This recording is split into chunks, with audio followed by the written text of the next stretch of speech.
Chilled out, baby. Oh yeah.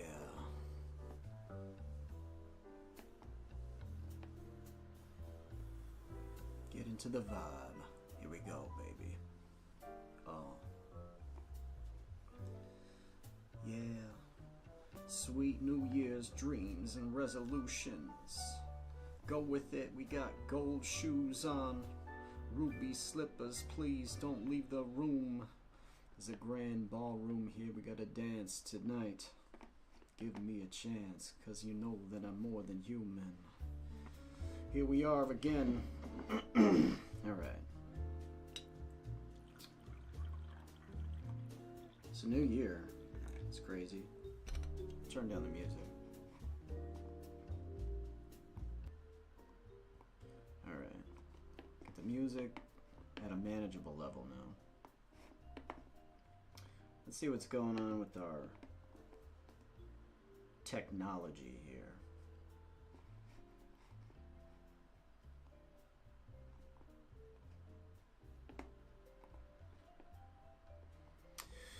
What's up, everybody?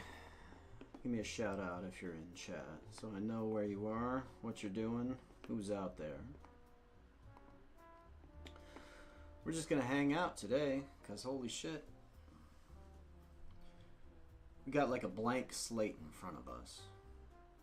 What's today? The 3rd? January 3rd? Man. It's like we got a whole year in front of us. What are we going to do today, partner? What are we going to accomplish?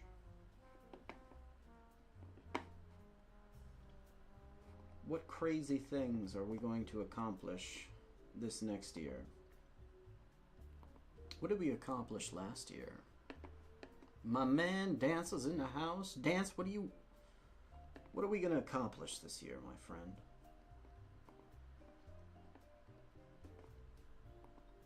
Hey? What is your prediction?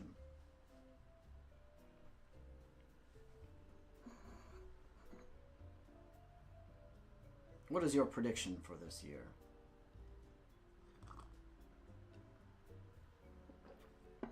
How will things evolve?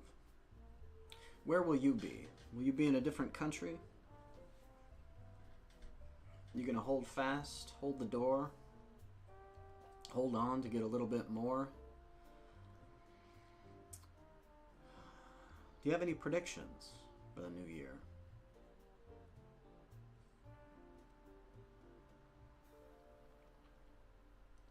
I don't have any strong opinions about what the new year is going to bring. I just have this kind of like unsettling feeling that something big's going to happen. Maybe many big things are going to happen. Many big things.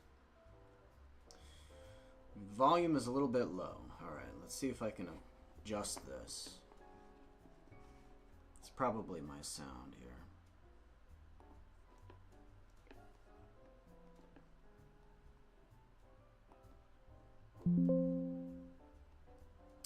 Oh, wow, yeah. How about now? Hopefully that'll... Did that change anything?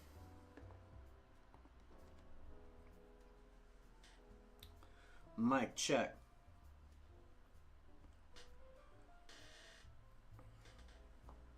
Oh, gotta remember to stretch, man. Maybe that'll be my New Year's resolution, to stretch every freaking morning.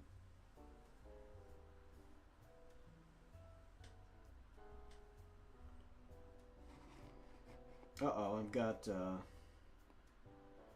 echo here. Alright, let me know if that resolved the volume issue. Hopefully that made it a little bit better.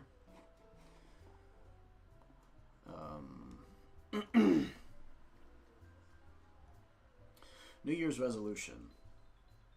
Last year I made a New Year's resolution, and my goal was pretty simple. Actually, wasn't that simple. It was simple on paper. My goal was to make one video. One video to rule them all.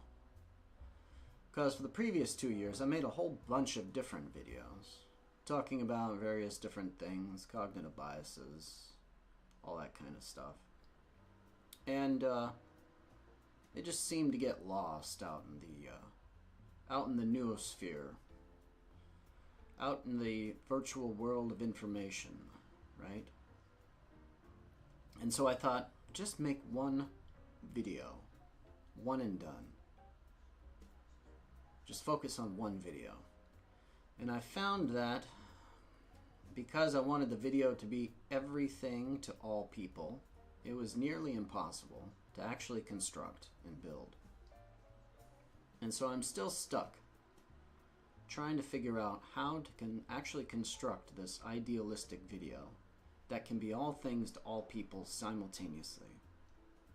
What kind of crazy vision is this? Can it be done? Can it be done? I don't know. I still have this like intuition that it needs to be done, and yet it feels nearly impossible. And every time I really put my head down to the grindstone and try to work it out, my thoughts scatter like so many butterflies, all looking for different flowers to land on.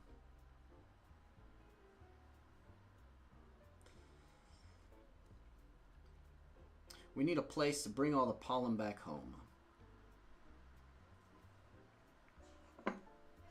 Somehow it's just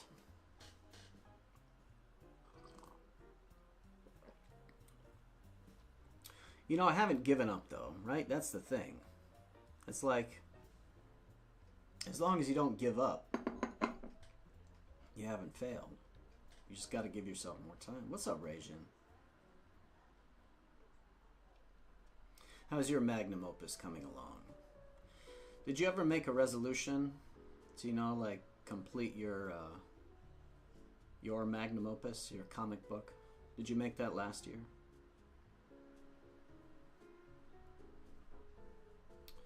You just make 2 shorts? Too Short, he was a cool rapper. Remember Too Short? Too Short. Short dog in the house. Does it feel any different, 2025 so far? Did you wake up in the New Year's and feel like anything was different? Maybe there's a subtle difference. Best resolution ever. Survive. Yeah. Survive. I'm kind of surprised that I've made it this far, to be honest.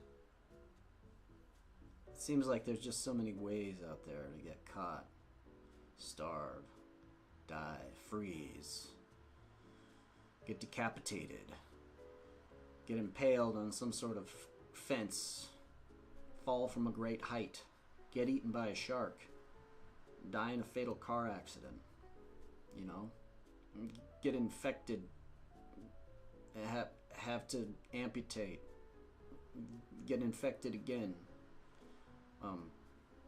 you know, get some brain disease, lose your mind, lose your cool. So many ways that we can meet our end. Try to remember that, you know, I've had a pretty good run so far. And even though I feel like the end is kind of closing in, most people tell me that, you know, I'm only halfway. I'm only at the halfway point. And perhaps, with life extension, perhaps I'm only like a third of the way through my life.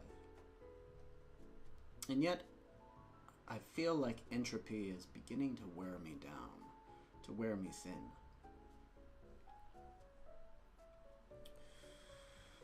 Dance says, I can't die yet, the ongoing Twitter drama. Are mana from heaven? You thrive on the Twitter drama? You got to be kidding me, Dance. You can't thrive on your Twitter. You can't thrive off Twitter drama alone, man. You can't live off that. There's no calories in that.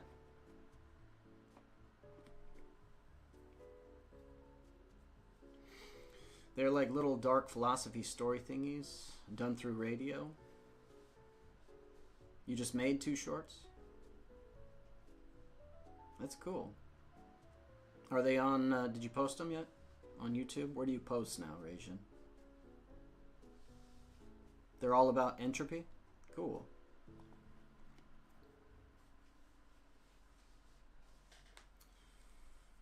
You have the scripts, got it.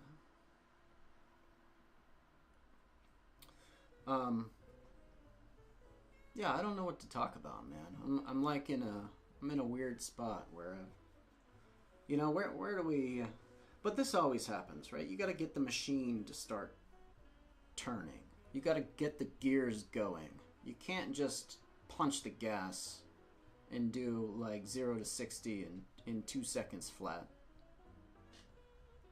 It's got to be like a slow roll, a process to get up here.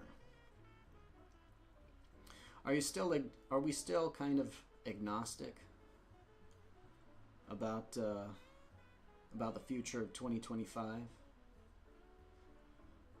I feel like I've just become less and less certain these days. The more you learn, the more you know that you know nothing at all, the less certain you become. The problem with wise men is that they're so uncertain, and that the ignorant fools around us are always so sure of themselves.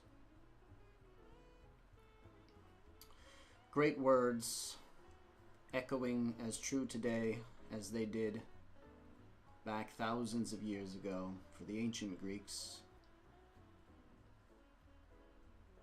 How do we deal with fools? And how do we know when we are not? How do we know that we are not the fools? Foolish me, I thought I was not a fool. But when I look at you, you nod and drool. And you told me. You knew I was a fool. I was only fooling myself.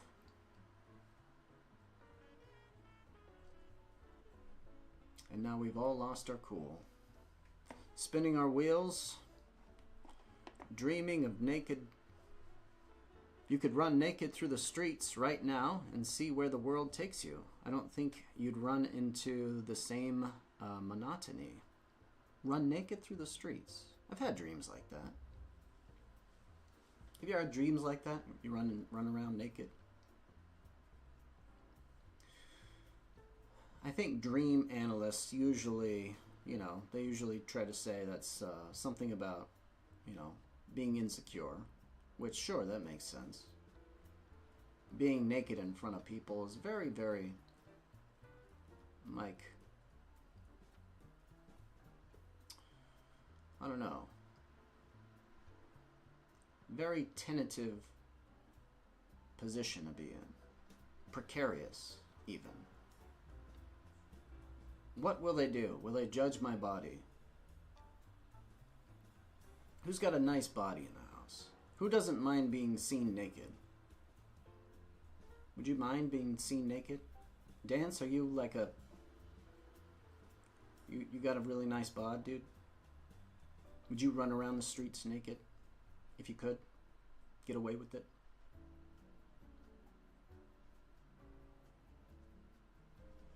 The wise is uncertain but still acts in full awareness of ignorance. The wise doesn't suffer from analysis paralysis.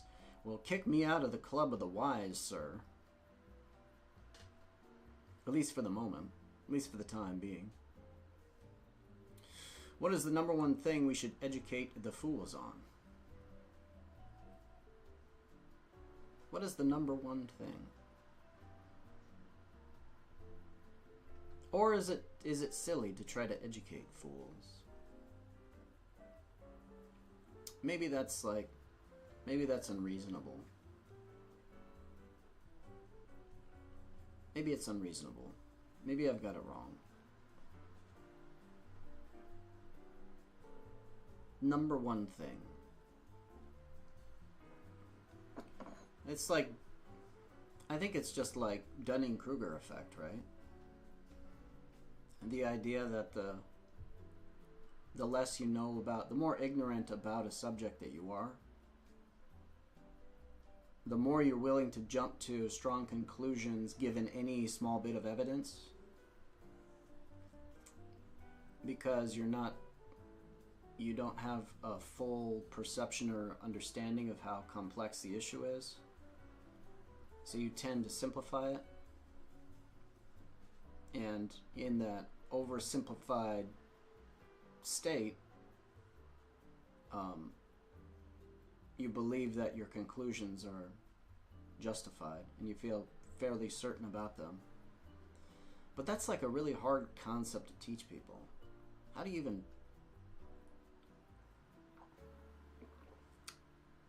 I mean, it is just the Dunning-Kruger effect. It is just Socrates' old chestnut of, you know, I'm the wisest one because I know that I know nothing, right? And it's been said so many times before, but how do you actually teach people that? What experience in life grants you that perspective? What gives you the ability to engage in metacognitive reasoning skills? Because it seems like at every moment we're kind of stuck in that position.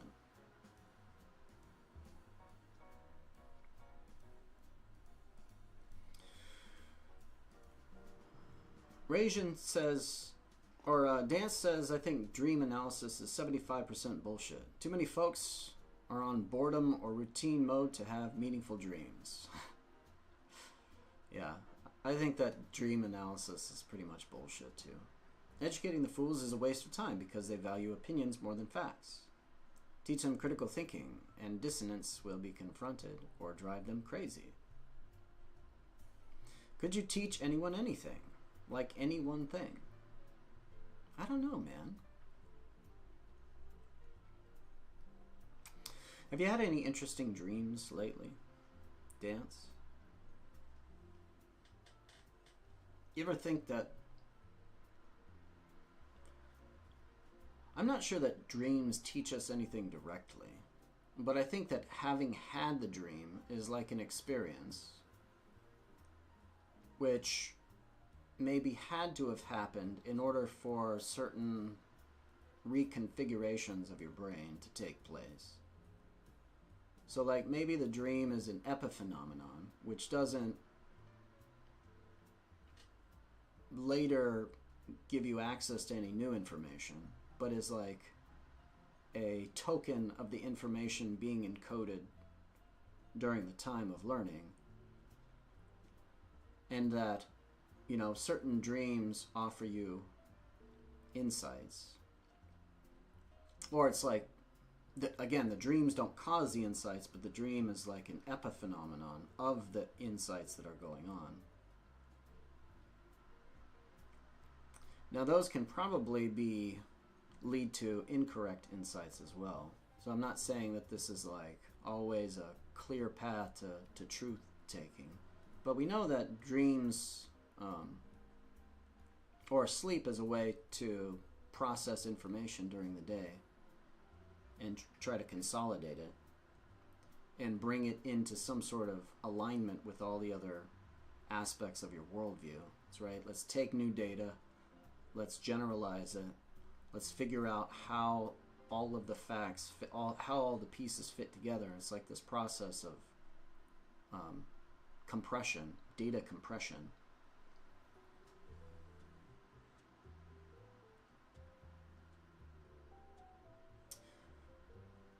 I used to have these like really anxiety-provoking dreams of losing my car in a parking lot. You ever had dreams like that?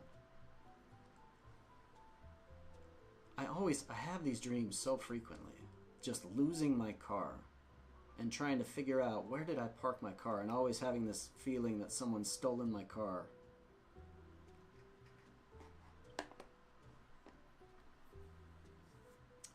Dance says you can teach anyone anything with the right method or conditioning.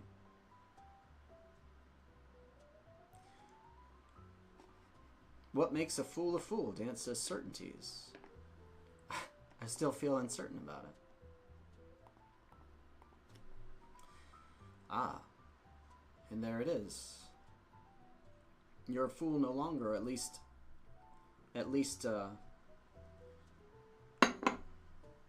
you're not a fool in your desire to judge people foolish.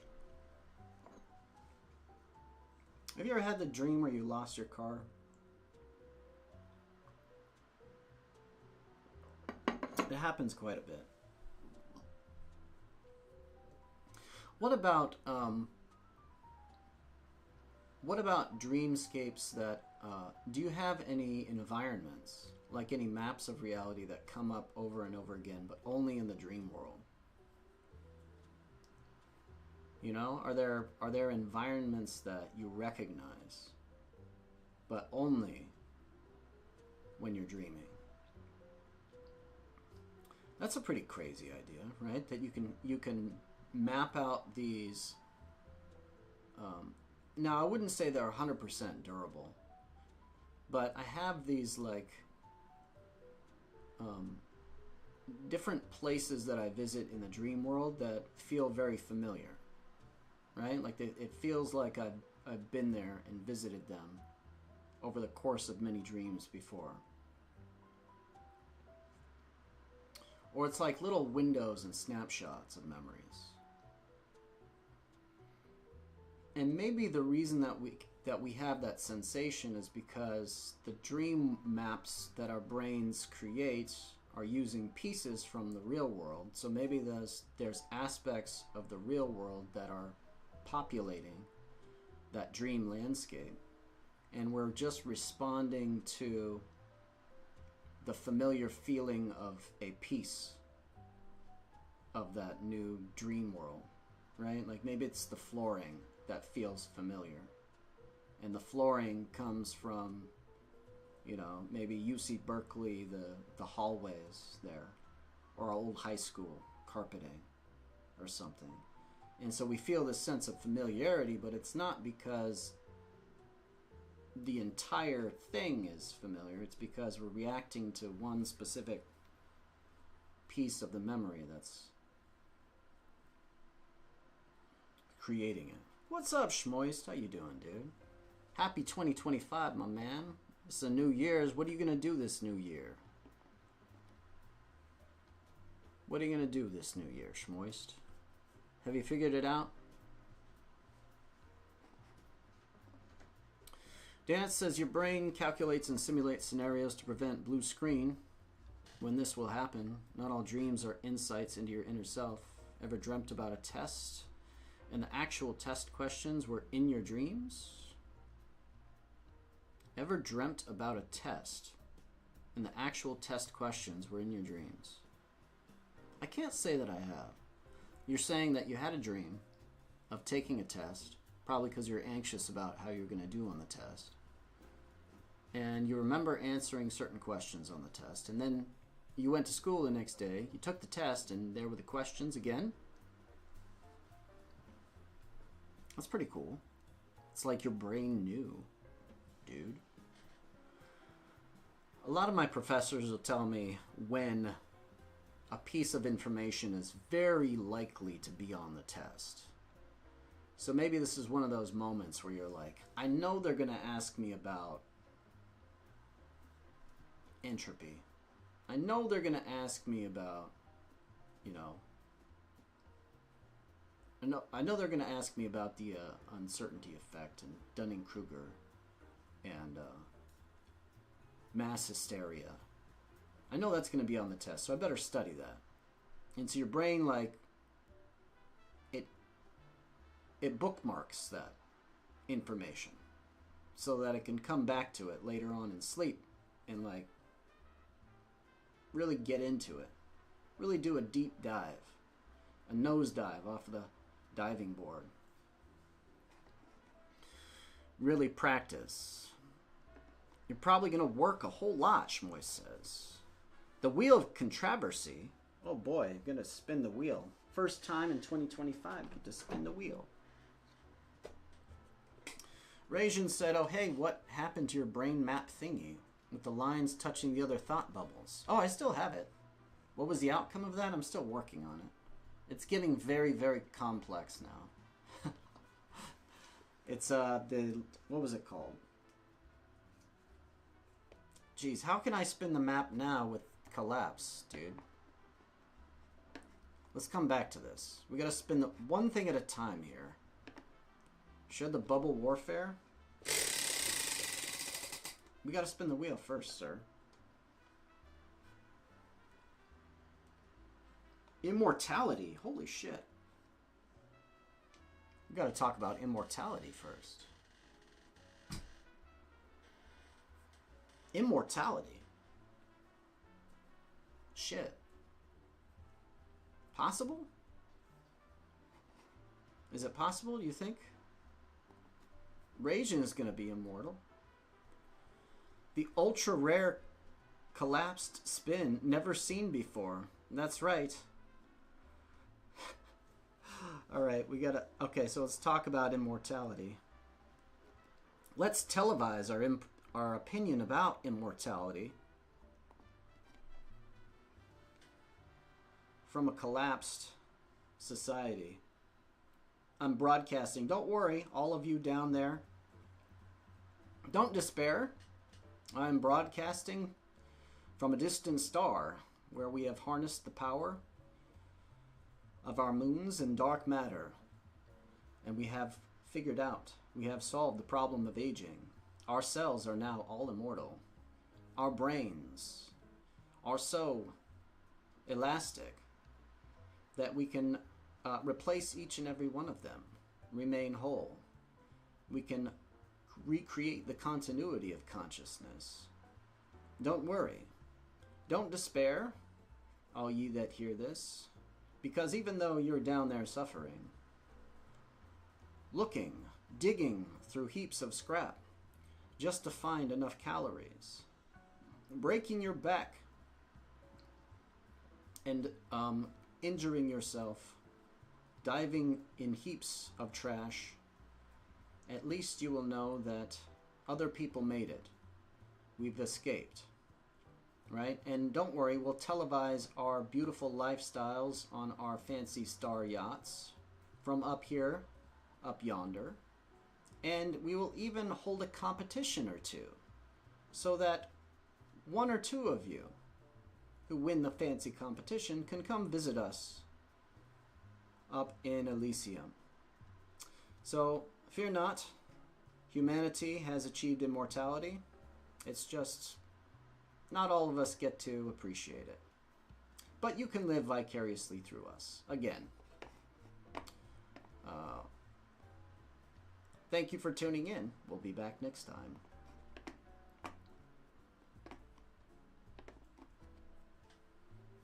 Immortality without an exit. True death would be hell. Exit plan. What's more hellish? Never dying and always remembering, or never remembering, that we are constantly being back to life and dying over and over and over forever.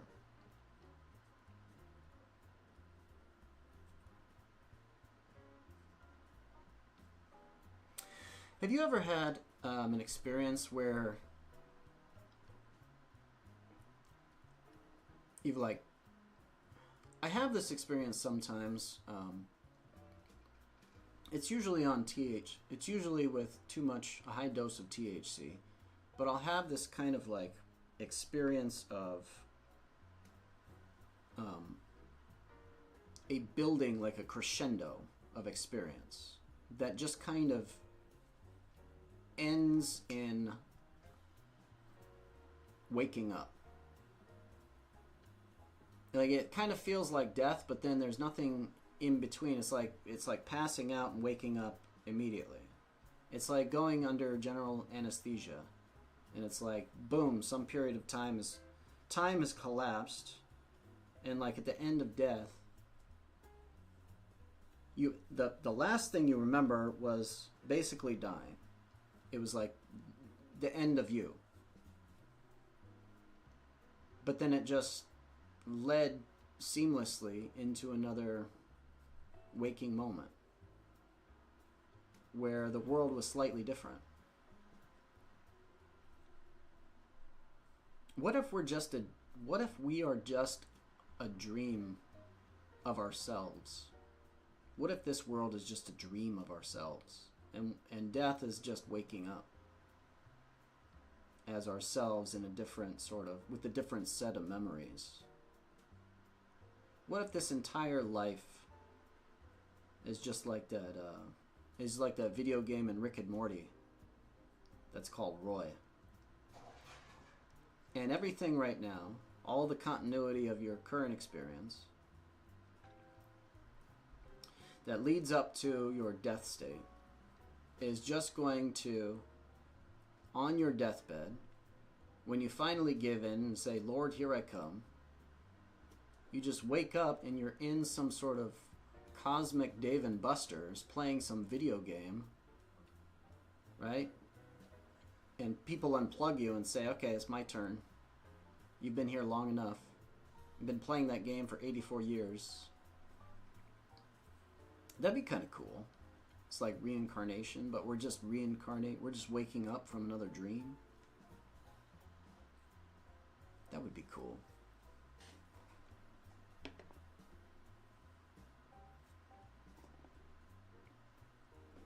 The cure for boredom is Tetris. I agree. I love Tetris. Schmoist says, are we talking about immortal or invincible? That's a good distinction, Schmoist. Immortality, you could cure aging, right? Like assuming that, let's just assume that humans eventually are going to cure aging. Like we'll figure out how to tell our cells not to just die or engage in apoptosis, or we'll have like nanobots to repair cell membranes and do like data checks on our DNA to make sure that there's no like rogue bits that are getting in and fucking shit up and causing them to go cancerous. But that, that's just having immortal cells. That doesn't mean that you can't fall off a 10-story building and just go splat on the ground. So being invincible is much different from being immortal. So even if we cure aging, we'll still have things to worry about, But it'll be cool because I won't have to worry about, being so wrinkly and repulsive to lots of young people that would otherwise be attracted to me. So does anyone answer Rajan's question, what's more hellish, never dying and always remembering? Or never remembering that we are constantly being back to life and dying over and over again forever?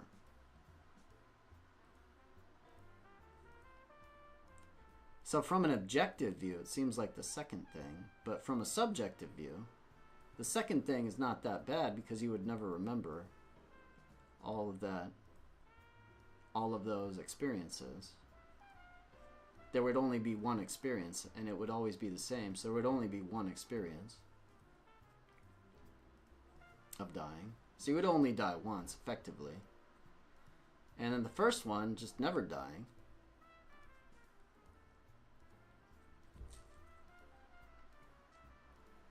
It seems like as long as you're changing as a person, right? Surviving forever wouldn't be a terrible burden. Sometimes in sci-fi shows you have the sentient robot, right, that lives for thousands of years. In the Foundation, there's like this sentient robot that's like the last AI that helps Empire rule as an advisor. And all of those like experiences and memories that would accumulate over the years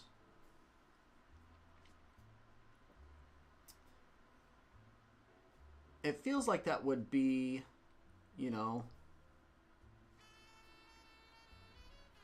even if you had a large, like, data bank of really, really bad memories, you're not really accessing the full extent of them all the time, right?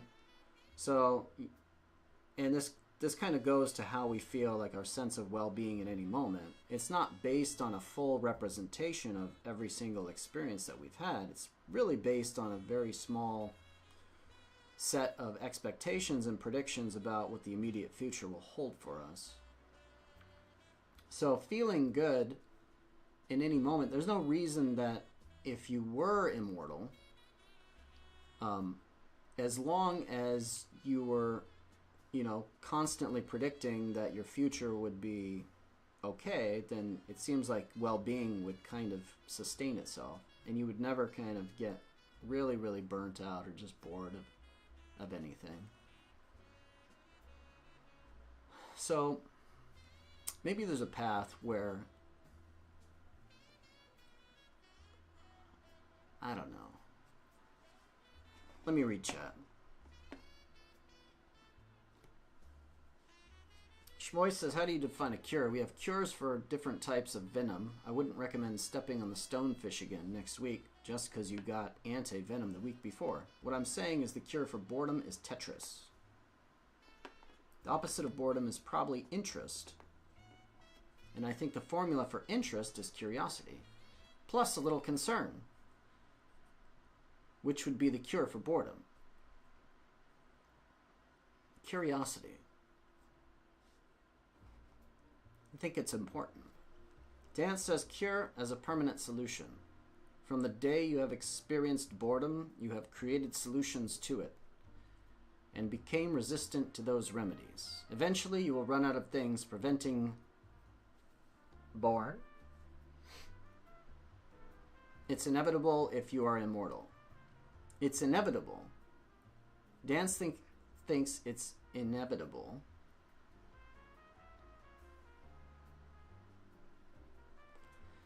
So I see what you're saying. It's this habituation that you're talking about, Dance. So we get bored, we make up a game, we play that game for 2 weeks straight, the game gets played out, or the song gets played out, eventually we get bored of it, so we make something else, we make a different game, we make a different song.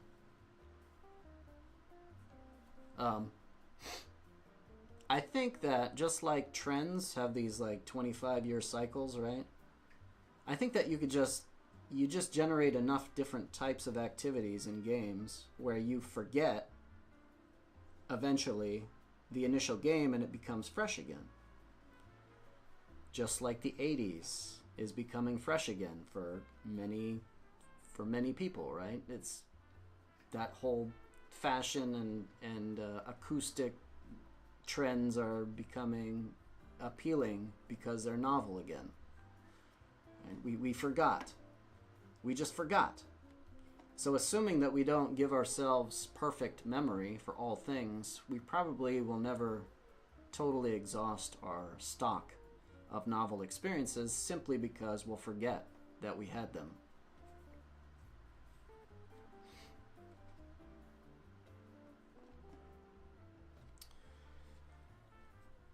If this world is a dream, wake the dreamer, we are having a nightmare. I agree, Dance. We are having a nightmare. Rajin says, I enjoy our nightmare. Rajin enjoys... Why does Rajin enjoy our nightmare? Maybe he believes that being significant is more important than being well off, right? Maybe we're a part of a significant time, whatever that means. Maybe significance is just interesting. Significant, interesting times. We live in interesting times. And maybe that's better than just living in boring, peaceful times. Why do you enjoy our nightmare, Rajin? Tell me more. Tetris can be conquered? Are you sure about that, Dance? It feels pretty impossible, man. It took 34 years, but one kid finished Tetris. Imagine being immortal. Never remembering and being reborn is a form of blessing, since you are a new person without baggage and trauma.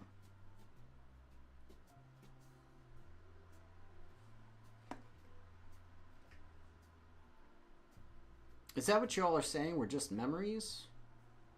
If we don't remember, that's okay, because we no longer are those memories or remember them.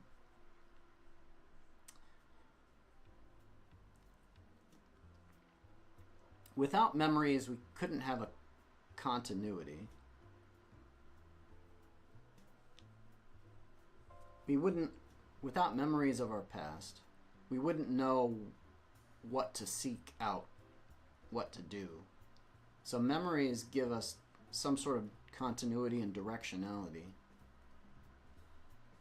And they give us, they're also the building blocks of the heuristics that we use to direct our future actions.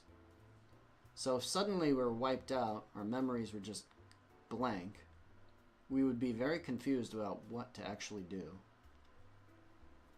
We might still have basic survival instincts, but we would be different people. Which, you know, I think the instincts, did you guys ever see Severance?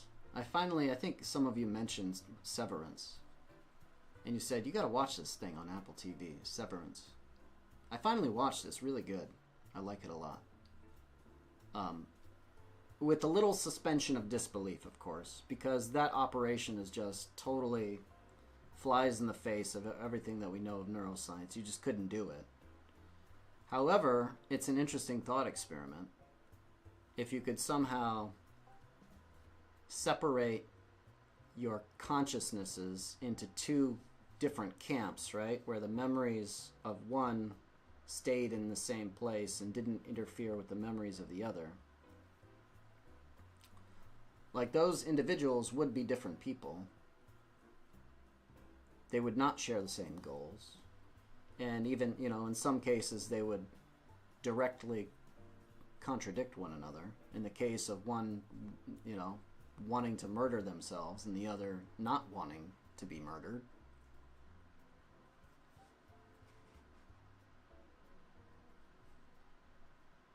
Reincarnation is hell if there is a way out of the cycle of existence which always results in experiencing suffering.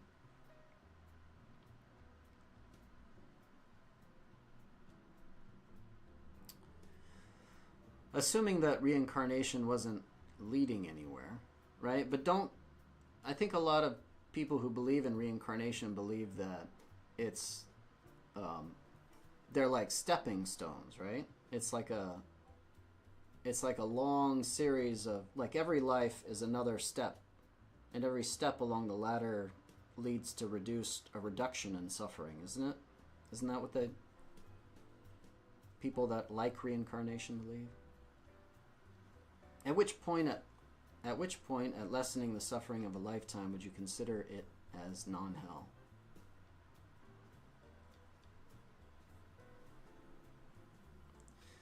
Curiosity almost sounds like cure. Ios-soiti, the cure of being. The cure of being, I like that. Cure is a-iti? A-iti? Dan says a 30 or 100-year cycle sounds like a nice solution to boredom until you realize that as an immortal, you will become painfully aware of the longer cycles and trends of both history.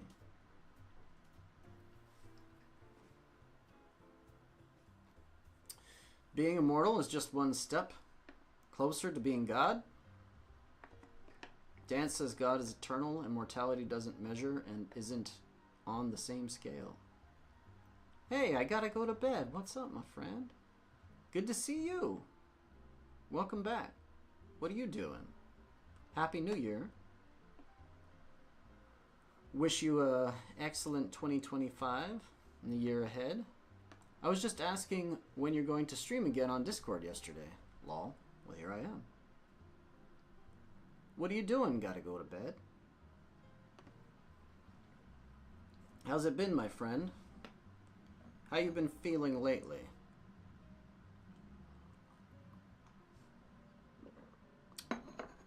Eurasian says we are exponential in our technological creations over the past 100 years and have been very exponential in almost all fields over the last 4,000 years. Health has even greatly increased since the medieval times. Where will we be in 100,000 years? If we get that far, we will probably have figured out immortality. That seems like a pretty good bet. Seems like a pretty good bet. If we're not our own great filter, then it feels like intelligent creatures such as ourselves that are exponentially curious and exponentially innovative will eventually cure things like aging, and eventually, perhaps we will become gods ourselves. Maybe we'll crack the source code of the universe, and we'll find an exit strategy, and we'll all just kind of be like, we'll all just decide to become new universes, right? Like all of us will just be like, all right, I'm just going to become a Big Bang and generate my own universe, and we're all gonna do that simultaneously, and it's just going to create another like infinitely branching paths of universes, right? Maybe one day we'll all choose to like, yeah, I think I'm gonna do the whole Big Bang thing. I haven't experienced that yet, so yeah, see you guys. I'm gonna go ahead and go out with the bang. That'll be cool. What would that be like to choose? That would be a strange kind of self-termination, right? It's almost like choosing suicide, except you're choosing to become a universe. So it's kind of weird, right? It's like suicide, but not. But you would be, you probably would be annihilating all the memories and the continuity of your current existence. Rajin says, and if somehow get to like 5 million years, the first 4,000 will feel like nothing in history. We won't even be remembered. Rajin, I can almost guarantee we will have figured out how to stop aging far before 100k years have passed. Shmoy says I give it a few decades, max. Dan says I imagine the older and younger immortals will segregate. How about that? Curiosity. It's a double-edged sword. When you're curious about the wrong things, you get bit. There's a venomous snake in the grass. Rajin says universe. Uni equals one. Verse equals rhythm. Universe literally means one rhythm. Verse. Does verse mean equal rhythm?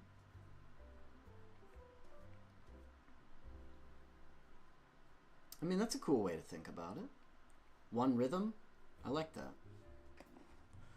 We'll all bang really hard, so thought-provoking at the joy of thinking. We'll all bang simultaneously. That'll be the big gang bang. We'll all be like gangbusters, get into a big gang bang. Experience that thing. Because you haven't lived if you don't have a giant cosmic orgy with other fellow gods that are like on the edge of climax, and they just want to experience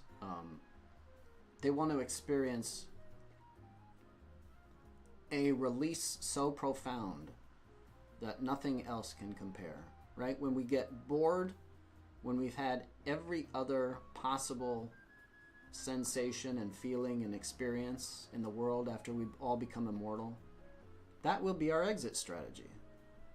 Literally, a giant gangbang where everyone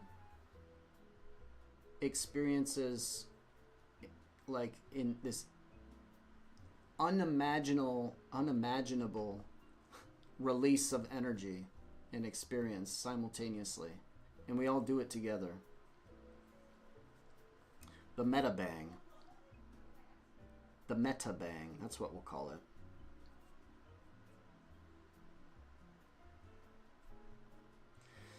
If universes rely on intelligent life to reproduce, my goal isn't creation or destruction, it is to find the OG universe, or its endings, the root of it all.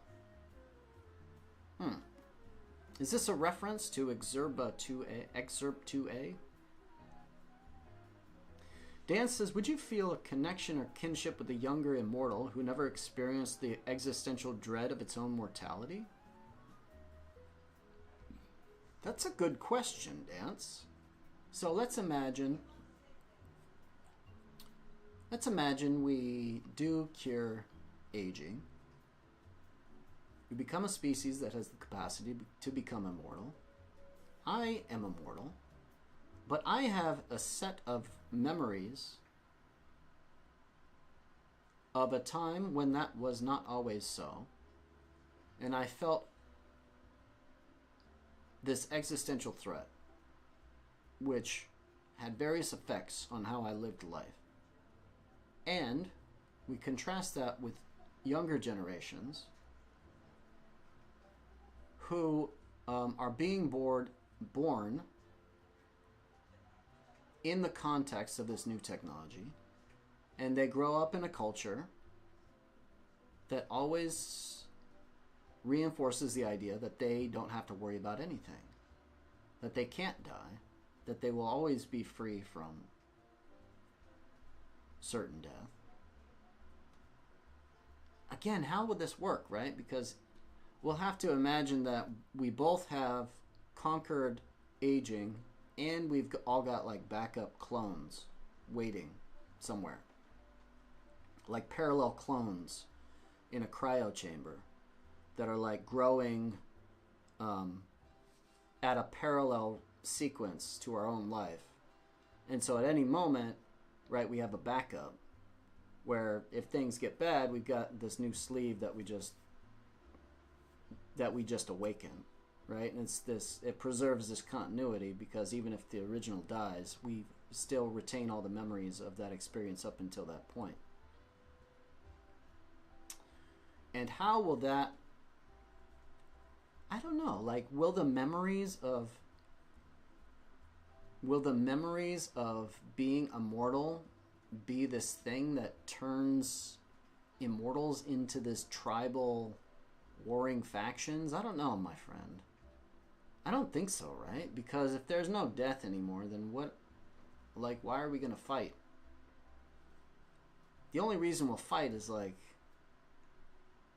we'll still be competing. We'll probably still compete with one another for things. But it'll just be like empty rewards, right? It'll just be like achievements on your Steam profile. There won't be meaningful competitions. There'll be competitions that we do because we're bored, right? I don't know. I think we would still have enough in common with younger immortals that never experienced true sense of dread, right? I don't think that would be and we would have plenty of time they would have plenty of time to sort of catch up with us in terms of life experiences and wisdoms and stuff, right? So maybe they would be able to learn much more quickly than we did, and so catch up to us.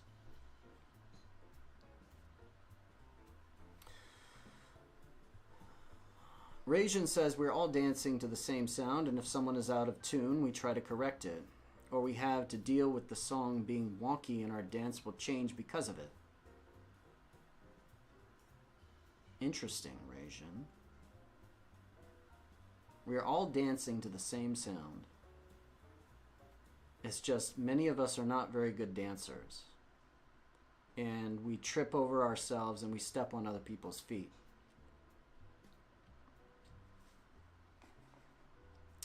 Would you feel kinship to an older immortal who never experienced it either?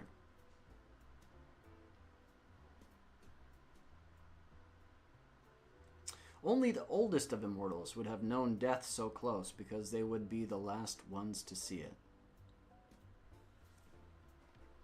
Yes, if even they never confronted it, the subconscious awareness would be enough. In Ghost in the Shell, they can buy pigs and share their DNA with it. The pig grows organs identical to theirs, so when they need something, they can just harvest their pig. Yeah, bespoke organ transplants. Although you would think that, like, transplanting things... You would think that in the future we'll have, like, nanobots that do repair on site instead of trying to replace the entire organ. Right? Because you want to make sure that the thing is functioning optimally at every point in time. So you don't want, like, long periods of time where your heart or your liver is beginning to fail and is only working at like 60%, and then right before it fails you're like, okay, well, I'm going to reach in and grab my pig heart or my pig liver. You're going to want nanobots to, like, be in there just like our immune system, right? Those killer T cells and all that shit, all those biological immune responses that protect our body. We're just going to have a fleet of nanobots that are constantly monitoring for bad things and, like, doing repair on site.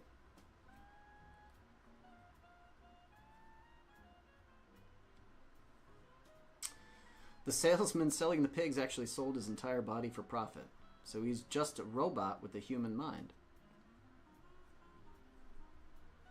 Seems like the way to go. Shmoy says, who is to say a younger immortal doesn't have this subconscious awareness you speak of? Would your immortal Tinder profile contain a must-have subconscious awareness of existential dread?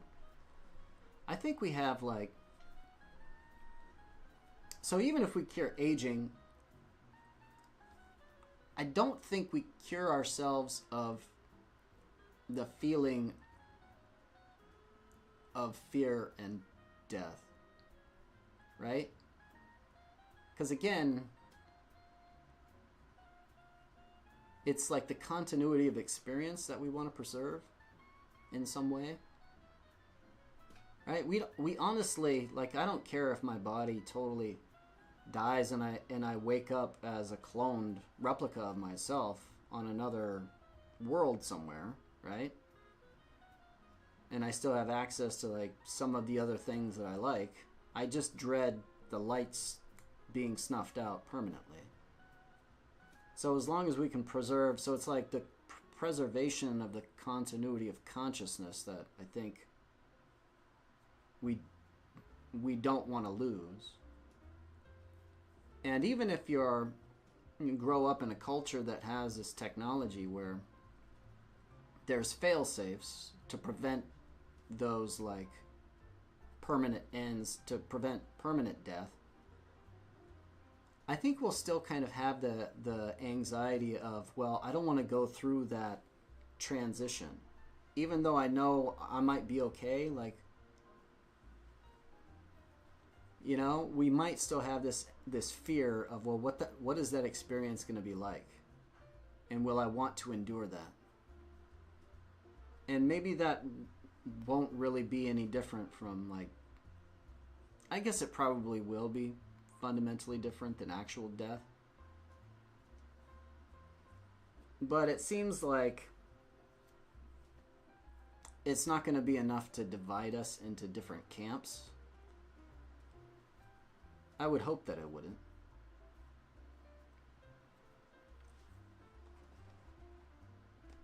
I see it as a non-factor for anyone who cares about actual friendships or relationships in general. I kind of have that sense too, Schmoist. Or it would be an arbitrary thing that people latched onto in order to justify, you know, not sharing resources with another group of people because they just didn't feel like they had enough or something, right? It wouldn't be a real durable, like, difference that was meaningful. Rajan says there would be an immortal hierarchy system, like 10K and older, 50K years and older, 1 million years and older, etc., building infinitely. But at some point, we'd probably cap the population. Or we just find other planets to go and colonize, right? Dan says, those with no experience of the existential dread would be quick to point out the remnant behaviors of our mortal days. They would be infinitely more patient by default as well. Okay. I think there's something to that, Dance. I think that being a part of the old immortal sort of experiential repertoire, there would be a perspective difference there that would be meaningful. And it might, it might be more patience, might lead to more patience, and less entitlement, or I don't know. Rajan said the anime was mid-transition. I think the main character actually merges with the internet, like some sort of Ultron in the second movie. The Major from The Ghost in the Shell. The soul of the robots was determined to be everyday human curiosity. Their ghost in the shell. The soul of the robots was determined to be everyday human curiosity. So the soul was curiosity? I think that's close to being correct. That's kind of how I think about this. The human soul. The way I think about the human soul is that machines are sort of automatic and efficient, right? In humans, we can be automatic and efficient, but we also have to struggle and problem solve and figure out new solutions. And so in order to do that, we kind of have to play around a little bit and make mistakes. And the activity play in general, like children playing, that goes hand in hand with curiosity, right? And the ability to make mistakes. And so if you didn't have that aspect of human beings, you would be kind of a stable population that just found a niche, right? You figured out what worked and you just survived for a long time, like the alligators or the crocodiles, right? They haven't changed in millions and millions of years.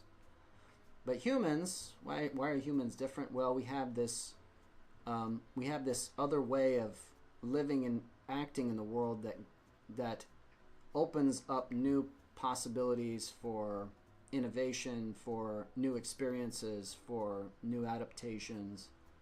And that's kind of, I think, the closest thing that we can do to finding a soul in humanity is that it has something to do with this idea of creativity, which has something to do with curiosity and play. So I think that's pretty close.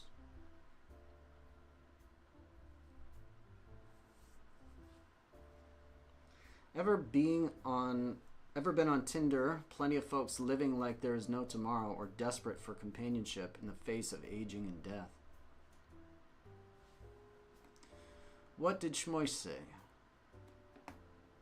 Who is to say a younger immortal doesn't have this subconscious awareness?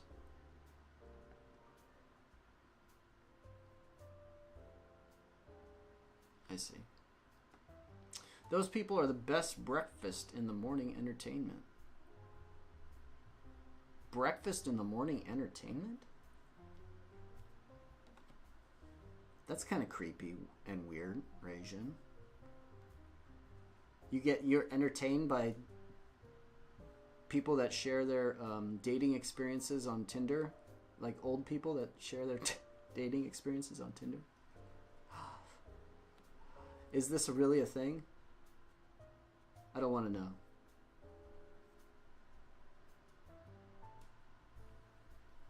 They post their cries on TikTok. Are these young people that we're talking about, or are you talking about old people? Oh, you're talking about young people that are doomers, right? That think the end of the world is happening tomorrow, and so they're like, fuck it, let's have fun. Or I don't care who it is. I need a connection, and I need it now.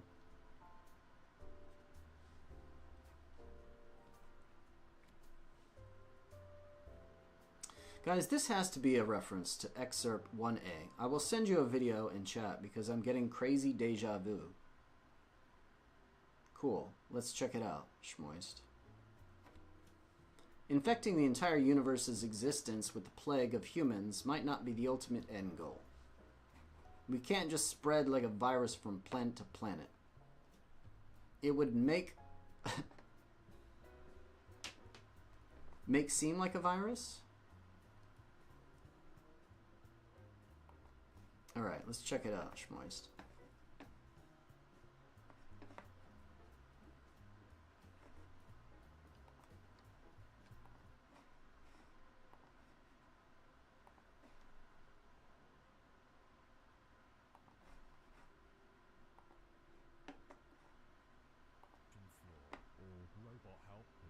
Doors, and thought seldom of the shore, until I received one night a letter from my grandfather, and the letter read, "Dear empty head, ye who dwell on ocean's bed, I send this by the cracked moon's lights, it likely be the last I write. I'll take soon flight for a long journey's while to the 9th isle.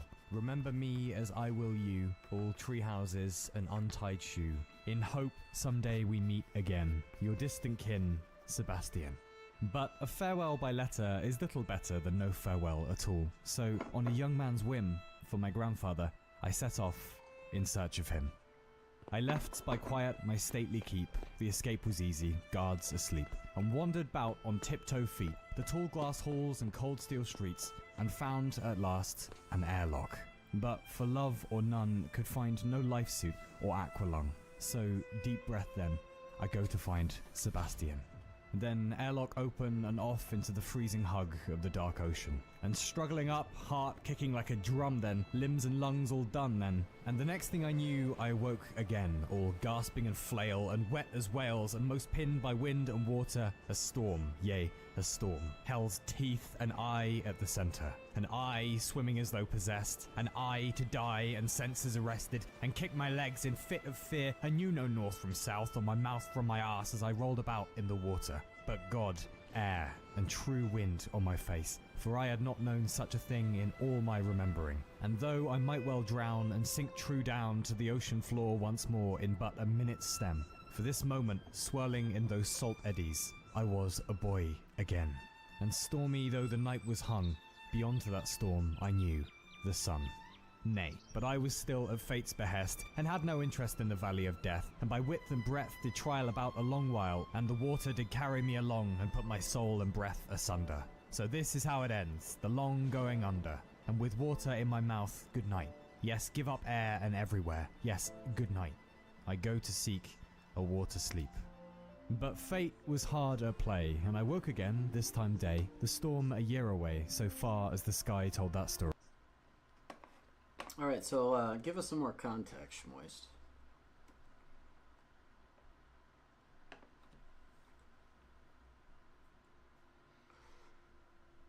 You don't have to watch the video, but if you're curious about a story of immortals segregating due to age, that video is a story about that exact thing. That's funny. It seems like... Okay. See, here's... When science fiction writers get an idea in their head and build a universe, they usually hold all things constant about human nature, and they change one thing about technology. So, this is why a lot of the times our predictions about the future are just going to be wrong. Because we're only thinking about changing one thing at a time, and then we're trying to imagine how the world would be different just changing that one thing. But the world is always changing in all the things all the time, and it's just hard for us to actually simulate those types of universes.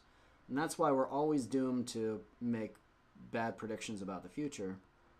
So in this future, they're recognizing that human nature is, relatively unchanging, and they're saying that, okay, well, if we cure aging, then human nature is going to remain the same. People are always going to be bickering about tribal things, and we're going to find reasons to segregate, right? We're going to find reasons to get into tribes and like, point out each other's flaws. And so this is just, this is kind of par for the course in terms of contemplating future worlds. But it's not true, because technological changes also change culture, and vice versa, right? Culture kind of changes the way that we use technology. So these things have bidirectional causality. So you have to imagine, what effect will immortality itself have on human culture? It has to have profound impacts on human culture itself. And perhaps one of those impacts will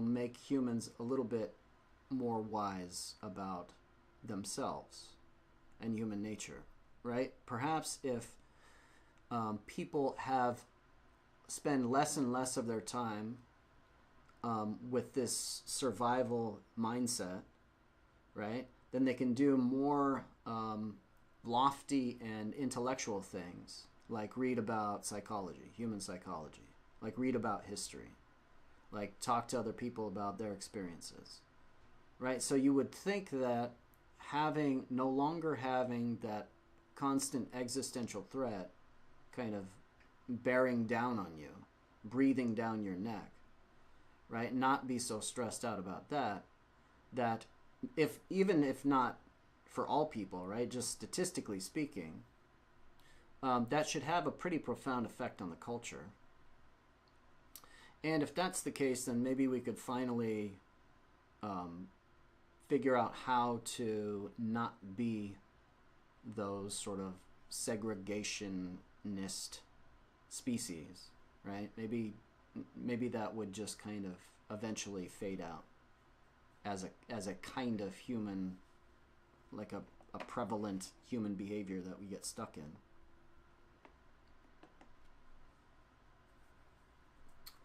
Rajin is out. Later, Rajin.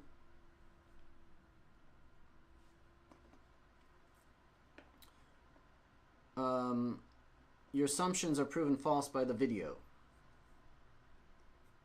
Excerpt 1A is more of a philosopher than a sci-fi writer. Stoner philosopher who's kind of insane, but I guess that's why I enjoy his work. Cool, we can watch more of it. Have you ever had a dream of being in a storm like this? Just being kind of chaotic? Has anyone here ever almost drowned? Have you ever been caught in a riptide?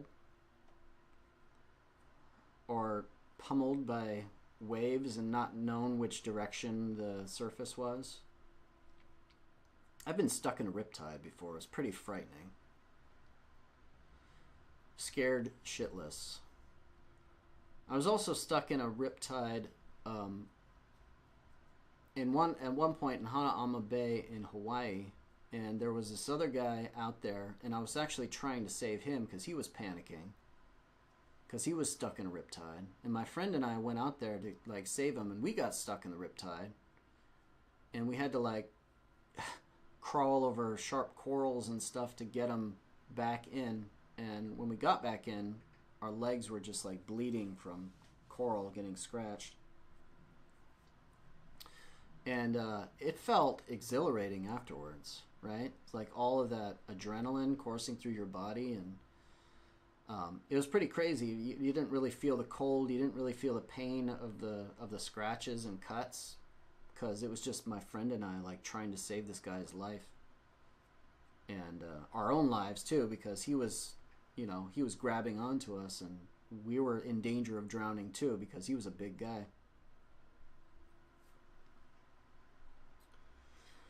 Shmoy says, I have agoraphobia that triggers really hard in open areas with water for some strange reason, unless I'm on a cruise ship.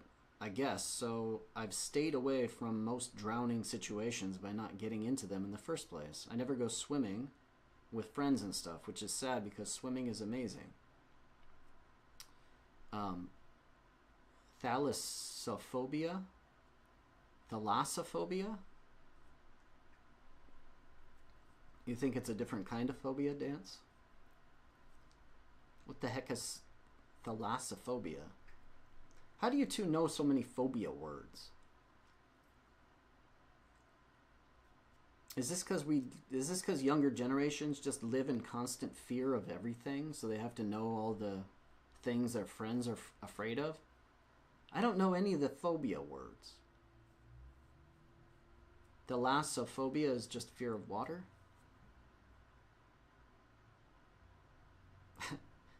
Set me into VR Subnautica any day of the week. Let me watch a little more of this video here.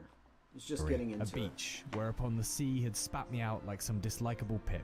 And I, alive and washed ashore with bones and balls all sore. And what's more, there in the skies more was the moon in cracked spoils of dead rock, as though God himself had struck it with his mighty galactic But nay, there a man approached along the sand and called to see if I was all right. And his face became familiar of a sudden. Grandfather, I said. No, replied he with concerned eyes on me, and continued, Sir, whatever ordeal you've just been through has perhaps relieved the sense from you. May I ask your name?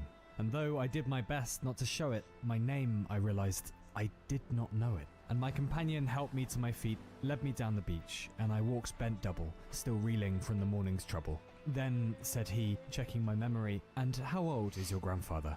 Said I don't recall at all. Perhaps you're right, I'm rattled slight from the ocean. Okay, he said, then which island is it you're from? I'm not from an island, I said. I hail from beneath the sea in that great aquatic nursery, for I am but 21 years old, and from youth's throes I escaped the watery below for one last hour with the man who taught me all I know. And slow, he said, but you are too young. You shouldn't be above the water. Not until their 100th year can nursery folk yet come up here. I only avoided his chiding stare and took great gulps of salt sea air.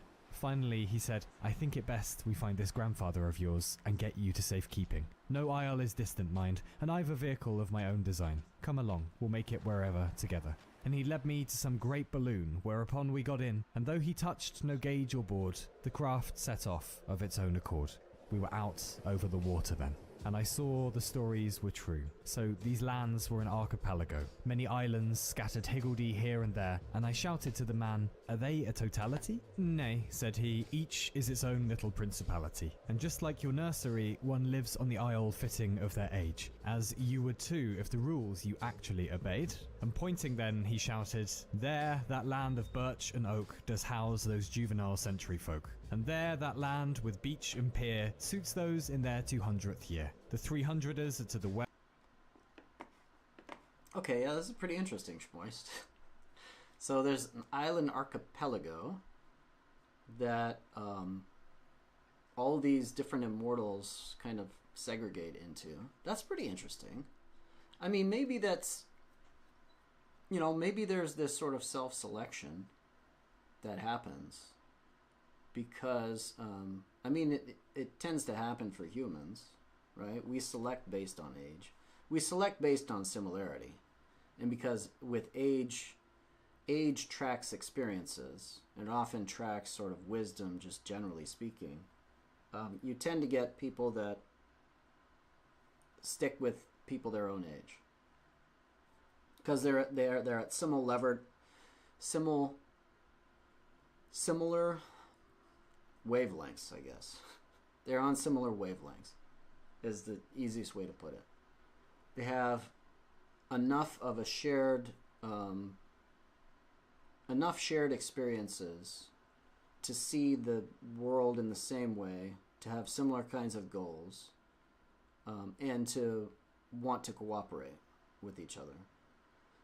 So yeah, if we had a bunch of immortals running around in the universe, it does seem like they probably would segregate in this way, generally speaking. So I retract my previous statement. Maybe, I mean, again, it depends on humans fundamentally not changing, right? And still being kind of narrow in our experience. Like, I guess my earlier point was that it feels like we'll all reach a threshold of knowledge and wisdom where we realize that any other person is likely to provide an interesting interaction to us, right? Because the older that I get, the less and less that I judge people. And so I imagine in another 100 years, if I'm still alive and I'm immortal, right, I won't be as judgmental. And therefore, in my lack of judgment and always being willing to, you know, give somebody the benefit of the doubt regardless of their age, maybe there won't be this overarching need to like segregate.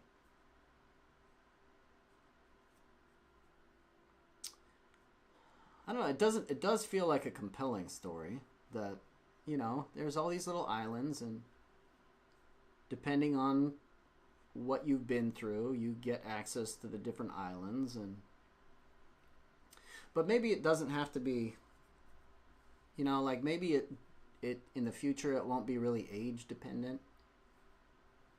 Maybe it'll just be like experience dependent. Because age, I think, is kind of like it's just an easy metric. It's just a really simple metric for us to kind of track a person's development. But it doesn't track in all cases. Like, for instance, you're what? Like 19 or something, and you're not like other 19-year-olds at all.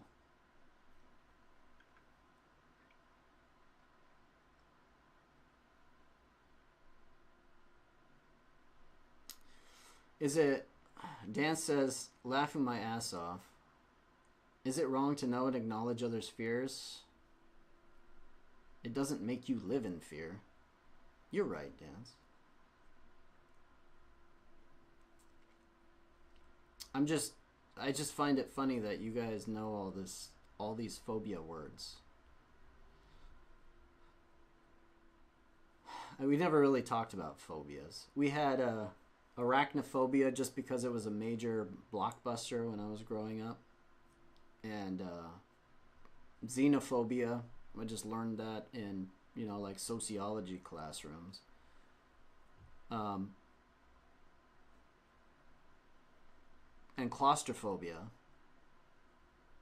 We talked about that maybe I knew about that because, you know, people started working in offices and little tiny spaces, and we started getting packed into small apartment buildings. And so maybe that was like a cultural thing, like claustrophobia. But I don't know, you know, like the phobia words that I remember, there's like a reason that I talk about them. So I'm just imagining. I don't know, maybe you have a different set of fears. Like maybe younger generations have a different set of fears. When do you think the theory of everything will show up? As system. I kind of think that we already have it as system. Maybe it's not everything, but I think it already exists. It's just we don't know about it. I kind of think we have, or at least we have all the pieces. That's just the sense I get. Very soon. I think we'll be privy to a theory of everything very soon. It won't be technically a theory of everything, but it'll be another breakthrough, and people will be like, yeah, this is it'll be like another, you know, paradigm shift. It'll be like the theory of evolution, or it'll be like, you know, theory of general relativity. But I kind of think we already have that, and we just don't know it. And my candidate for that would be Carl Friston's free energy principle, which feels like it's an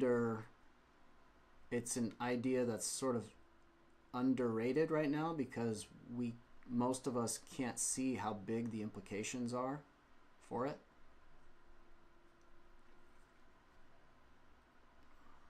I think it has been open for discovery for 200 years.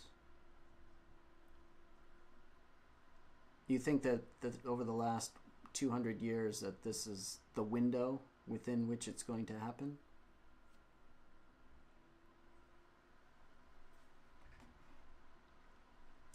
Everyone gets their own cute little island. I find it a little cute, but it does seem you are allowed to visit other islands. It's of their own will. Yeah, see, I like that. I like that. You know, you allow people to go where they want to go. They just figure out what place feels like home. And it's not like segregation as we know it today. It's like self-segregation, right? It's like you're in this particular island because all the people around you kind of, you know, you fit in there. And you all get along. So tell me more, Asistom. Tell me more about your theory and your idea of when the theory of everything will show up. And what will that do for the human species? Do you think that'll be a profound moment? Or do you think that knowledge will be largely theoretical and it might change the way physicists and mathematicians do equations on paper, but won't really do much for the human race by itself, right? Like, are there practical implications of a theory of everything?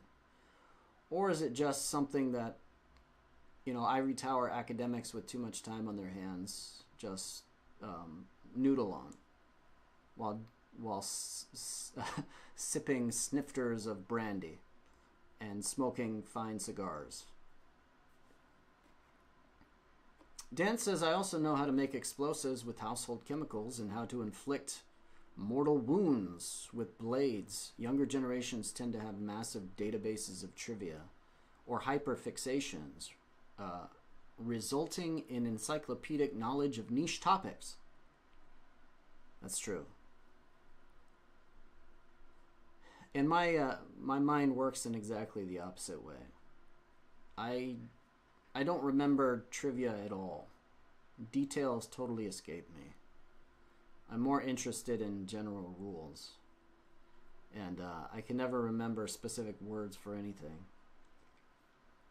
I wish I had both powers, you know. I wish I had the encyclopedic knowledge and the general principles that are extracted from the knowledge. But it's almost like you have to destroy the details in order to extract the big stuff.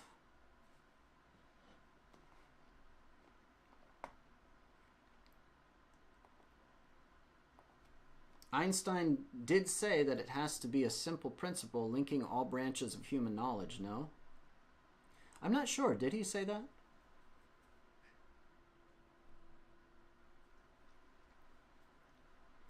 He was extremely critical of certain aspects of quantum mechanics, but to his credit, he totally changed his mind when the data came in. In the very start, he was extremely critical.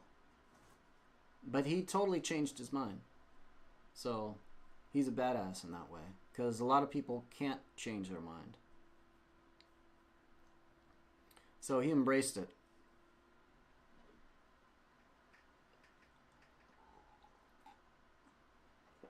Einstein's the man, dude.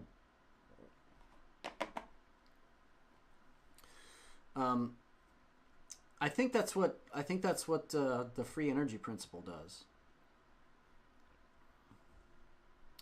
It's a very simple way to conceptualize how life can exist and how it can build.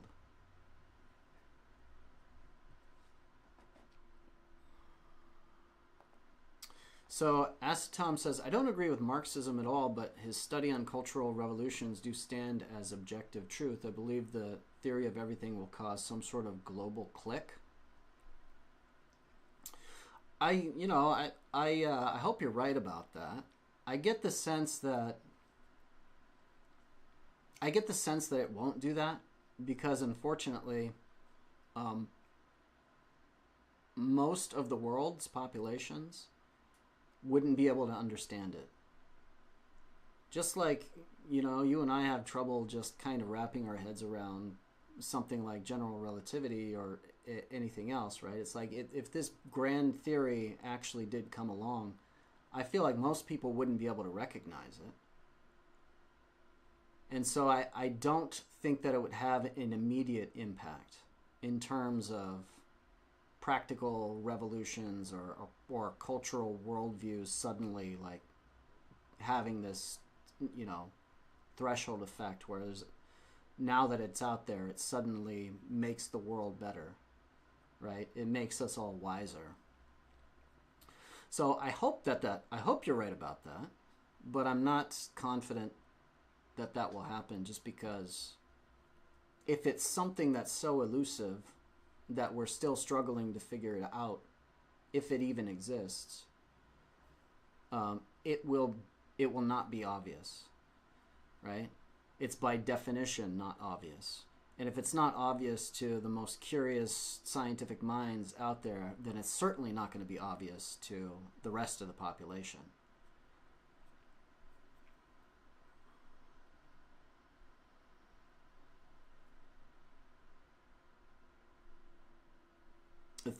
So you believe the theory of everything does exist? What's your evidence, though? How confident are you that it does exist? So Stephen Hawking, he was interested in the theory of everything as well. And his conclusion, he wrote this book. What the hell is it called? Do I have it here?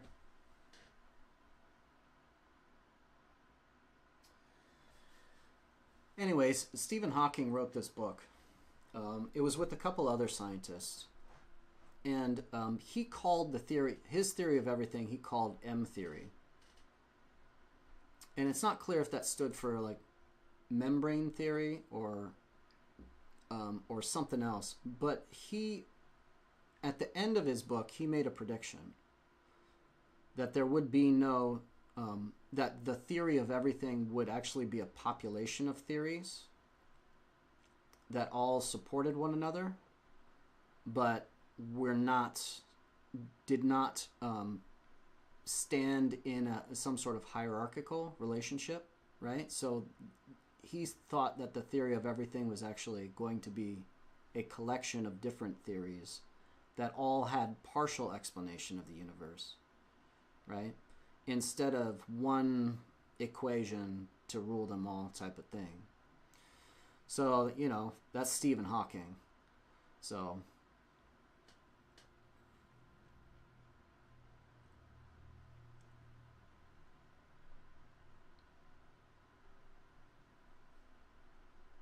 is academia actually able to produce a theory of everything at all? Scientists are kind of forced to specialize or not make any money to keep studying.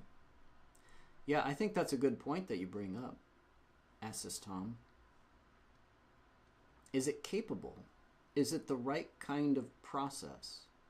Or is there a selection process for the kinds of theorems and kinds of knowledge that it creates, right? Does there have to be some sort of practical, applicable, thing for it to get discovered? And yeah, maybe that's true. Maybe academia is not capable of creating it. Maybe it has to be a creative like you or I.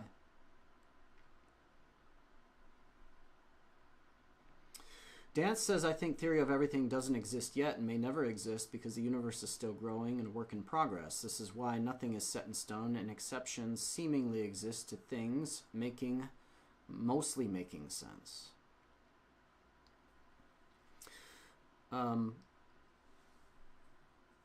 What's his name? Stephen Wolfram has this idea of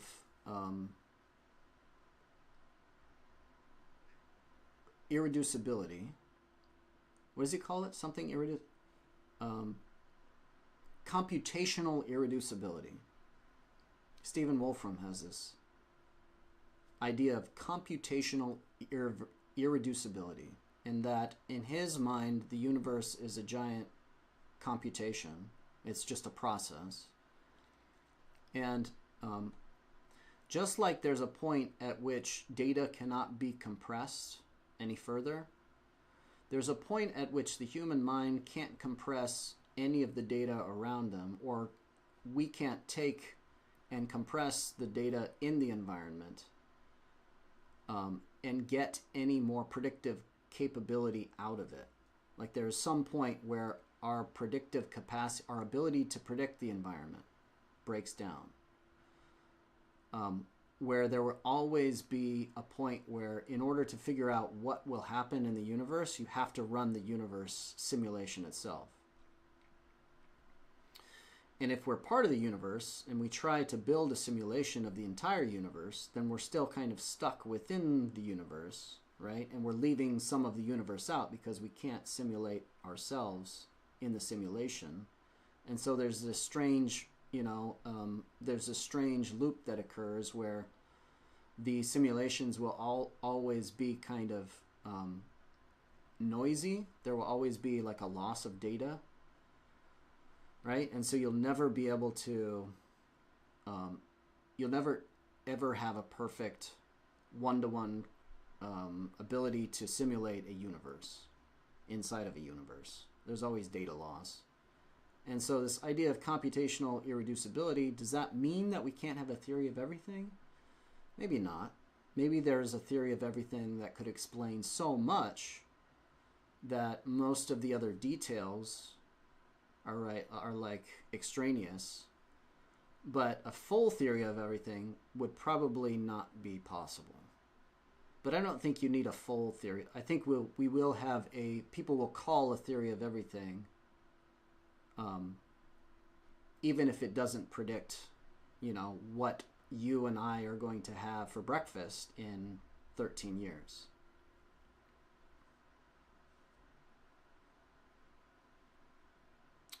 Acetom says coherence was fully preserved in the universe before politics came along, though, so there must still be something driving it.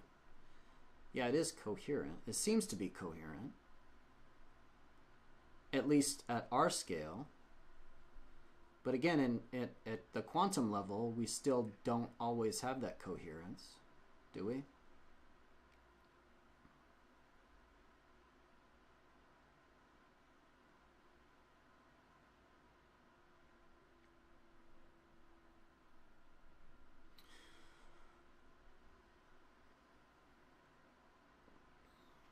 Are you saying that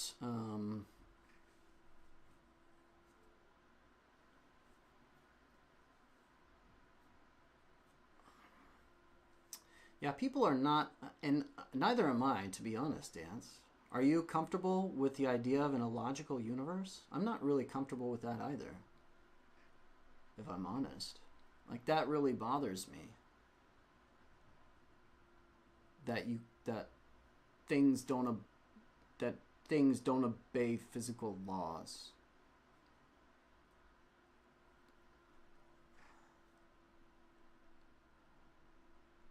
And again, maybe, like Stephen Wolfram has this idea of the Ruliad, which is essentially that the universe is this giant computation, and that any set of rules that can be computed are computed. And it's just we're caught in one local branch of this infinitely branching computational system where every single reality is being played out, or all coherent realities are being played out. All sets of rules are generating paths of whatever you want to call it, matter or experience, that are it's like this, it's set in motion. These rules are being set in motion. And that from our perspective, we may be stuck in one local area governed by a set of local rules and laws. But there's other branches and paths along this that branched off somewhere in our distant past, right? That are computing different sets of rules. So like maybe you can have it both way, right? Like both ways. Maybe ultimately the world is only logical because it is because it is infinite, right? And it just has to be that way. And that's the only real rule, is that you just have to compute everything.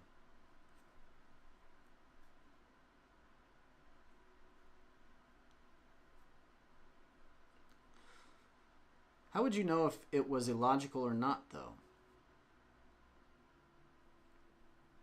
Yeah, you wouldn't, because you would be stuck in a local set of rules. But it seems like even if you were stuck in that local area, things would make sense and be coherent from that vantage point, I think.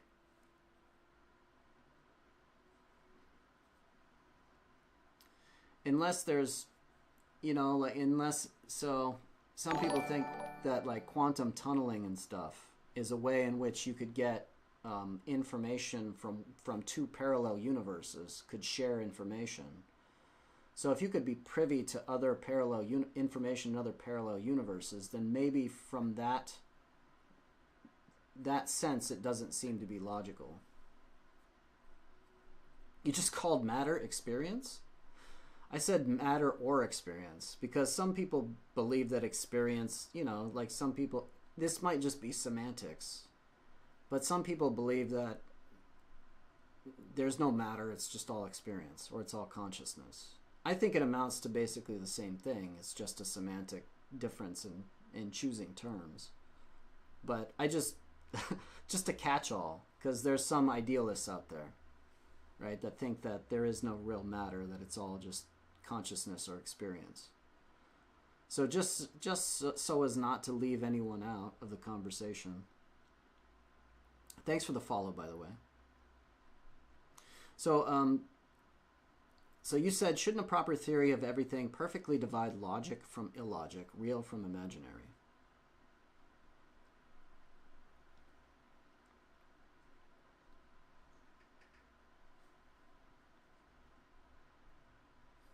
Yes, you would think so.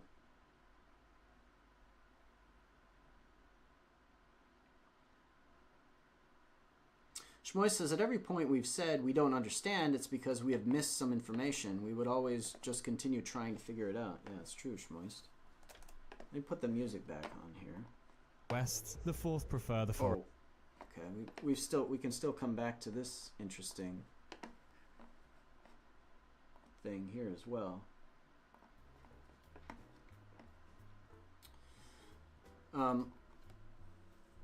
Dan says the Big Bang makes no sense. I am fine if the universe is illogical or default chaotic with holes and patches outside logic.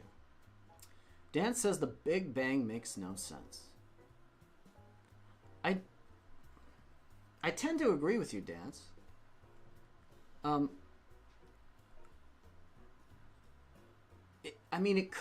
It's fine with it. Like, I was never that troubled by the idea of the Big Bang before. But I'm starting to think that the Big Bang is just the universe converging on a distant point on the horizon, past which we cannot see. Right? Because what would be the difference? How would we know, right, from our being so far away or being at one point in the universe and looking in all directions, we see it's all converging into what we think is this singularity, a point of infinite density and zero space, which, what the fuck is that? That doesn't make sense. It feels like the Big Bang and a singularity is just like, we can't see, it's what we can't see beyond. And so I wouldn't be surprised if if you keep on going out in different directions, you don't get this convergence to nothingness or to infinity. I think that might just be a consequence of our limited perspectives and our extrapolating the curve to the extreme and getting something that doesn't really make sense, even though we have a name for it. It just feels like that, it's like, and if we travel faster and faster out towards the distant edges of the galaxy, I feel like we'll just be able to see further and further, and that space will just open up, or we'll just push back that distant Big Bang even further into the horizon, but we'll never ever approach it or be able to see beyond it.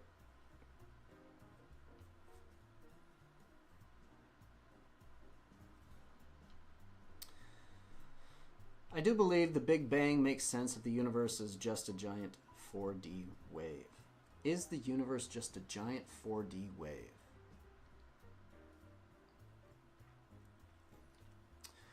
Yeah, maybe the Big Bang is like a local branch of the universe, of the multiverse. I kind of like that idea too. Dan says, if the Big Bang makes sense from the point of view of a previous universe or void logic, we have zero chance at a theory of everything since past and current laws might be different. So Dan says,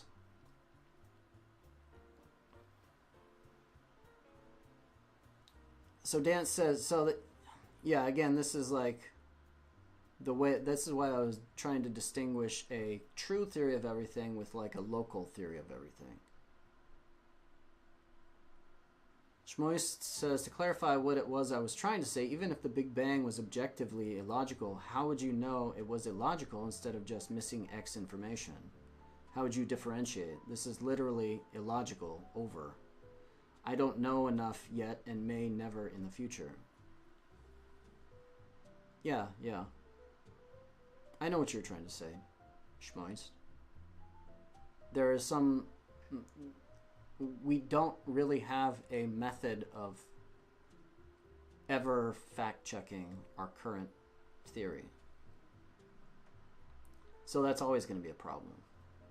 So there's going to be some theory.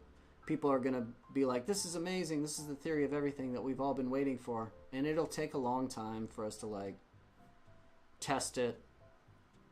Centuries might pass before people all decide that they accept this new thing. Just like in other paradigms with evolution or relativity, right? So that, and still, like there's other, maybe given technology that sees further and further into outer space, right, given new observations, we'll continually start surprising ourselves with what we uncover, the information that we uncover in the universe, and we'll continually have to modify our theories again. So maybe what we think is the theory of everything is actually, just a better approximation. Just as Newtonian physics, right? Probably people thought Newtonian physics was a theory of everything when it came out, until we had the ability to, see further into the universe and get new observations that didn't fit with Newton's theory.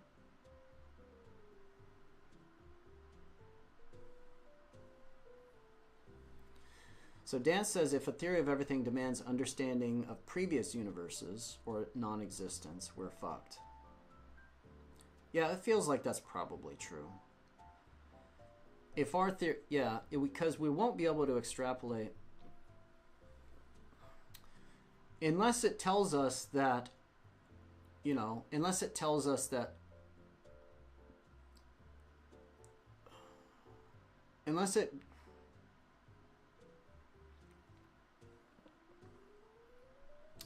I don't know. It feels like maybe it's possible to have a theory of everything that shows you what kind of possible universes there are, and then reveals that we are a one kind, and that even though we can't directly observe or test those other universes, because of the way that our universe is, we have to assume that it's in the context of these other universes, because then it couldn't exist at all. Something like that, you know?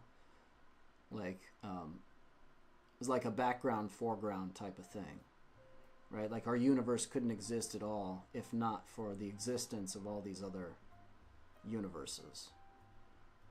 But I don't know, man. I'm just...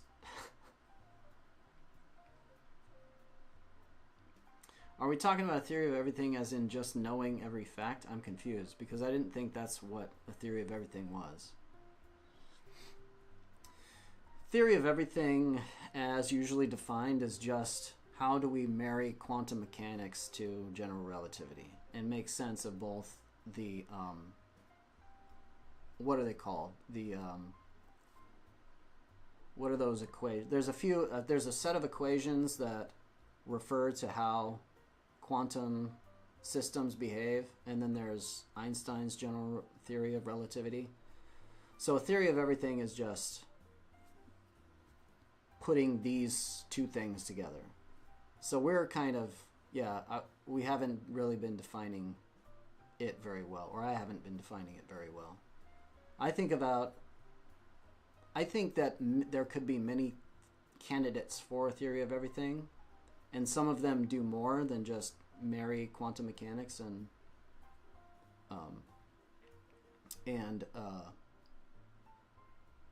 general relativity, but also marry things like evolution. And that's why I like Carl Friston's free energy principle, because it feels like that's kind of like everything.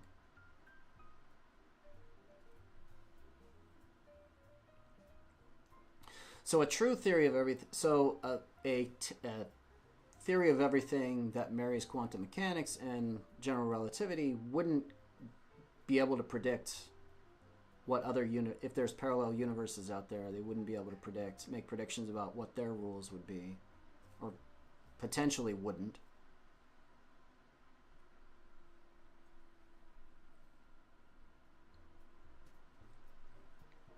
Assis Tom says a proper theory of everything encompasses not just physics. It must explain a lot more, starting by what the hell is value? What the hell is value? What is value?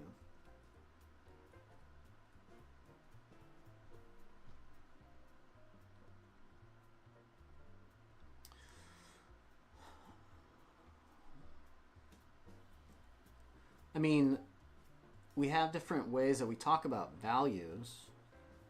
Like a value is a mathematical term, is it not? As well. But human values, that's quite a bit different.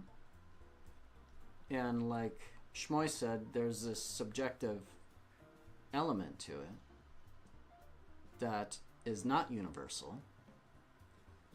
So it feels like we wouldn't have to determine... Now, if you're talking about like things like numerical value, what does it mean to have numerical value? Then I would agree it would probably explain that. I don't know, that's interesting.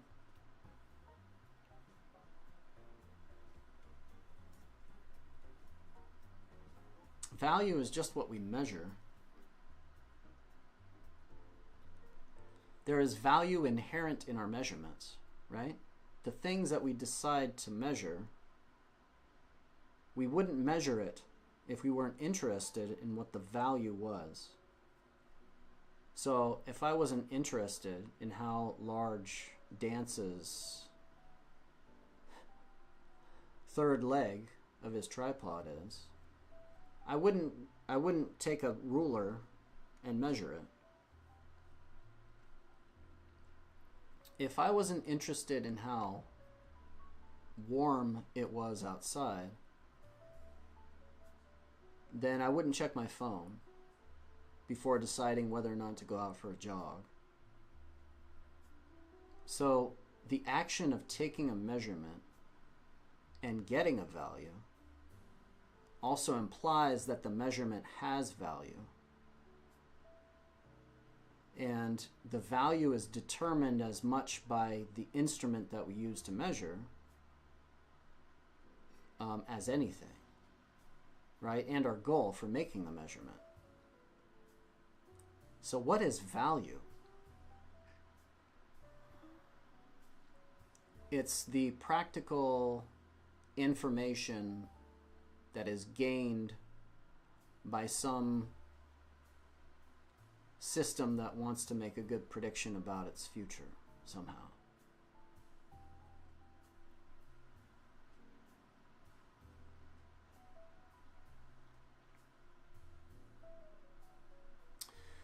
Breaking news, Roy's interested in dance's third leg. Of course I am. That's not breaking news. Every time I talk about and read Dance's name, I get this little twinkle in my eye. You have to assume. I just think it's got to be huge. Just because of the way that the confidence with which he presents himself. I'm just guessing it's got to be big.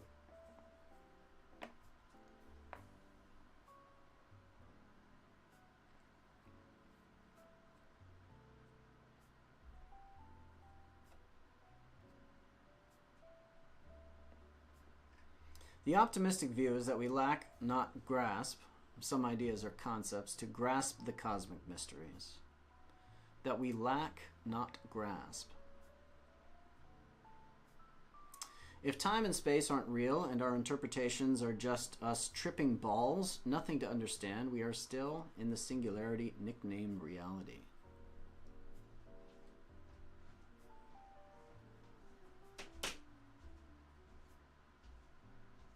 Yeah, and then we could, the singularity nicknamed reality.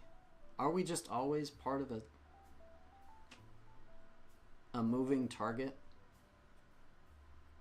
Maybe it's always just a moving target.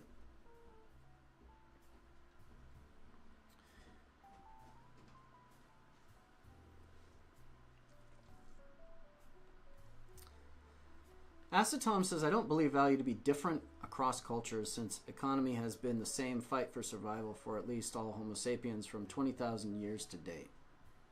So Acetome thinks that there is probably some subset of values that are universally defined, or at least statistically speaking, at least on like a macroeconomic scale. So he's kind of talking about values in terms of universal human values across macroeconomic scales, which I think that there are a set of these things, but there are plenty of other values that are not universal. And so you're thinking about the theory of everything that includes a thorough enough description of human psychology and how humans organize and scale as a species.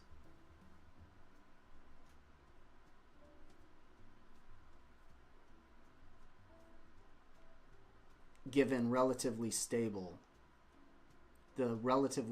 constraints that we're under.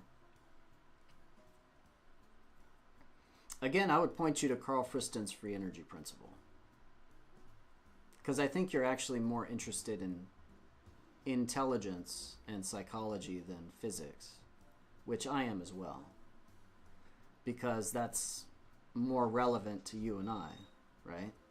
Is how will humans behave in the future given all of these other forces that are sort of corralling us or pushing us in certain directions. right? We seem to be scaling up. Our technologies seem to be scaling. Our knowledge seems to be scaling. And we wonder what are the effects of all of this, of all these constraints, given our psychological constitutions. How will we react under these constraints? And will it be a utopia or will it be a dystopia? Maybe both. Maybe the universe is constantly bifurcating into infinite timelines. And the one that we find ourselves on right now is in some sort of superpositional state with an infinite or near infinite number of other timelines. And the one that we find ourselves in will be as much due to random chance as anything else that we have control over.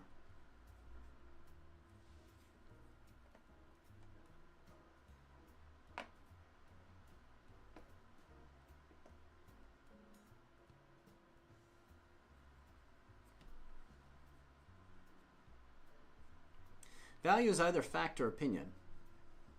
Economic values are opinions. Those aren't absolute.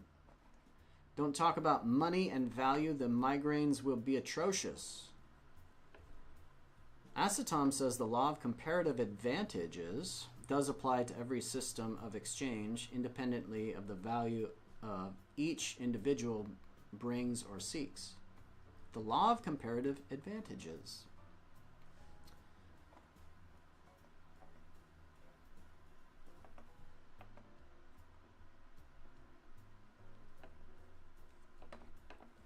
Let's look at the law of comparative advantages.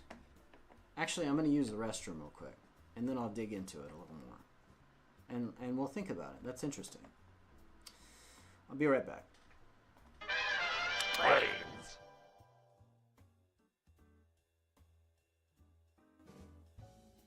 Experience tranquility.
You ruined my break time, Dance. You're trying to force me to hydrate and posture up when I'm not even here.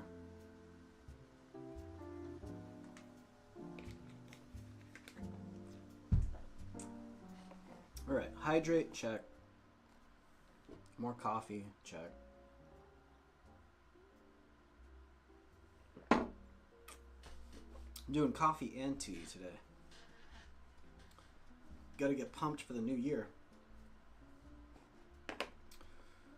Alright, let's look up the law of comparative advantages. I don't remember what that is.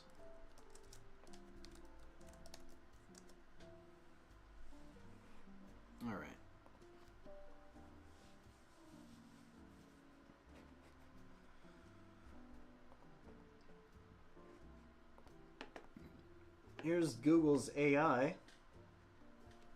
States that individuals, companies, or countries can gain an economic advantage by producing goods or services at a lower cost than their competitors.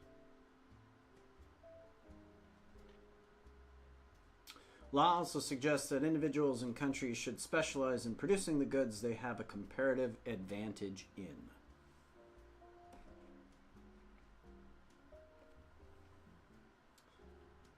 The foundation of international trade. Countries benefit from exporting the goods they produce most efficiently.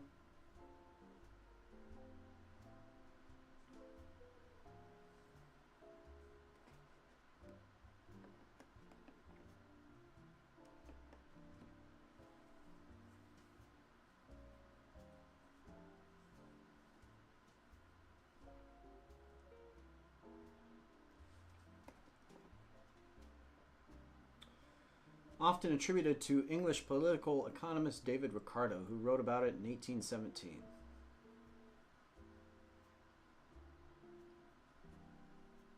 James Mill might have been the original source. Okay, so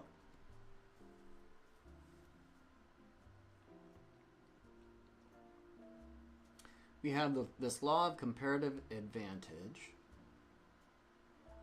which just means that humans engage in this cost-benefit analysis to figure out what activities, services, products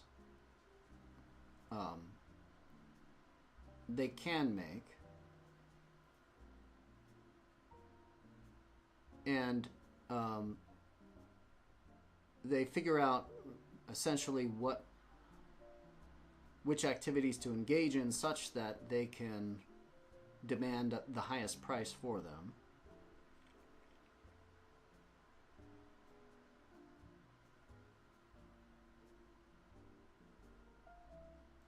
What does this say about a theory of everything? And the idea of trying to determine what value is, or explaining what value is.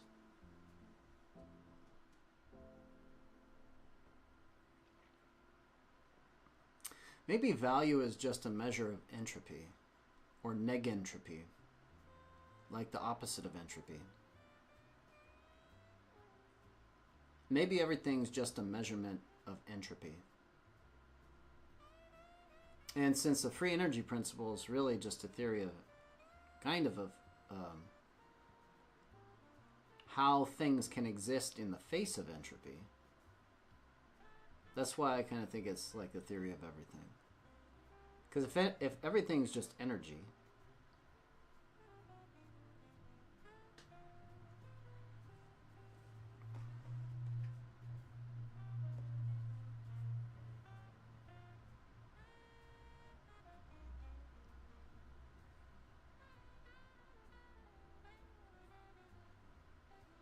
when I'm really sick, a toilet posture might be very helpful. That's funny. Of course, if you don't exchange love, you'll end up experiencing less love than if you did. Same for hate, same for loyalty, same for families being a better source of well-being, knowledge, insight, etc. than loneliness.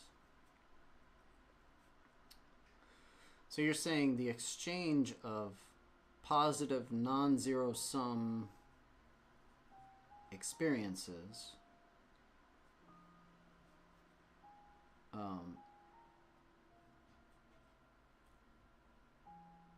has this multiplicative effect where the act of exchange increases the amount of it. Which, that's true, right? That's a pretty profound insight, that the more that you express love, the more that you also, as a participant in that interaction, you increase the amount of love that is experienced. So that's a pretty cool thing, right? It's like this resource that you, in the act of giving it away, you increase it. And a lot of products and services aren't like that.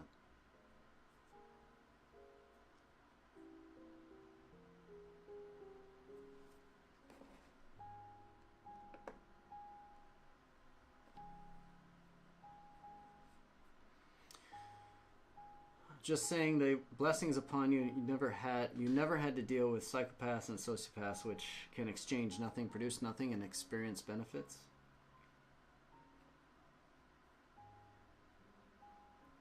What's up, Balthier?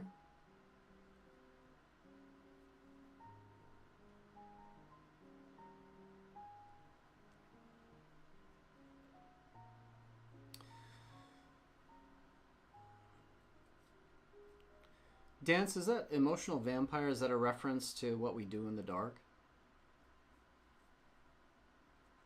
Or is this a term that you came up with yourself? How you doing 2025, Balthier?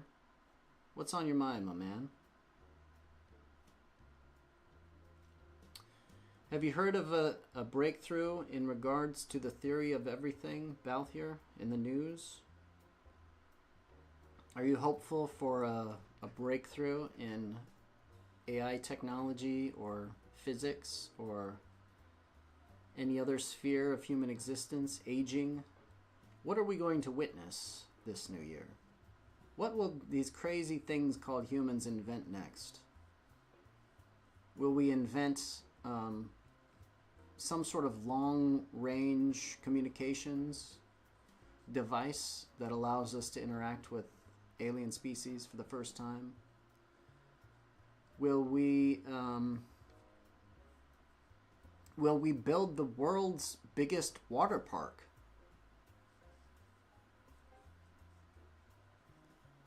As our countries decide what we're going to do with all the increasing wealth that we're creating and extracting from the world? What's going to happen, man? Quantum communication achieved. Last month is crazy, though. Quantum communication? What do you mean? Link me. Give me a link, Aceton.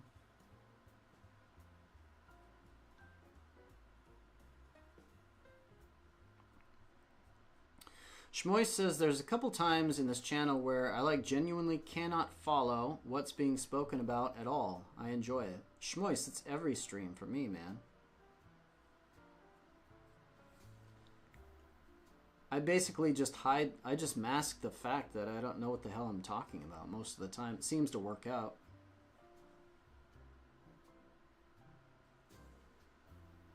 I'm hoping that someone will clue me in most of the time. Emotional vampirism isn't a medical or scientific term, Joy of Thinking. It describes how some people suck you out into emotionally draining plights, rants, or complaints, leaving you emotionally drained from merely engaging with them. Yeah, like the... I know... I was just wondering if you got it from the show. There's this show called What We Do in the Dark.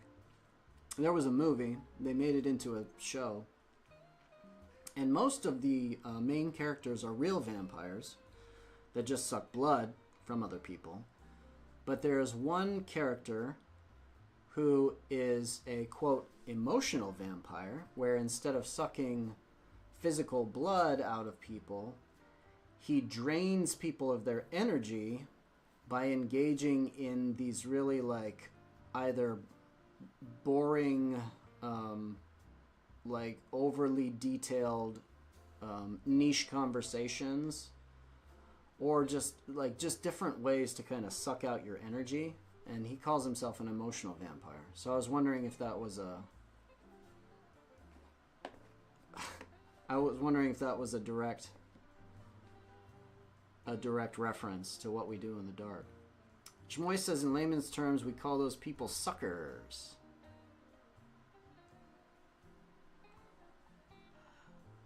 We call the... What do we call the people that get sucked into it, though? Because it seems like those are the suckers. Why do we call people that fall... for traps, suckers. Because the people that trap them, they're the ones sucking out and extracting like value from them, right? So like if you fall for a marketing scam, why are you considered the sucker? It was the people that conned you, right, into that trap that really sucked energy or money out of you. So they're the suckers. We're like the suckies when we get stuck, when we fall for like cons. So why are we called suckers? At least here in English. It seems like a misnomer.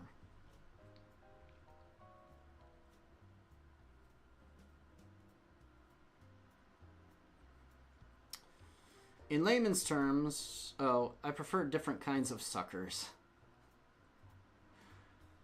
Destroyed oxytocin trying to cling to someone. Destroyed oxytocin trying to cling to someone. DOTTCTS. Oh, I thought you were trying to create an interesting what's it called? You know, where you have letters standing for a phrase? Jesus. Brain's not working. This bodes ill for the future of 2025.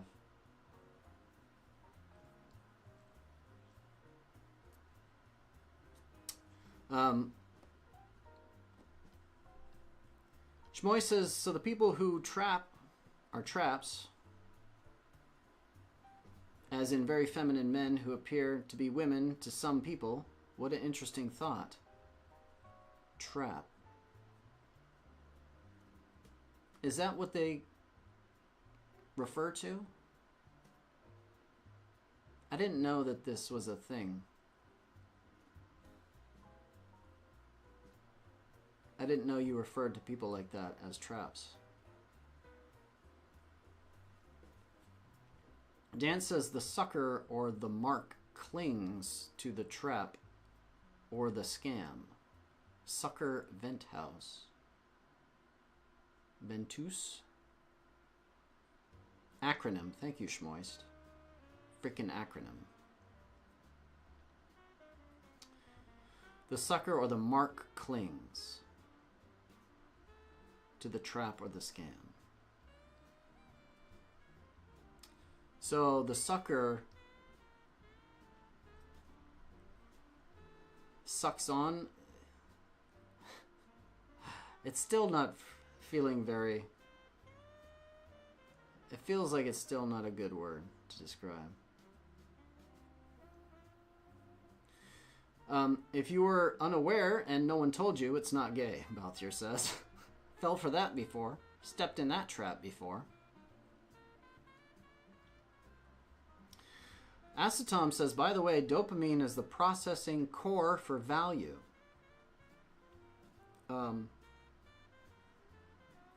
Well, it depends, right?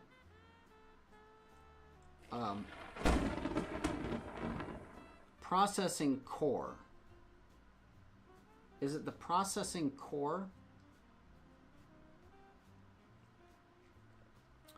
Dopamine is a signal that our brains send.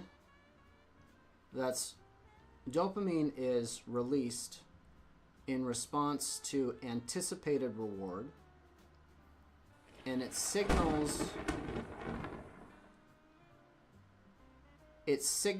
or it represents motivation to engage in a particular behavior.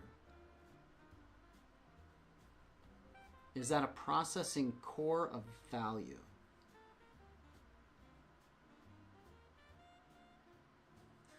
Certainly, dopamine is released in anticipation of something that is a reward, which would at least perceived value, which would have perceived value. So dopamine's definitely related and relevant here. Is it the processing core of value?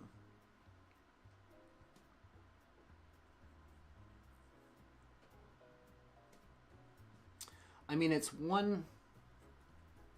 it represents a reward that we need to act in order to get, right? So it's like dopamine's released and it tells us that we need to act somehow. We need to expend energy in order to get that reward. There's also different kinds of rewards, right? So like serotonin, for example, seems to be a signal for satiety, which is like, we don't need anything. The reward is just conserving energy in this moment because that's actually the best thing for us to do. Which is a kind of reward. It's just not a reward that, you know, it's like, you're conserving energy. That's the reward. I don't know. Let's see. Shmoy says, I've been a trap. Had an elderly guy a while ago ask me if I wanted to drink at a bar. Had to get my friends over quickly. He started dancing and shit and was embarrassed. And then stuck around for like 2 whole hours because both my friends were girls around my age. You? Congratulations, Shmois. This means you are universally attractive, sir. Your beauty transcends all generational boundaries. Just take it as a compliment. He thought you were a woman? Did he really think you were a woman? Maybe he just, you know, maybe he just likes guys. Uh-oh. You sound like the French spy who had a decade-long affair and a child with a transvestite. Yeah, he might have still been interested. Definitely not. He apologized to me. I was slightly high and it just made me very obviously uncomfortable, but looking back, it's hilarious. That is funny. You have long, luscious hair. It's understandable. How long is your hair, Schmoist?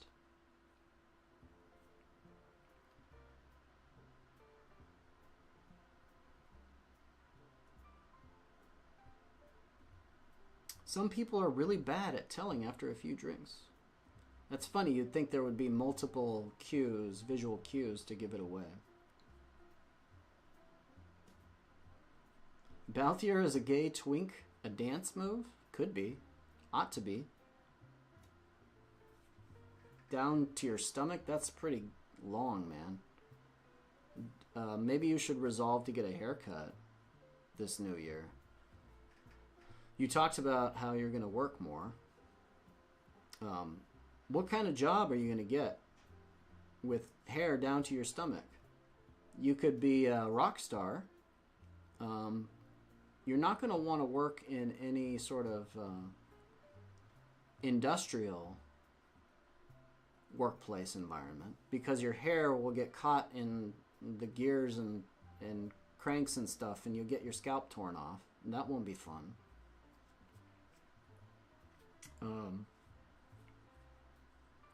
You already said you didn't want to be a swimmer, so I guess the extra drag in the water won't be an issue because you don't like the water.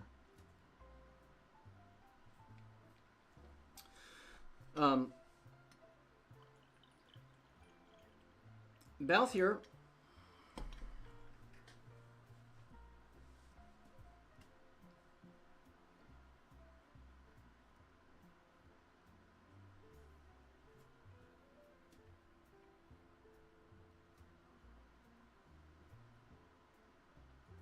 Balthier says you could just whip people with your hair as punishment and be paid for it.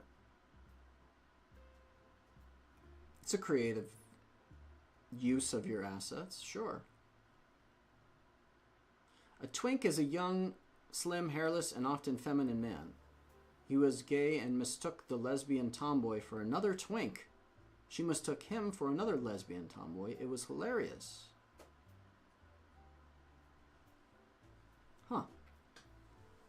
That's pretty funny.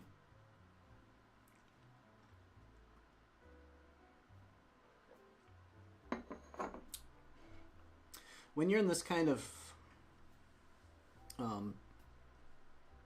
gray area, it's often hard to identify other members of your tribe.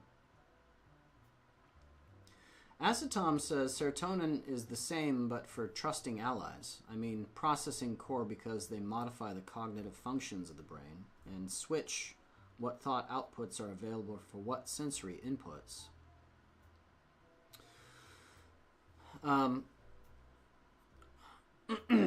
It's kind of hard to give these single chemical messengers a singular function because it seems like they have... natural selection tends to reuse and recycle many chemicals, building blocks for multiple purposes. So serotonin has like 16 different receptor sites or something. So it may be true that serotonin is useful in having that feeling of trust around people that you're comfortable with. Like maybe it does have something to do, maybe it is released in the context of people that you trust, but it's probably not the only thing that it's doing in your brain. Dopamine's probably the same way, right? It's like there's many different dopamine receptors. Most of them seem to be relevant for action. And for serotonin, most of them seem to be relevant for like lacking action, preventing action. But yeah, they definitely, you're right, they definitely modify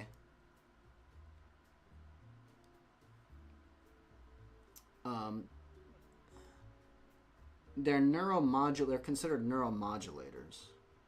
So they kind of tweak the machinery or skew it in one direction that's either action-oriented or action-averse, I guess. The opposite, whatever the opposite of action-oriented is. But they seem to, like, generally speaking, move the body towards taking action or towards staying put.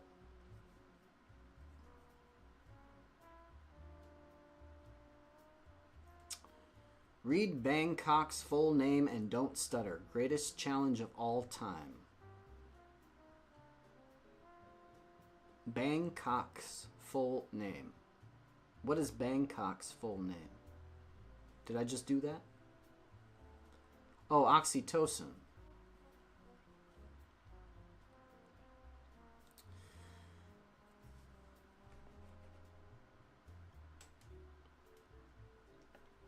Oh yeah, well, so oxytocin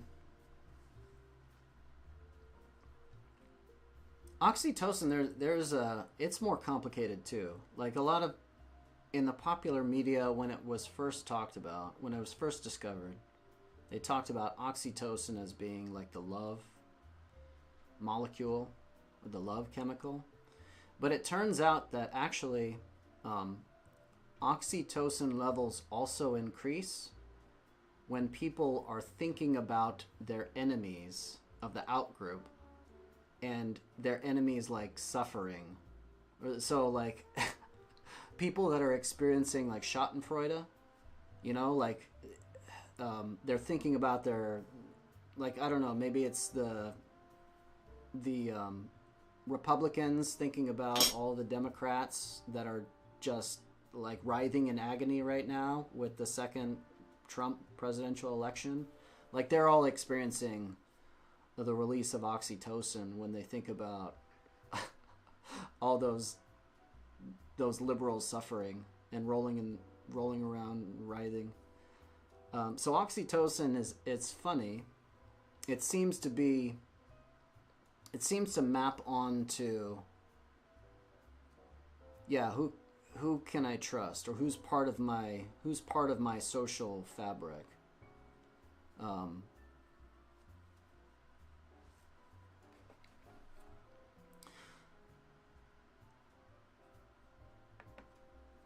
Crazy stuff happens in gay bars when you're in a big city. I definitely don't deny that, Dance. I had a friend that we worked at a restaurant together, and he would go to like gay sex clubs in San Francisco, and he would have the craziest stories, man. Some of the stuff I don't even believe.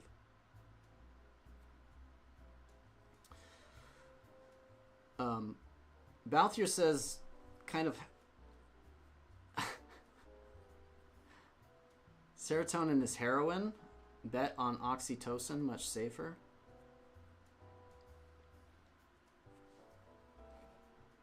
I missed a lot of this stuff in chat the first time around. If you take a bunch of ecstasy, it depletes your serotonin the next day and you won't want to do anything all day.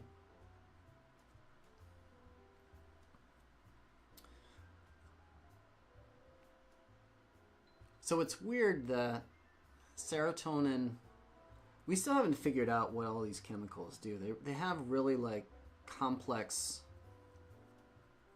really complex and diverse pathways in the brain. Because on one hand, we have this stereotype for stoners that they're just not motivated. And that seems to make sense because THC releases a lot of dopamine. And then in the morning, right, you have this sort of dopamine deficiency relative.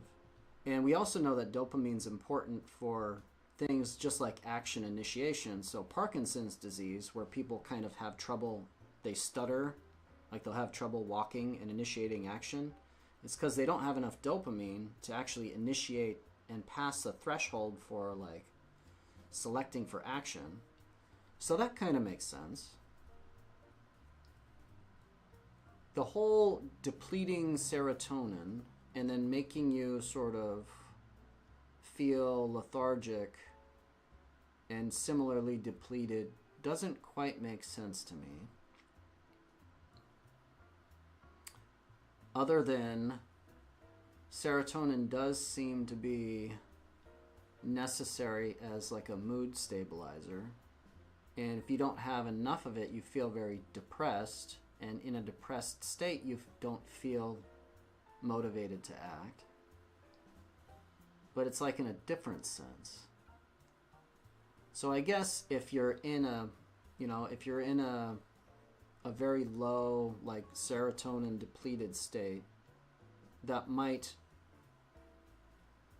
you might experience a mild depression in that state.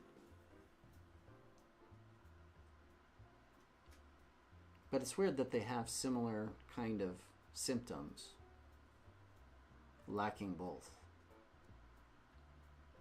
I don't know.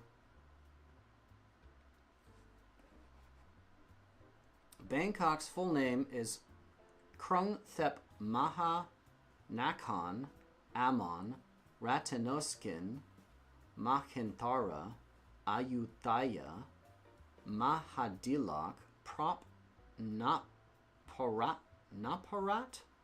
Nachhathani Buriram Udam Rach Hatewet Mahatsathan Aman Priman Awatan Sathit Sakathatya Witsanukam Prasit. Dude, what? What? Someone fact check Schmoist. I think he's gone crazy.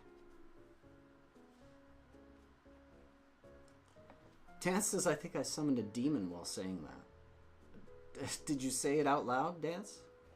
Let me know if one arrives. I'm hoping that all of my terrible pronunciation will prevent that from happening on my end. People usually call it Krung Thep, City of Angels. I'm not Thai, I just find it interesting. People call Bangkok City of Angels? I didn't know that. I have a friend who's Thai. I'll talk to him about it.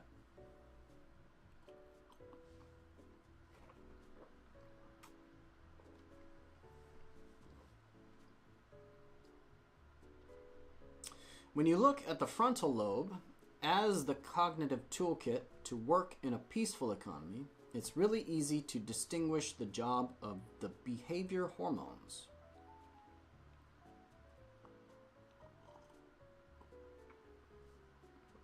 What do you mean by that, acetone?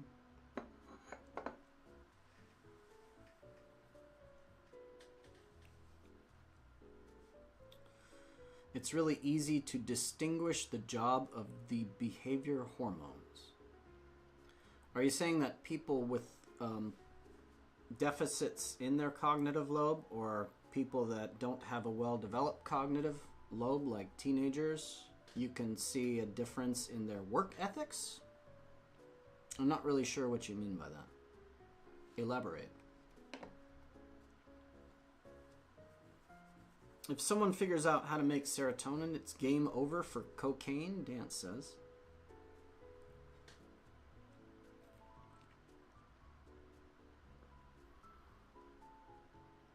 I wonder if it would have the same effects, though.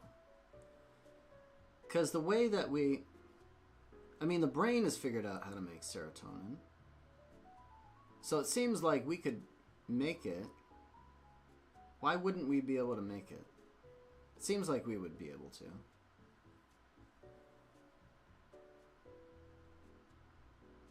But I wonder if we just packaged it. Like, I'm not sure what the process is for serotonin and getting it to the right parts of the brain. Like, could we just get pure serotonin and inject it into the bloodstream and have it have the same effect as ecstasy? I mean, most of these drugs, they work because they're agonists for those serotonin receptors. So it's basically like having whatever receptor it's an agonist for, right? Like, it's a pretty good substitute. But a lot of the times the agonist, right, like the drug agonist, is more effective. Like in the case of LSD, right? So LSD binds to receptor or serotonin receptors, the specific receptor, and it binds like, I don't know what the efficiency is, but it binds for such a longer time than actual serotonin that that receptor is constantly like spiking, like it's getting, because it gets stuck in there. Right, so it has this lock and key effect. So LSD will affect serotonin receptors.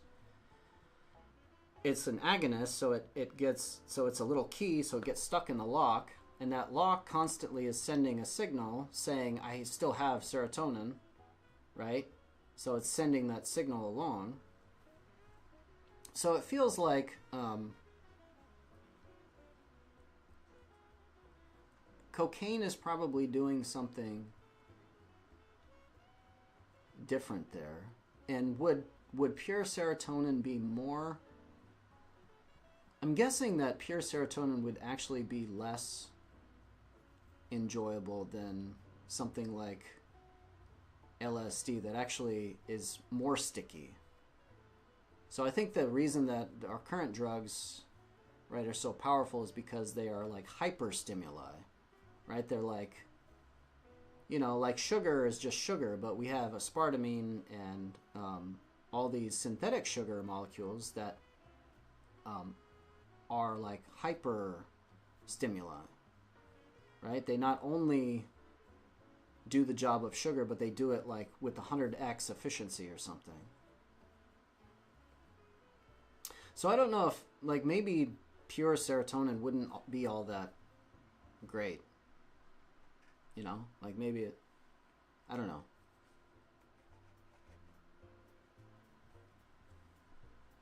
Shmoy says, not to mention it becomes a literal neurotoxin. It'll damage actual serotonin producing neurons. Like, you literally get brain damage. Balthier says, sounds like you just performed the last rites for an Egyptian pharaoh. When I was reading that, this is literally Brave New World. The UK economy is fucked. London alone consumes more illegal drugs than France and Germany combined. probably has to do with the increase in like depression, right?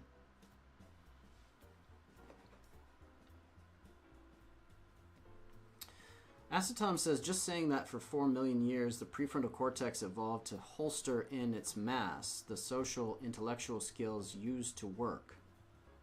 For 4 million years, the prefrontal cortex evolved to holster in its mass the social and intellectual skills used for work. Well, it's not just the prefrontal cortex. The prefrontal cortex, so Acetom, it is kind of like the crown jewel of evolution in terms of intelligence and brains, because it was the most recent thing to evolve.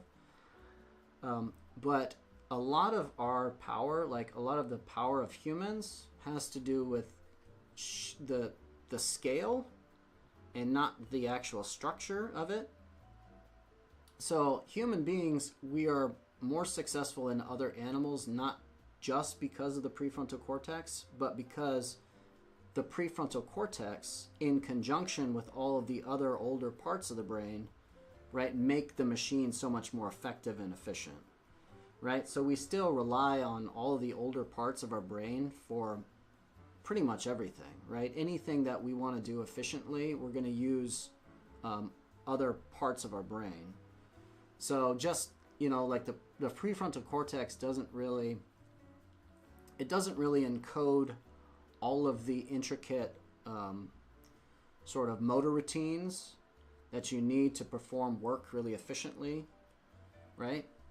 It does allow us to engage in like long-term planning and complex simulations. So it's a crucial aspect of like imagination and like counterfactual reasoning. And it does seem really, really crucial for complex social lives. So it's true in that sense. But it's not, I wouldn't say it's not the only game in town, right? It's a lot of its efficacy comes from the fact that it creates a more of an ability to coordinate from other parts of the brain, or an ability to coordinate other parts of the brain and orchestrate them like a conductor, right? So that it can sort of plan, so it can say, okay, now you guys, now this part of the brain take over, now this part of the brain take over. And it's like a way to, it's like a coordination of other parts of the brain that makes the overall organism a lot more effective. So it's not that, and I don't know what the point was, but that's just kind of what came to mind as you said that.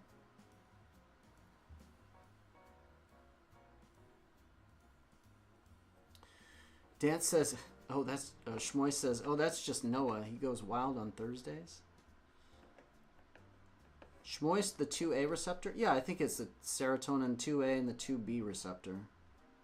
I'm not sure if it's 2A or 2B. I think it attaches to both in different ways. And one of them is more, I'm not sure which does which. I forget. Dan says organized civilization is a very recent thing. We have rudimentary cooperation skills. Homo sapiens have been around for 300,000+ years. You overestimate our social and intellectual skills to work. Petty tyrants, massive egos, and interpersonal conflicts are so widespread the existence of HR is necessary to prevent violent resolutions. Cocaine market in the U.S. is the size of the fast food market? Is that true?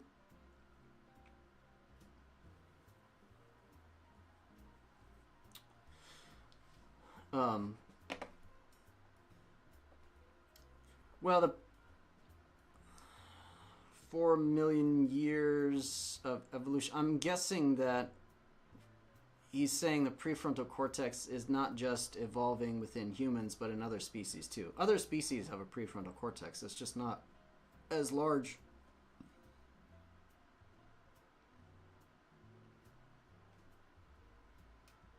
Is the cocaine market really as big as the fast food market?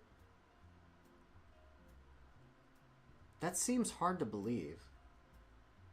Just because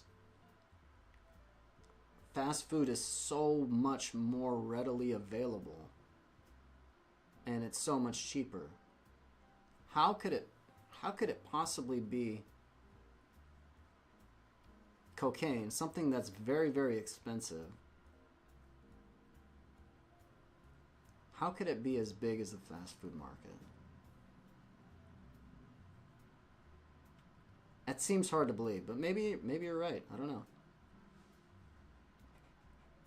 Homo sapiens is the peak of hominids, and our brain still precedes civilization. Yeah, our brains kind of, we had this like highly complicated ability to engage in this project called, advanced modern civilization. Like, we had that potential long before civilization actually existed. We probably just used it for different things. Right? Like, the focus of our intelligence has shifted. And now, a lot of us don't a lot of us don't have to use our really highly tuned intelligences to do things like go out and work the land and engage in agriculture, because we have other people that specialize for that. And so it's like the real, the real kind of superpower of the human species is just our ability to be flexible, adaptive, cognitively adaptive. And we can kind of solve any sort of a wide range of different kinds of problems, and it really just depends on what kind of environment we find ourselves in. We adapt to the problem set that we're kind of thrown into, and our brains can take on and like rise to the challenge of that specific environment.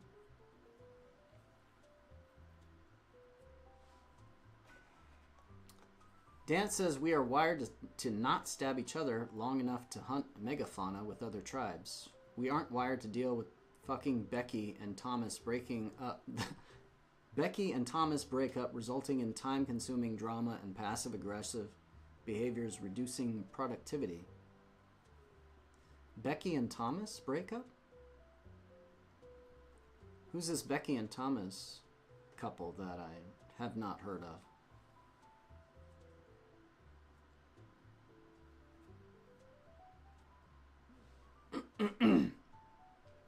Acetom says, I see consciousness as a software, like as in the PFC functions as the interface, which calls the rest of functions as needed by the user. I think that's probably close.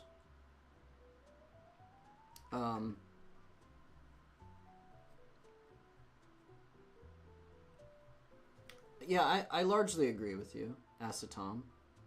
I think what we experience is a process. So if you think about, the analogy is that, the physical networks of neurons in our brain, that's the hardware. And the software is the series of energy transformations. And sort of consciousness arises out of this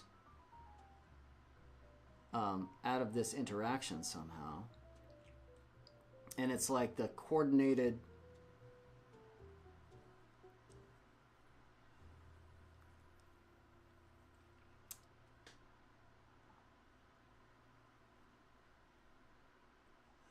I think consciousness feels like it's probably some sort of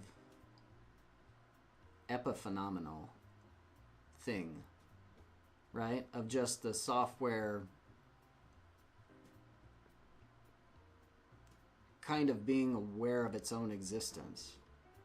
It's like software bending back on itself and realizing that it's running. And so like consciousness is just, it's just this experience that we have. Balthier says fast food is way more addicting than cocaine. Yeah, I totally agree. Well, I've never done cocaine, and maybe it's not as in one sense it's probably not as addicting as cocaine, but in another sense, because it's so much more accessible, like if you add up all of the people that are actually engaging in these two activities, it would feel like one would massively outweigh the other. I do think that consciousness probably arises in the, maybe not solely in the PFC, but, well, I don't know. Because, you can damage the PFC, or you can have little to no PFC in other animals, and yet we still see very, very complex behaviors as a result. And you wouldn't, and just by observing these other animals that have limited to very small PFCs, you still might imagine that there is something that it's like to be those animals. So I'm not sure that it's necessarily localized to the PFC, but I think the PFC probably gives humans their unique blend of conscious awareness, right? So the unique ability to like engage in 3D mental transformations, right? Like seeing things in your mind's eye, or being able to imagine yourself like jump off a cliff and deciding, yeah, I'll probably hit the bottom and I don't want to do that. Like, I don't know, maybe other animals can do that as well. But I just think that the PFC probably opens up a new range of possible conscious experiences. But I don't think that it's necessarily the seat of consciousness. But I do think that, consciousness is, I think that's a pretty good analogy, that it's software.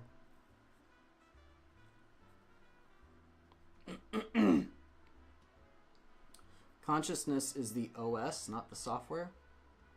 Balthier says consciousness is the OS, not the software, the operating system. But the operating system is also software, Dance.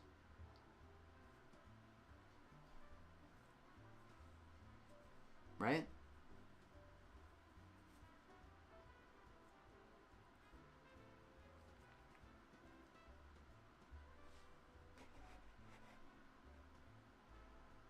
Oh, I'm behind in chat. Okay, you already said that. Dan says on any given day in the U.S., an estimated 36.6%, or approximately 84.8 million adults consume fast food. I can see 100 million adults doing drugs in the U.S. on a daily basis. You think that it can't be 36% of people using cocaine. There's no way there's that much cocaine being used in the U.S. It just doesn't make sense economically speaking. It's such an expensive drug, and I don't even know anyone that does cocaine. I know, at least a few dozen people that eat fast food every other day.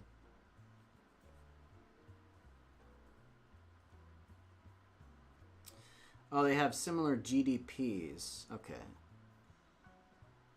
So so it brings in a lot of revenue. Okay, that makes sense because the margins, right? Like the profit margin of fast food is really, really, really, really, really small, and I'm guessing the profit margin of cocaine is like pretty big.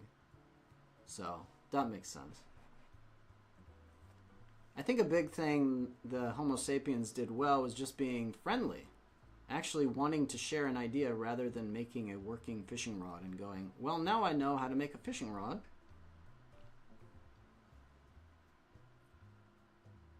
I think you're onto something there, Schmoist. It's important that we share our ideas. We want to share our ideas.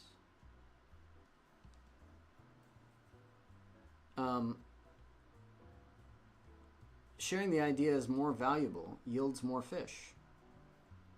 Right, if you have a community of people that can then engage in that activity, then collectively you're better able to cope with survival needs.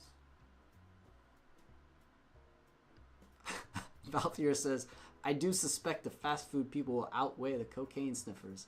Yes, absolutely they will, Valthier.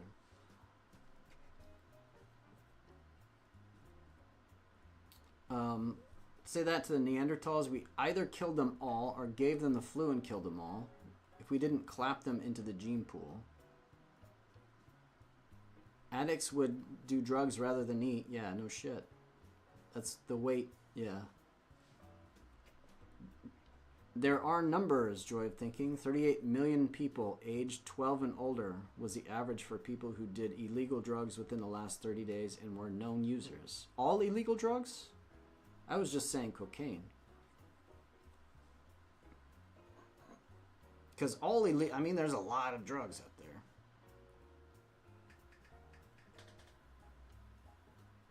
It wouldn't be surprising to me that the entire sort of drug black market outweighs the fast food industry. That wouldn't surprise me. But just that cocaine by itself would. That would surprise me.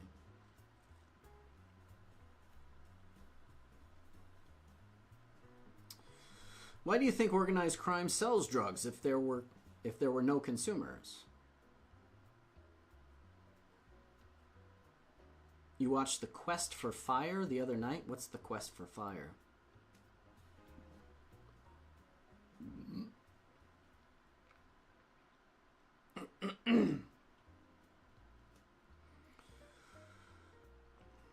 Yeah, needs create markets.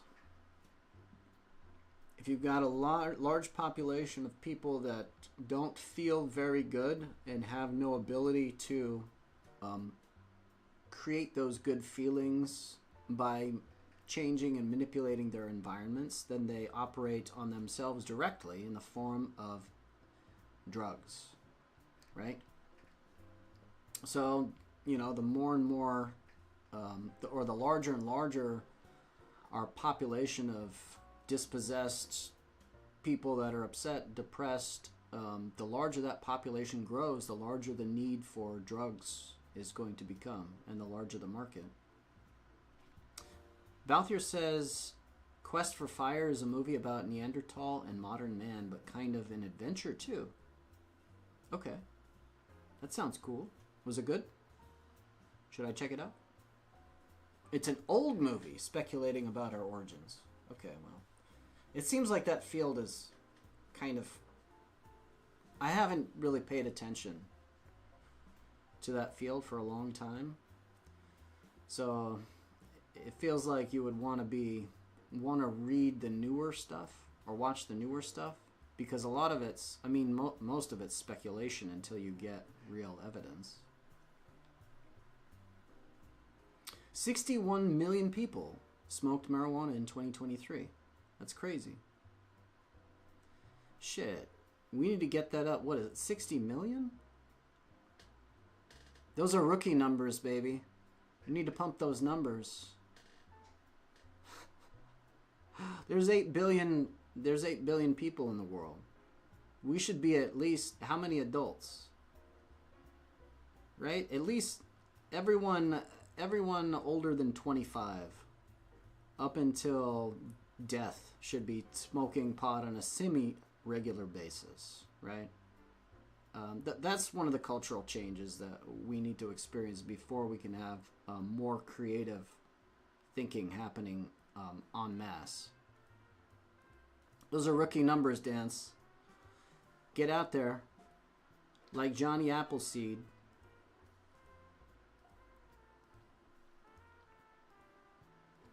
Acetone says, not just people, fruits evolved as businesses too, when the oxygen industry wasn't enough to justify plant survival. Fruits evolved as a business too, when the oxygen industry wasn't enough to justify a plant survival. As a business.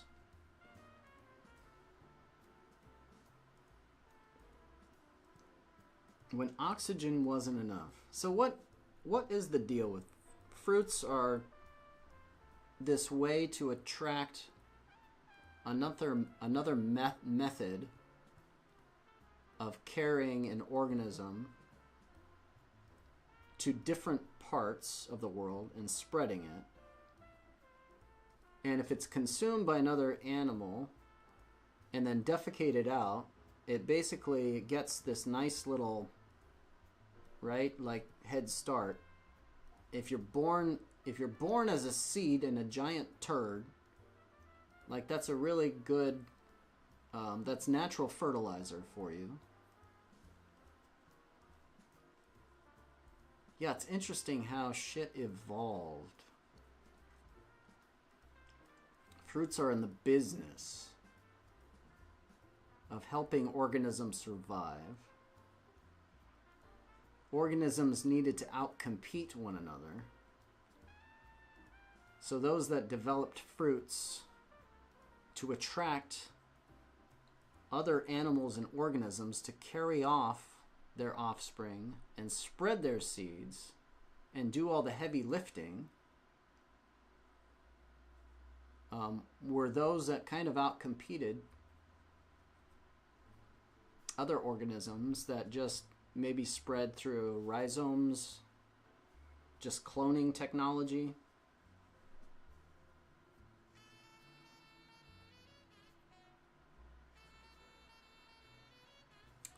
Balthier says plants eat carbon and poop out oxygen, I thought.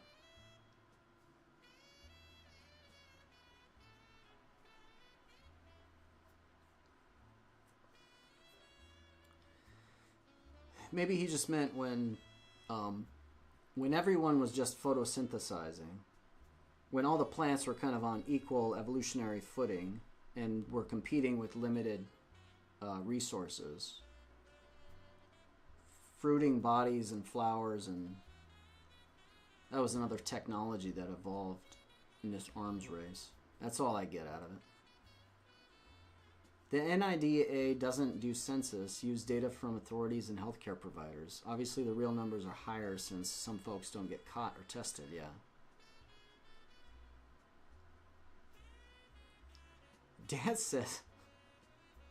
Dan says, hear me out. Plenty of humans around. Let's introduce a human-only predator.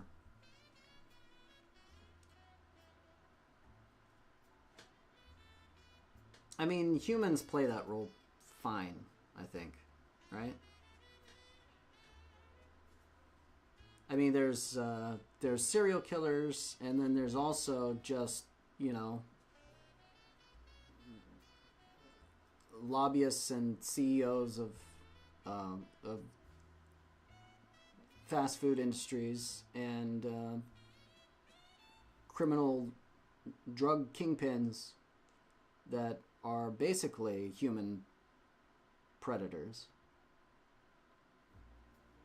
They feed off of humans, although indirectly. More like vampires, right? They keep their victims alive and slowly drain them of life. Something like something with gorilla level strength, needing a warm meal every week. Yeah, something like I don't know, there's got to be like urban myths of these things, right? Like a werewolf. Right? During the day, they blend in perfectly. Werewolves. That's the perfect thing, right? During the day, they blend in. They're just normal humans. At night, they need to feed, and they feed off of humans. You're just describing werewolves.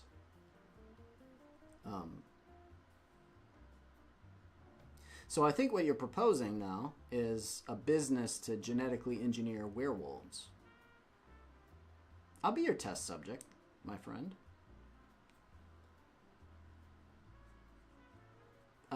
Vampires are parasites, they'll not reduce the population.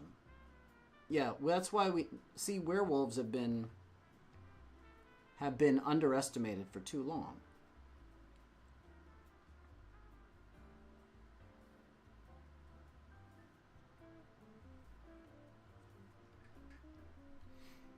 It'll just eat all humans and die?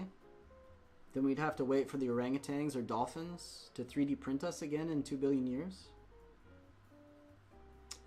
by God, why would they do such a thing? Even if they had the technology. It's like us, you know, trying to 3D print the Black Plague or something. I guess we would, just for the hell of it, because we're curious, right? We're definitely going to 3D print dinosaurs at some point. We're totally going to create Jurassic Park on an island. There's going to be an Isla-Sera out there. There's going to be a Jurassic Park world. Because, you know, humans can't help themselves. And basically they're just going to turn it into a reality show. It's going to be a live stream reality show, theme park. And some people are going to tune in because some 1% of all the visitors are going to get eaten and die horrible deaths. And that's going to be like part of the draw of that place, especially when humans have cured aging and they're all like, God, we're so bored. Like nothing really makes us feel alive anymore. Because we just never get close enough to death to really feel that, like that surge of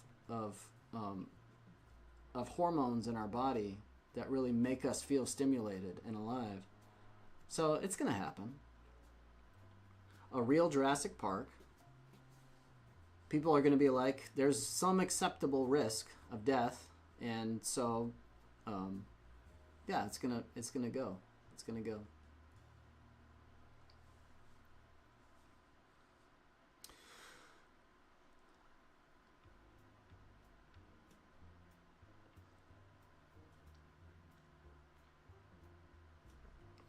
I don't think it's going to be dolphins and orangutans, though.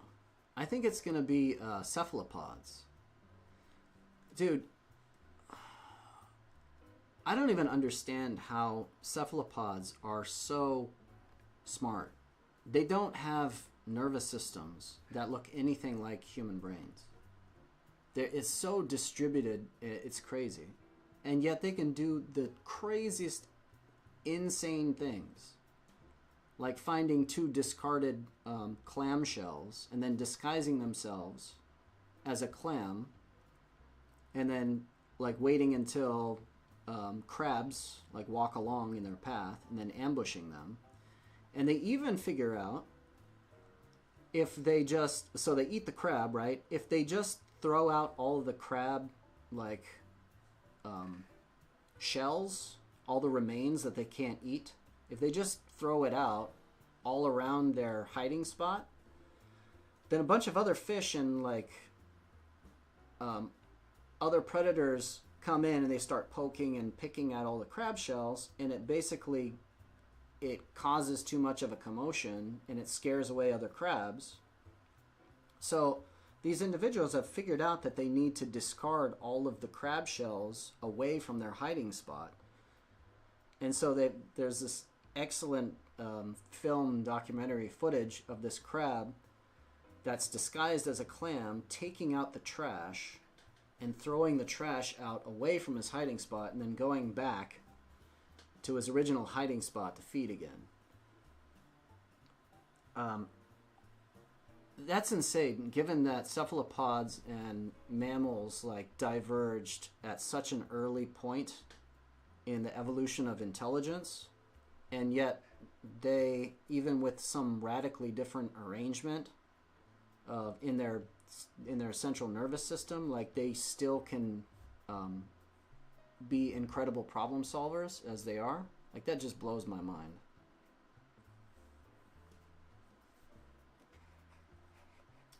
They say 12 million people believe the planet is ruled by shape-shifting lizards. That's 4% of the country. Dance says that's ridiculous. The rich and famous love to tan in the sun or sand, hang out on beaches. And wait a minute. Oh, it all makes sense. Yeah, they're all cold-blooded. That's why they love sitting out on yachts in the sun all the day, all the time. If people still believe in communism, lizard people ain't that far-fetched. Dan Spacabre says the best psyops always outlives its usefulness. So you're saying that this is a holdover from when... So these crazy conspiracy theories were a useful propaganda at one point in time, and then they take on a life of their own, and they seem to attract certain people to them, non-critical thinkers that just accept them because, well, hey, it feels good to like know some secret about the universe that no one else believes in, right? Makes you feel special.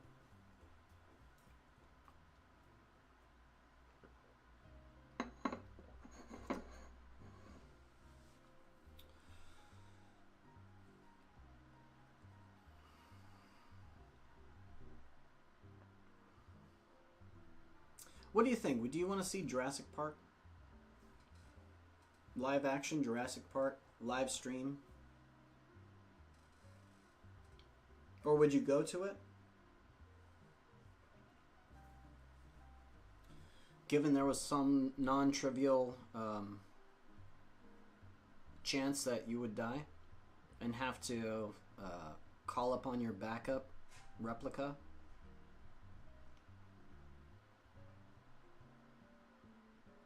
Let's do it.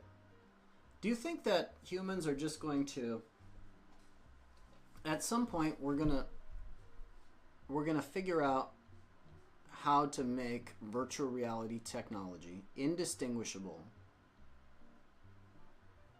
from reality itself, and that we're just going to spend all our time in the future recreating what it must have been like to experience all of the different phases of human history in the past, all of the different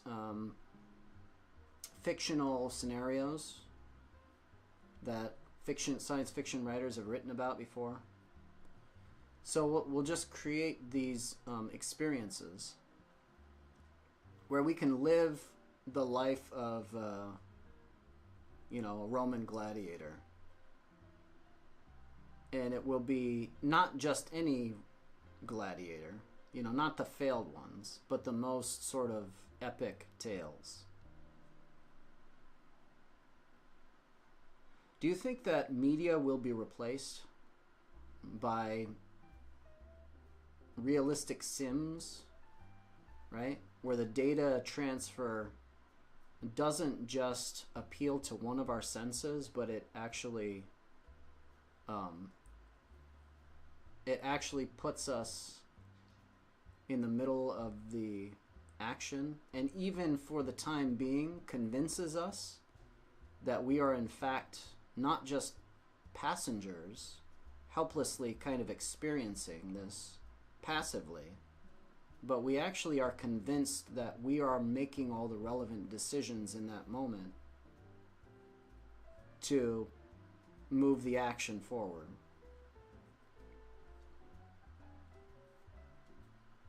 And if so, how do we know that we're not just that right now we're not just the product of some really high-tech civilization that wanted to experience me? Why would you want to experience me, though, for the love of God? It just seems like, of all the different tales of extraordinary lives that you could experience, why would you choose this particular experience? So that's the only reason that I'm kind of skeptical about that that thought experiment, because why would you want to experience my life? It hasn't been, at least so far, it hasn't it's had ups and downs. There's been a lot of great parts to it, but in terms of extraordinary, hasn't been, I wouldn't consider it, I wouldn't sign back up, right? I'd be like, nah, why don't you check out Why don't you check out Mr. Musk's life over there? That's probably a little bit more interesting.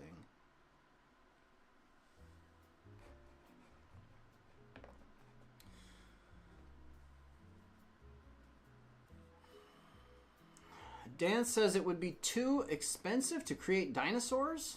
The oxygen requirements to not have deformed or asthmatic mutants are too high. Oh, come on, Dance. You're not thinking big enough. Why can't we terraform at least an island, surround it with some sort of, you know, like atmospheric shield or filter, and then just plant a bunch of really, you know, like jungle, like large green leafy plants within the vicinity. And then if humans have trouble breathing in that environment, we can all just have some kind of respirator or whatever. Valtier says I'm way too cheap to buy Jurassic Park tickets. I'll wait for them to break out and then adopt a baby T-Rex. Dude, I like it. Miniature T-Rex technology. I like it. The wave of the future. The perfect pet. A mini T-Rex. Can you just imagine that? Just a little baby T-Rex following you around. Adorable. I can see it now. Mine is wearing a pink summer dress and is holding a basket and is collecting some fruits out in the garden. Balthier says, I do believe in our lifetime video games will become indistinguishable from real life. And Dan says, not until the neural interface gets smell and taste right.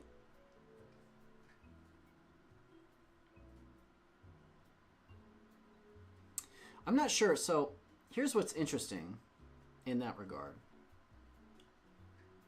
I don't think that you have to...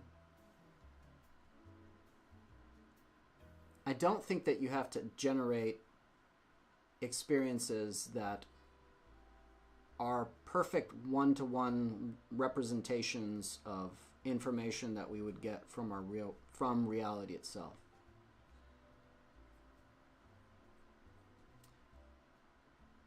I think you just have to reproduce some subset.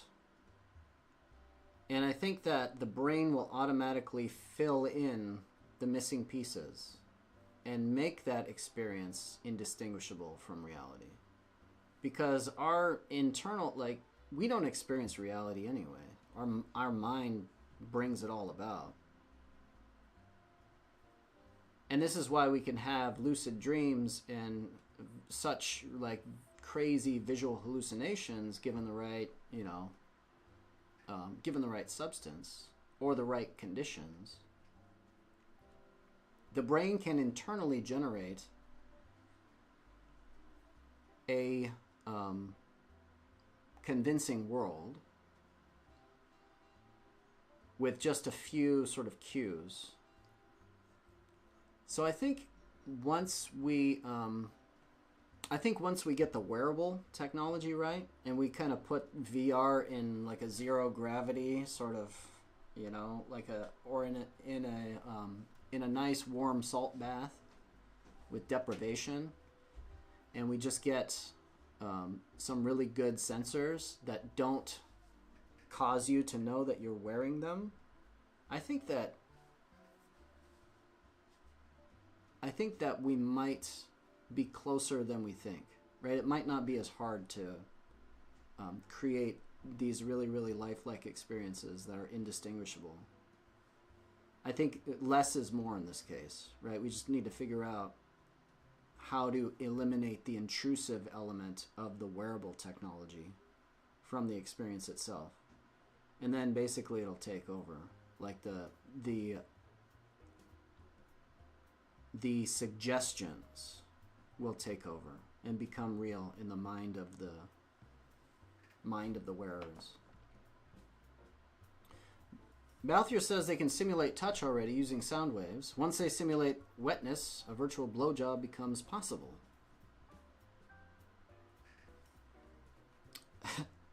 Dance says a true gamer and capitalist. Acetom says we are close to brain interfaces. Although those early stages are read-only someday, they will be able to write too.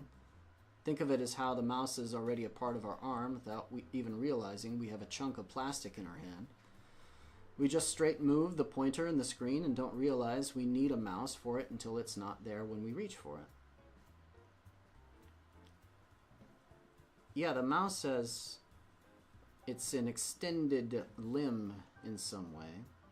And yeah, when we're interacting with our keyboards and when we're immersed in a video game, we don't stop and think, oh my god, I have to manipulate this device. We just believe that we're manipulating the thing itself, right? Without realizing that it's being mediated with this human technology interface. And so it feels like when you get really good at something, you don't notice the intermediate steps there. Your brain has automatically encoded the necessary motor routines for you to do it seamlessly, and then you don't focus on the actual act of doing it. You just do it. And so maybe the technology will disappear in the same way that mice do. So what's the biggest barrier to that? It's probably like it's probably mostly with like optics and lag right now. I think it's probably optics and lag, like information delays. I think that's a big problem. Bandwidth. And then also maybe range of motion. Because for like to experience true virtual reality, it doesn't seem possible to encode a full range of motion with just a couple joysticks and some buttons. It feels like you will have to use like scanning technology, or maybe somehow we, like during REM sleep, our brain paralyzes our body from our neck down so that we don't act out our dreams. We might have to figure that out, right? We essentially enter into a REM-like state, dream state, where our body's paralyzed, and then we can utilize all of the it's called the premotor cortex and the motor cortex in our brain. We can utilize all of those motor routines and run them without them sending signals to the relevant body parts, and then acting them out. So maybe we'll have to do that before we can get like true virtual reality. Because otherwise we have to actually move in reality as well. And it seems like whenever we're like trying to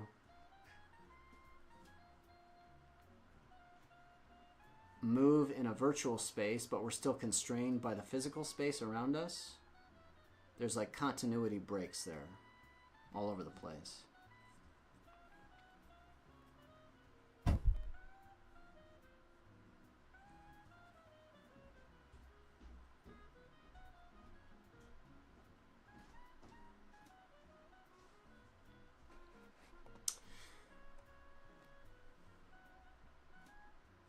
Dance doesn't think we're close. He thinks there's not enough data, not enough guinea pigs, and the risk for hacking is too high.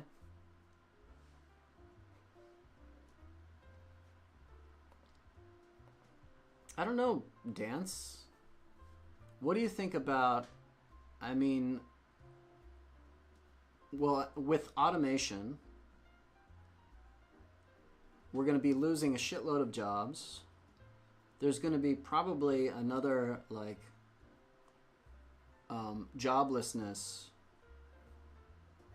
crisis in the coming decades, maybe people will be like so hard up for money that they'll volunteer to be part of these big research programs, and they'll sign up with like Neuralink, and they'll get like a testing fee to be part of to be a guinea pig in some of these tests, and then they'll have, you know, hundreds of thousands, if not millions, of people that would sign up as a way to get some form of income after their jobs have all been outsourced to robots everywhere.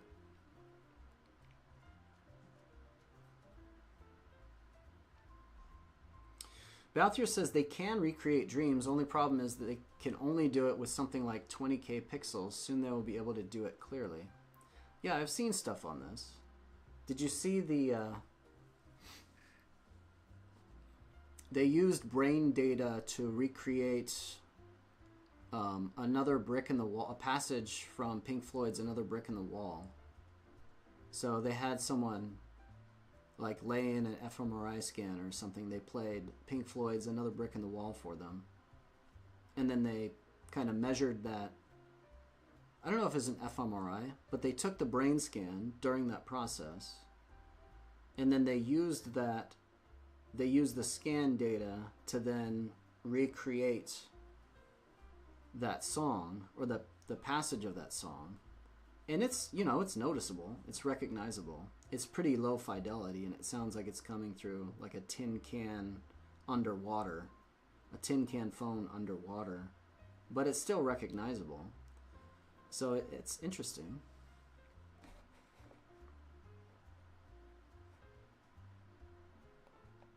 Man-made horrors I fully comprehend. Same risk of someone hacking your bank account.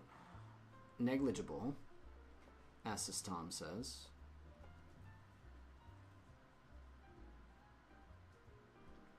I am sure what kind of insurance or medical care will help you once you're dead or brainwashed because a hacker fucked around inside your brain. I'm not really sure if there's a danger to like brain hacking in the future. Let me think about this. What would it mean to hack someone's brain? If they're using one of these kind of very, very like immersive headsets. It feels like there's no way in which you hack someone's brain directly. You would be hacking the information stream connecting to that brain. So, I mean, you might be able to alter the experiences that that person has. It feels like that's not going to really damage your brain. It's just going to be like the real problem there would just be like planting misinformation and getting people to believe in stupid shit that's not real, like, you know, like false beliefs and propaganda. I don't see it as any fundamentally different from the problem of propaganda. I don't know that anyone's going to be able to go in directly and like hack your brain and be able to shut you down like Elon Musk can, you know, unlock cars remotely.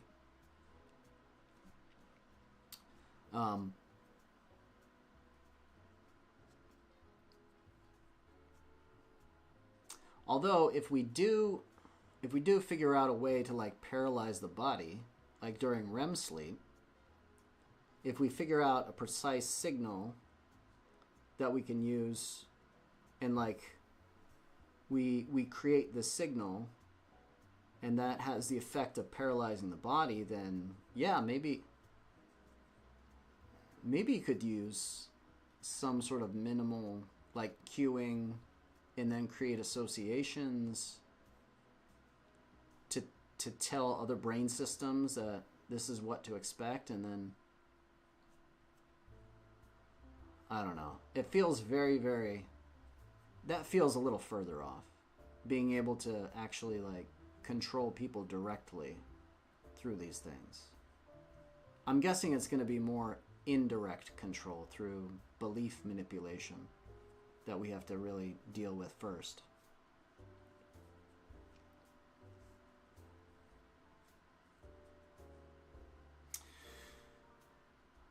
I want a perfectly functional one-way neural patch before you start to pop skulls. What's up, Enrico? How are you today?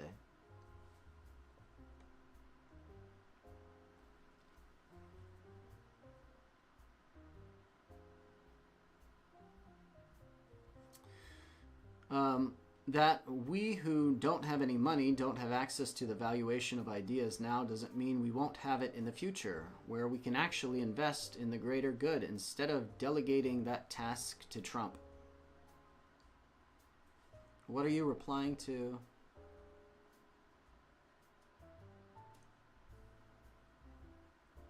I'm sure what kind of We have criminals infiltrating dildo factories to install ransomware and crypto stealing software.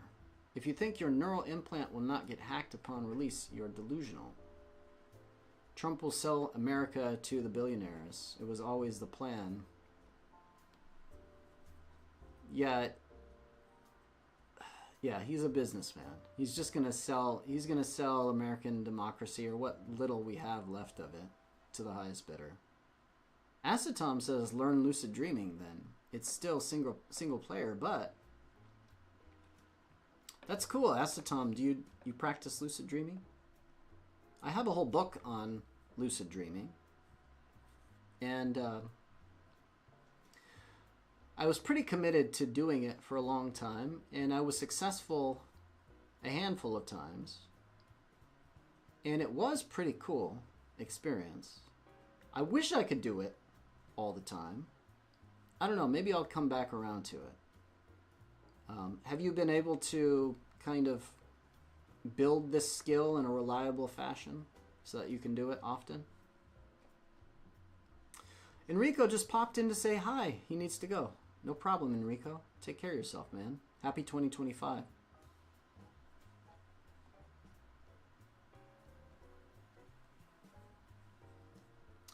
Balthier says they already own it. Trump changes nothing on that front. Yeah, it's true. They already own it. Most of it.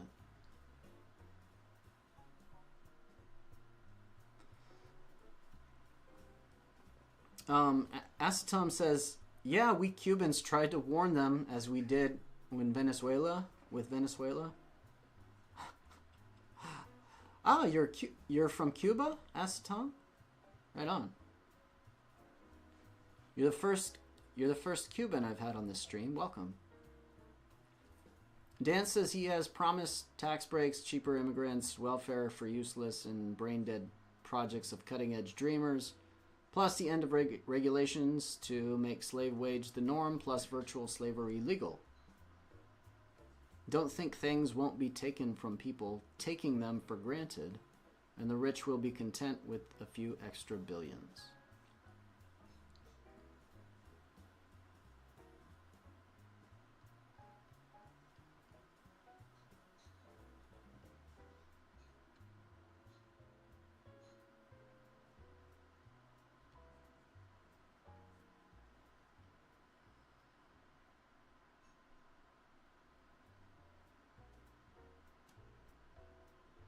Acetom says, I managed to turn a few MAGA by showing them the resemblance of the translated Hitler speeches.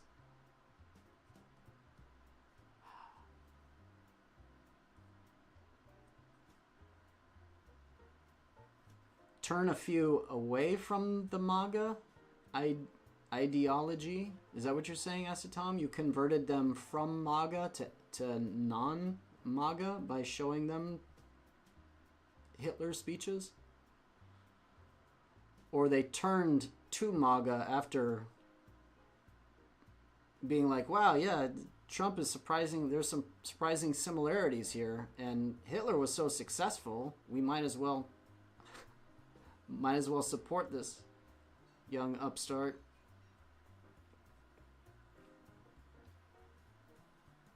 I enjoy the rich grifters and the broke ones fighting over visas on Twitter.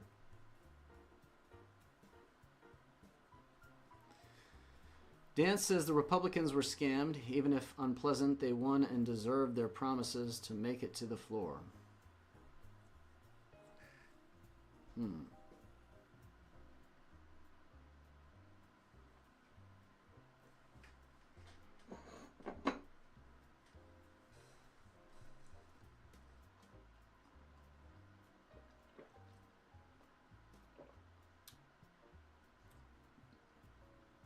It seems like humanity's just gonna have to, like, create a fund, right?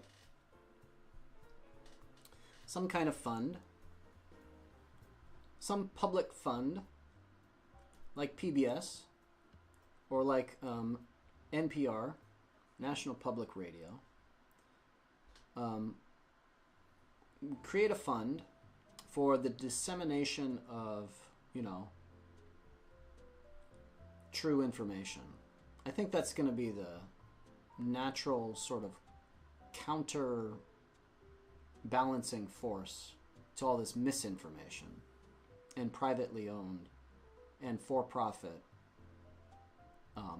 proliferation of information, right? There's got to be some consensus around the need for a publicly funded and monitored source of true information in the world.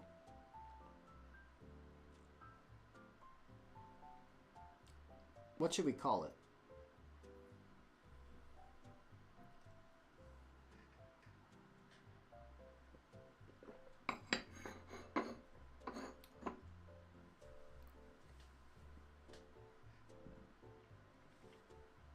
I'm going to use the bathroom again real quick. I'll be right back. Why is this not?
All right.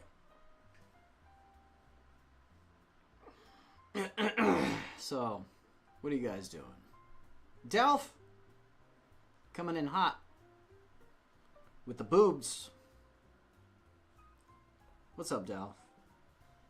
Happy 2025, my man. Hope you're doing well. So you guys still talking about Trump? Dan says all the money Trump kept like a greedy whore for his legal troubles and failing businesses. A lot of Republicans outside of big cities are flat broke thanks to MAGA fanatics sidestepping their own party.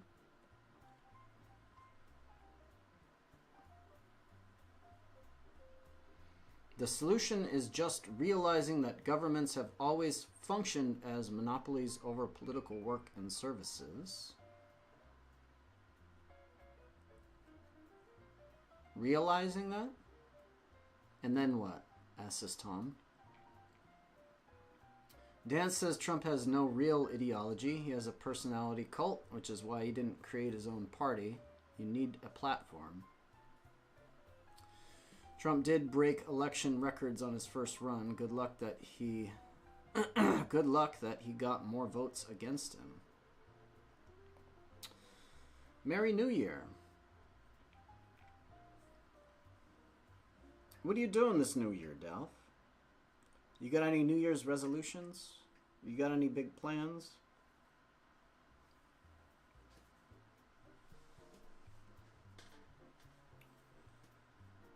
How is it over there?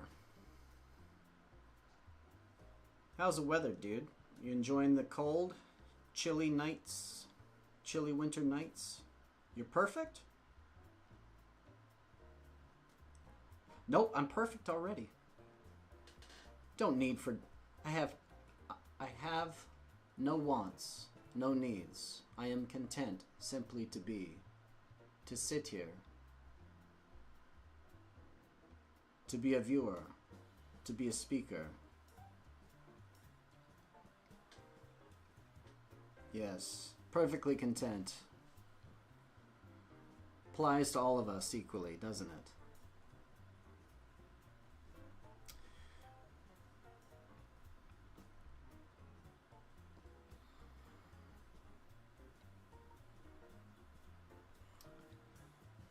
Dan says the failure of American democracy. Voting people over policies.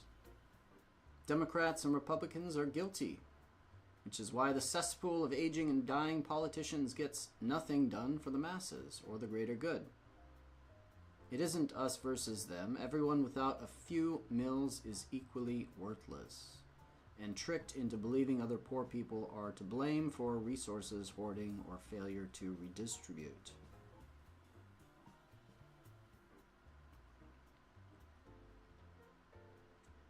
Everyone without a few mil? I think you have to be even... I think even if you have a few mil, you're still largely ignored by the American political system, right? I think you have to have like hundreds of millions of dollars to have any sort of input, any real sort of leverage into the American political system. Because plenty of the middle class has a few million. Like, I know, I have friends that have a few million sitting around, and they don't have any political leverage.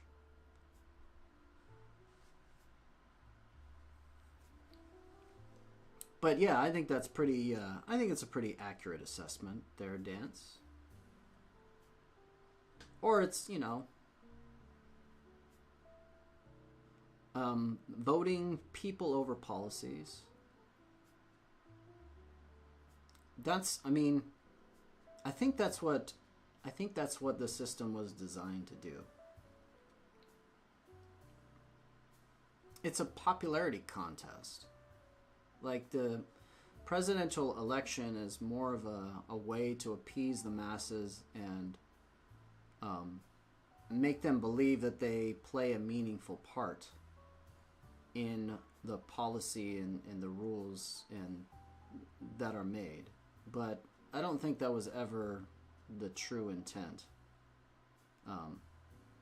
I think it was always meant to kind of be a charade. And, you know, it wasn't as bad. And it's not like this is a giant conspiracy. It just seems like once people got more leverage, more capital, figured out human psychology, they could afford marketers, they could afford people to start, figuring out how to do directed, like targeted marketing, started to hack into the psychology of the population, and then it's just like using that power and leverage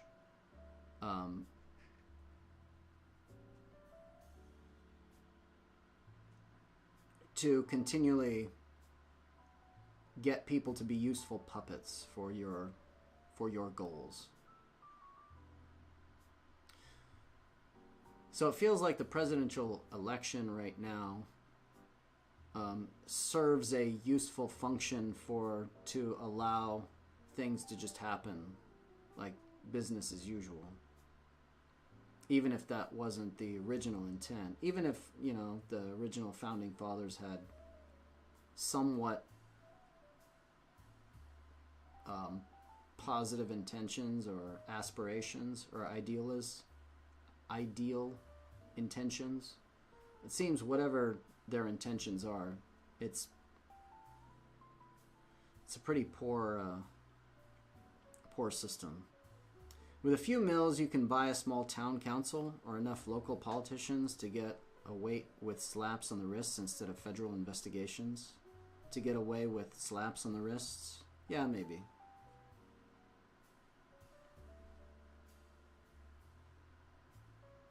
Then just adding the functionality to wield a portion of the executive power yourself somehow. In the end, the job of the politician is just to connect the one in need with the one selling the solution. Having only one politician is a bidding war. No average population can win. All presidents are pre-elected by those who finance its campaigning. Hence, the business's connections will be always worked on and optimized, hence making it easier for them to connect with the buyers they need. So Acetom sees this through the lens of the what was it? Talked about it earlier, the law of comparative advantages. Acetom, you just see this through that lens.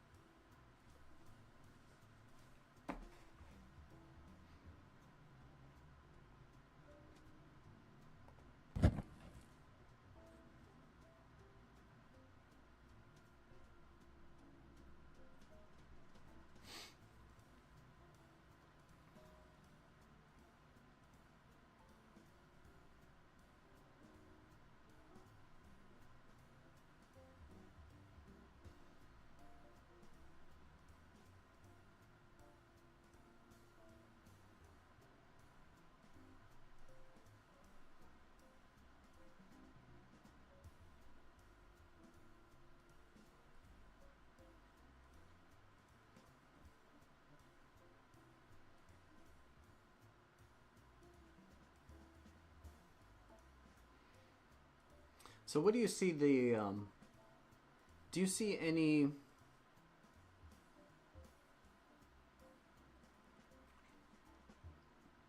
what do you see the end result of all this as? Like, what is the next evolutionary step?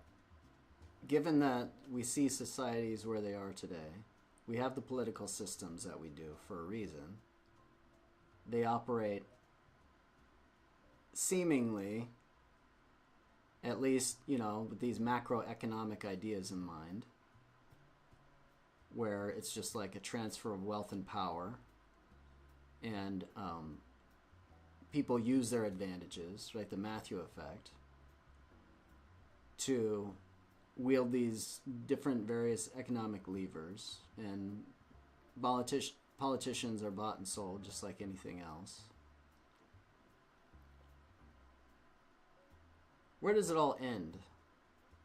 Because it does seem like Marx was onto something when he talked about capitalism sort of eating itself in the end. Right? It feels like it's an unsustainable business model. And it feels like there's going to be another evolutionary phase shift that societies go through, transformation, that prevents this. We talked earlier about immortality. So far, there hasn't been any society that has remained immortal. There's some pretty good ones. Like there's some Chinese dynasties that have lasted like thousands of years. Comparatively, you know, the US is still kind of a toddler. So, is there some evolutionary transition that human societies are approaching that is going to be brought on out of necessity because these current systems have run their course?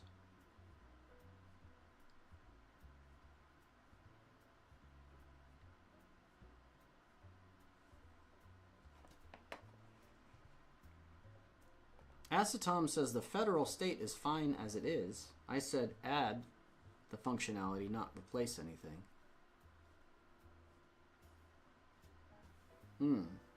Acetom thinks the federal state is fine as it is.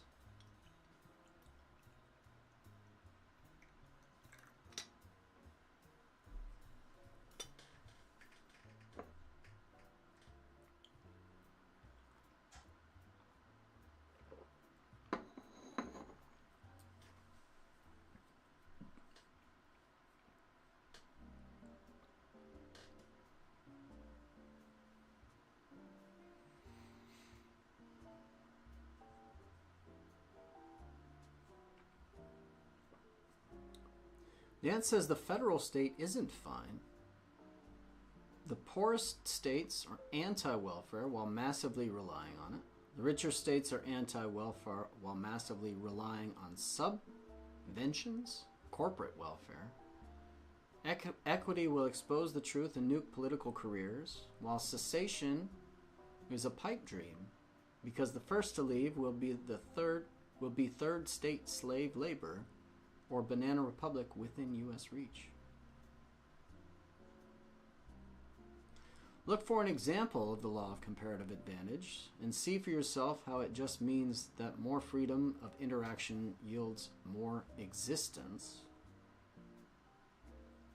More freedom of interaction yields more existence.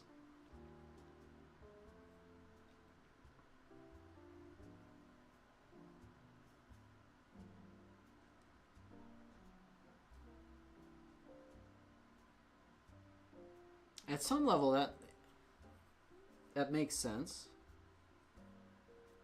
You're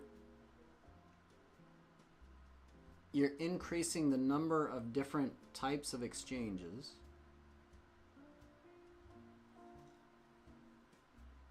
So if you increase the number of exchanges, then the outcomes, you're increasing the potential for different outcomes.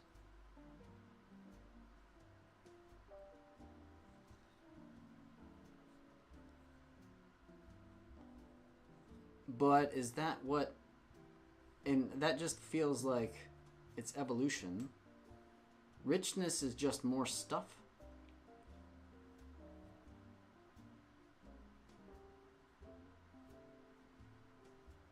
Richness is just more stuff. There's richness in... I mean, richness has many different meanings. So richness could be wealthy, right? It could refer to the number of assets a person has. But rich, we also talk about the richness of something's flavor, and that oftentimes means complexity or depth. Like a richness or a depth can mean complexity. So yeah, it depends on which sense you're using that word.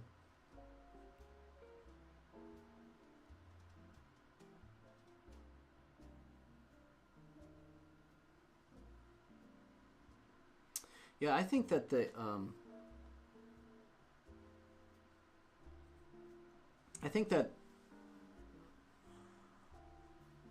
the world is going to be going through a transition, a major overhaul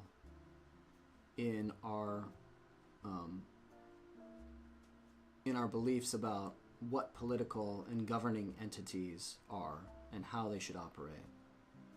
And I think it's related to Carl Friston's free energy principle, because he has a mathematical formula for how living systems optimize decision making in order to maximize their chances of survival. And I think that in a similar way, we are going to need to evolve new political systems that do something similar. Because right now, our current political systems are not efficient in terms of making good predictions, in terms of creating homeostatic, or I should say not homeostatic, homeostasis, right? Good environments for the social body to actually persist for a long period of time, right? So the governing structure, whatever it is, ought to be like a good regulator. It ought to be a good thermostat in many different senses. Thermostat in the sense that it creates an internal like body temperature within living range, but also a good thermostat in that it regulates other necessary nutrients. In this, if we're talking about societies, it's just housing, it's wealth, it's food, it's water, it's electricity, right? So governments as they exist now are really, really poor regulators, and they don't function anything like the human brain functions. So the transition that we're seeing and the need that we have is to evolve better governing systems. And it's going to take a paradigm shift, because right now they all kind of follow more or less the same hierarchical sort of structure, governing bodies. And you see it in corporations as well, these hierarchical structures. And so we need to move from a radically hierarchical based system to a more distributed system. And that's what we're going to see with the development of, we're starting to see it right now with the development of DAOs, distributed autonomous organizations. Once we figure out blockchain technology and a trustless way to engage in markets and have a monetary system that is not regulated by a single governing body and cannot be manipulated, right? That's where we're going to see this transition occur from, and we'll see societies kind of become a new class of organisms. And we'll probably even write in our history book, like this will be akin to the Industrial Revolution, right? Or the, what was it when everyone moved to agriculture, Paleolithic Revolution, right? So we have these points in time, that periods in time in our history books that signify some radical shift, where there's this pivot in the behavior of most civilizations at that point in time. And so I'm suggesting that there's going to be another radical pivot. It's going to be precipitated by all of the problems that have been introduced from the current systems, right? And we're seeing the end stages of the current systems, right? Capitalism just completely run amok. That system, at the collapse of that system, we're going to see the emergence of a new paradigm for governing systems. And it's going to be based on network intelligence. It's going to be largely distributed. It should be like a new period of a renaissance, hopefully.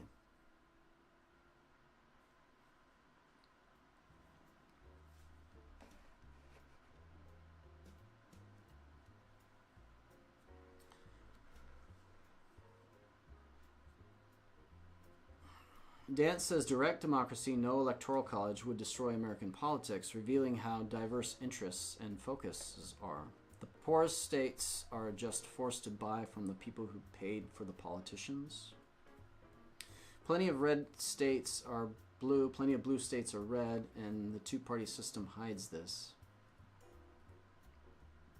The moral side of the state is mostly okay, Asatom says.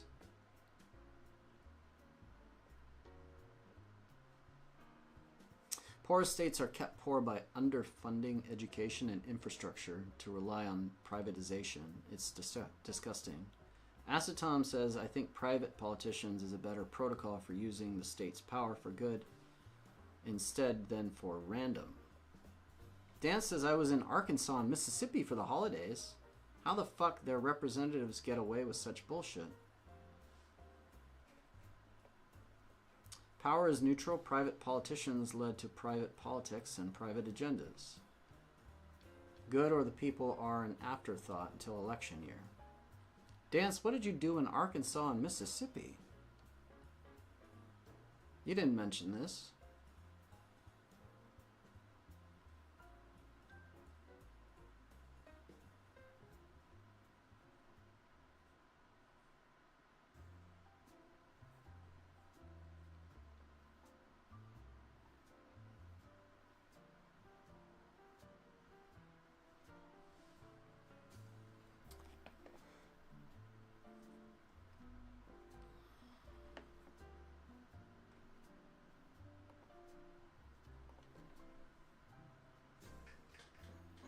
Is power neutral?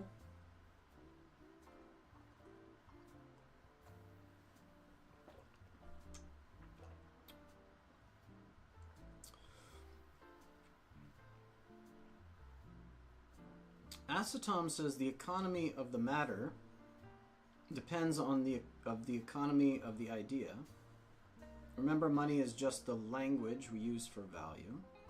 But the only way we currently have to value ideas is to wait 4 years and collapse them into a single measurement, when again each idea is only valuable to each citizen, not to everybody. The economy of the matter depends on the economy of the idea.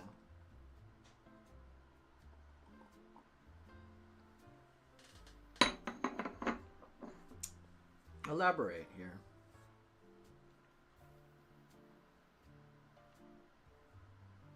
The only way we currently have to value ideas is to wait 4 years and collapse them into a single measurement. What are you referring to there? The U.S. election cycle, presidential election cycle?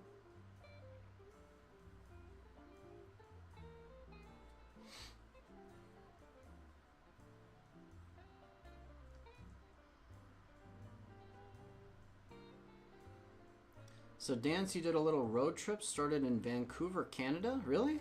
You went to Portland and you didn't tell me? Oh my god. You went to LA, Laramie, Miami, and Mexico? Dang.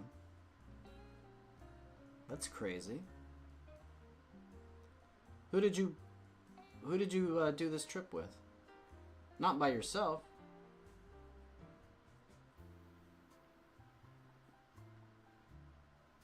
Did you have fun? Did you meet some new acquaintances?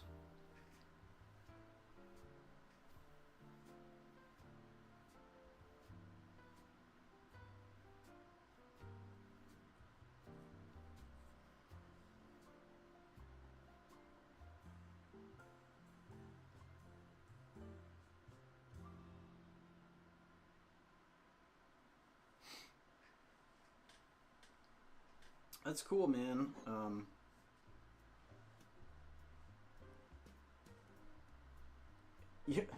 You're not crazy. Your black ass in an RV would have been shot.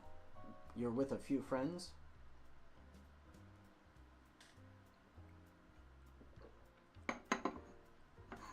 So you traveled around in an RV this whole time? That's pretty cool. Seems like a fun road trip. How many friends? Miami and Mexico. That's nuts.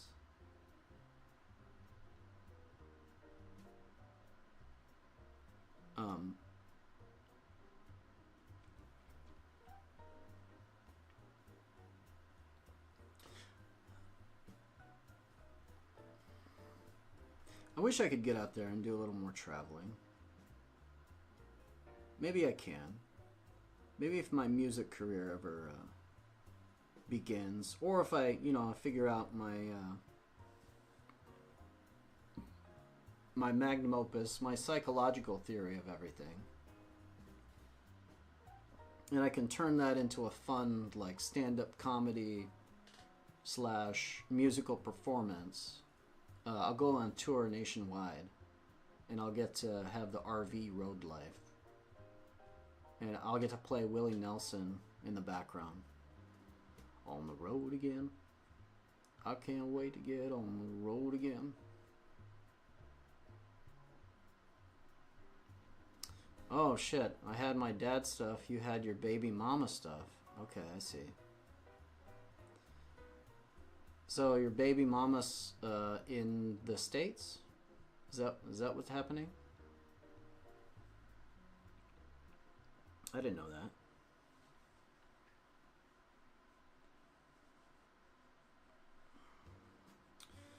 You didn't tell me about this. I guess we gotta get on Discord more often.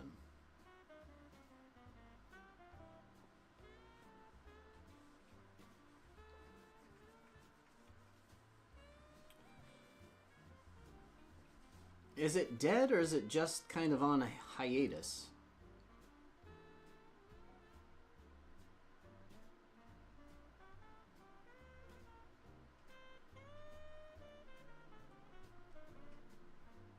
Maybe it is dead. Maybe it needs to die. Do you even like... I mean... I don't dislike people who are patriots necessarily.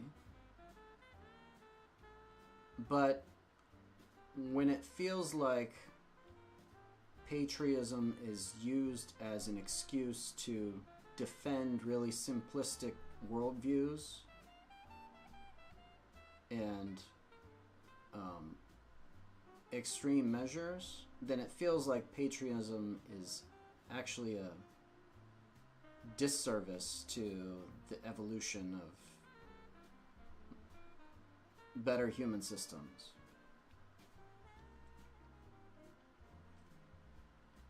Maybe we don't need national identities anymore. Maybe they've outlived their usefulness.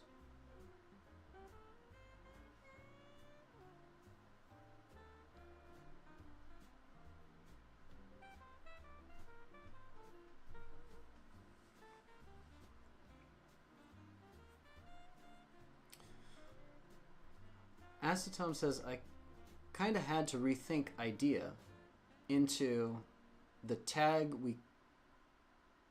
we consciously use to communicate a specific real or imaginary array of matter, and matter into the specific permutation of existence materialized, synthesized into reality through work. Okay. That's interesting. Idea is... it's a pointer, it's an index for an imagined state of matter, for an imagined organization of matter, and matter is the specific permutation. It's an instantiation. Are you a programmer? You must be a coder, Acetome.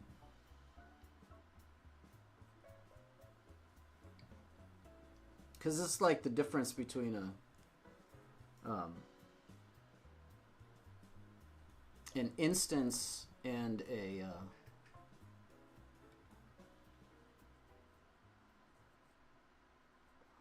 what is it? So the matter would be an instance, right? When actually run.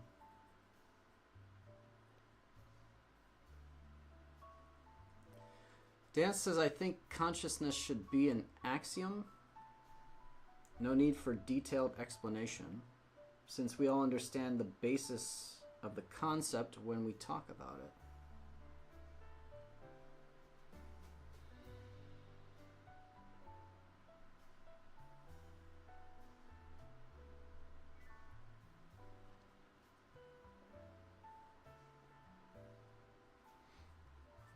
I mean, we kind of do that already, don't we? I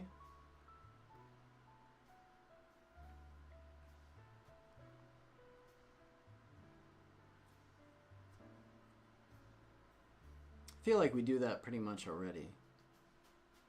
We assume it.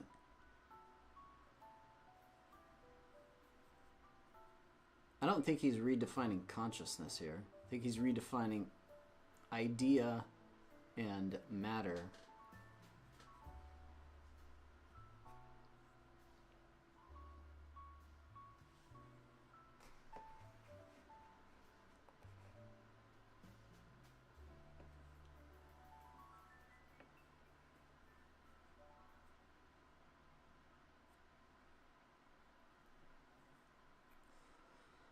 I do think that the problem is the way that we measure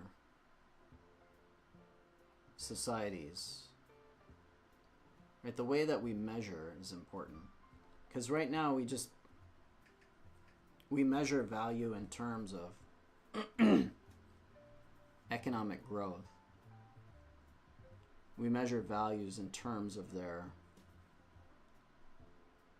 current like I think we need a measure for potential for survival. You know, rather than just how much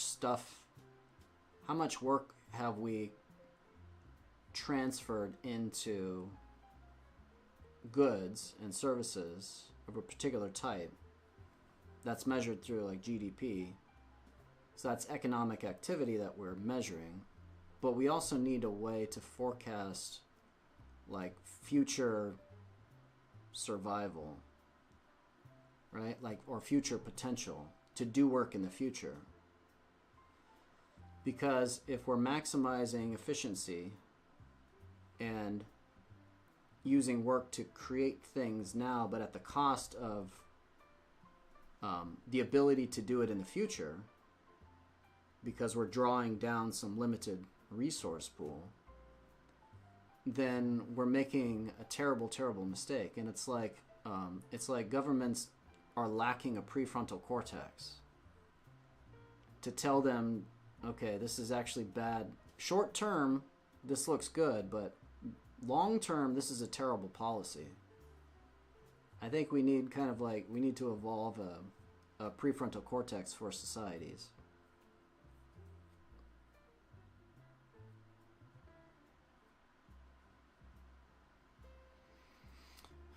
As this Tom says, that's the point. The citizen can actually choose what private politician to buy it.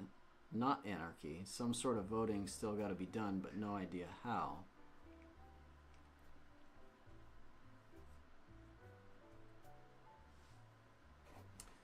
Consciousness as it is, as not as it could be, or may be, or theorized to encompass.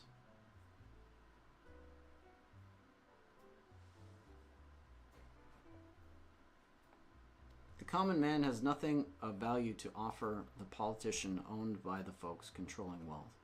Only the extraordinarily wealthy citizen can make demands, even on promise alone rather than goods or services.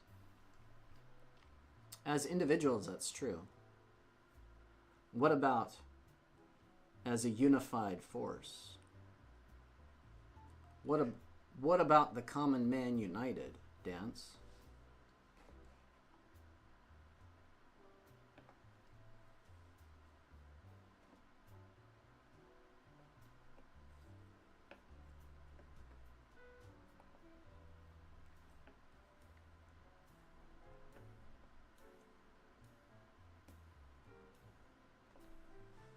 Are you willing to skip a meal for your country?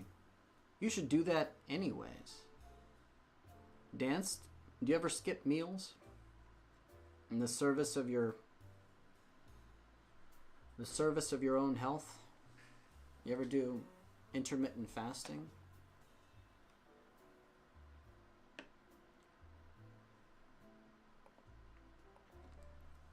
Acetom says, isn't politics the branch of knowledge for solving problems?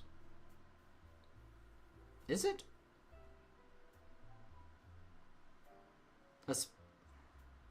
I mean, all branches of knowledge are solving specific problems. It's solving a subset of problems that deals with organizing the rules of society. What does it actually translate to? Let's look it up.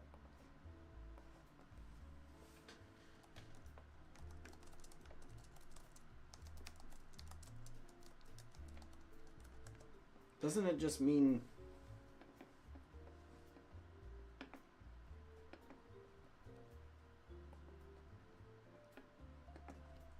the English word politics has its roots in the name of Aristotle's classic work, Politica, which introduced the ancient Greek term politica, affairs of the cities.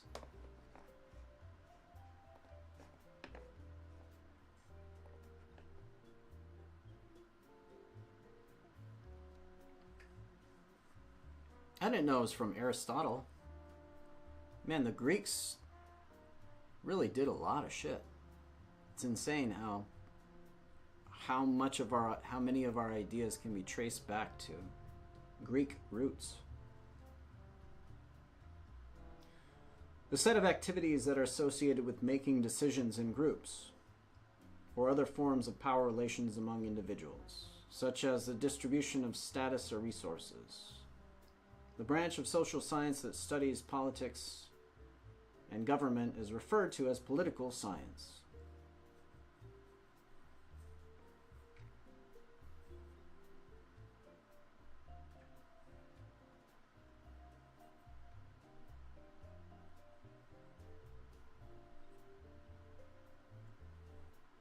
Politics may be used positively in the context of a political solution, which is compromising and nonviolent, or descriptively as the art or science of government. But the word often also carries a negative connotation. Concept has been defined in various ways, and different approaches have fundamentally differing views on whether it should be used extensively or in a limited way, empirically or normatively, and on whether conflict or cooperation is more essential to it.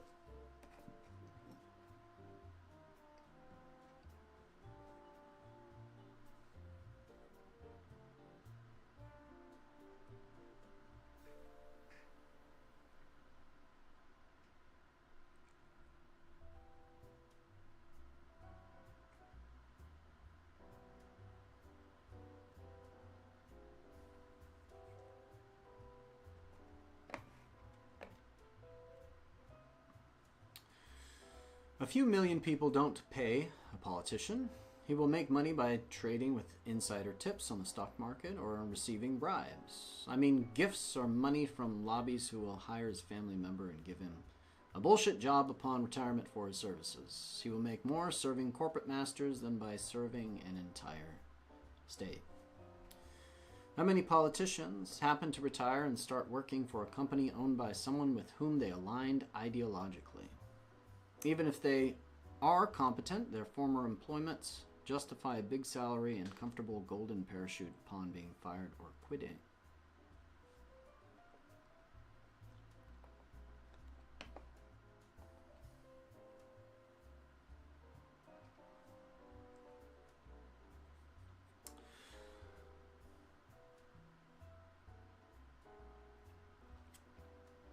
Politicians and politics has become a rather dirty word, hasn't it? It seems like in its original form, politica, in Greek, Aristotle, it probably had more of a neutral term, although who knows, maybe it had a negative connotation back then as well. Because whenever humans get their dirty little hands on things, they usually corrupt them, especially if there's power involved.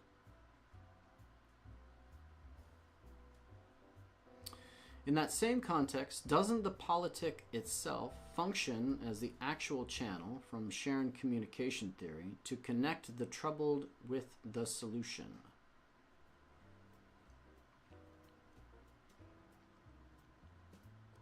Oh, the Shannon.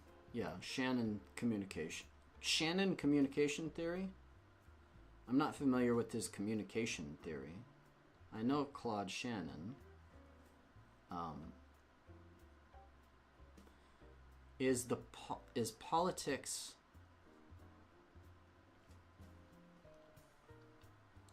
in so much as it's a way of collective decision making, then the troubled with the solution?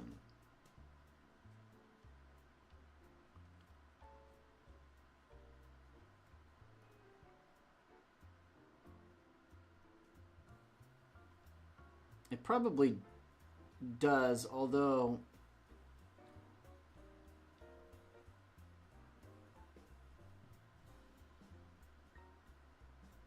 what problems are they solving nowadays?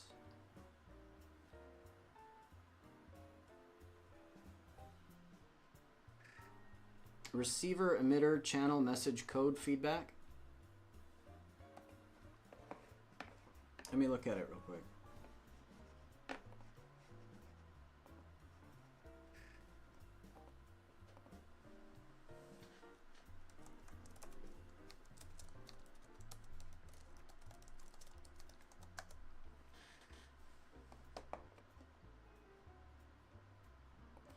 A mathematical theory of communication.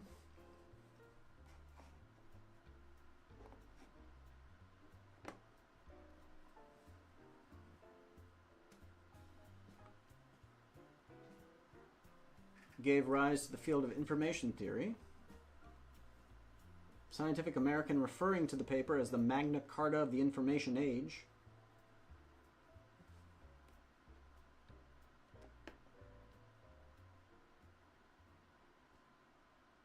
Channel capacity, as well as a noisy channel coding theorem. Information transmitter, signal, noise source, receive signal, destination.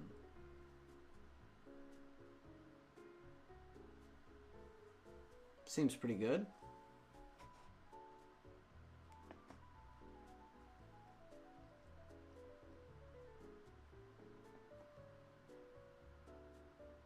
It has also developed the concepts of information entropy, redundancy, and the source coding theorem, and introduced the term bit, which Shannon credited to John Tukey as a unit of information.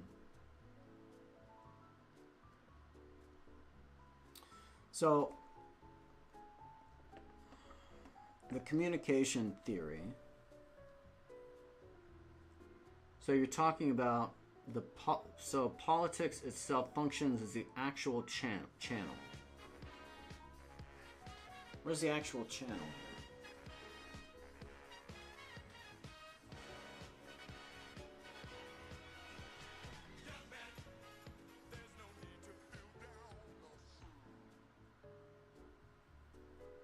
So you're saying that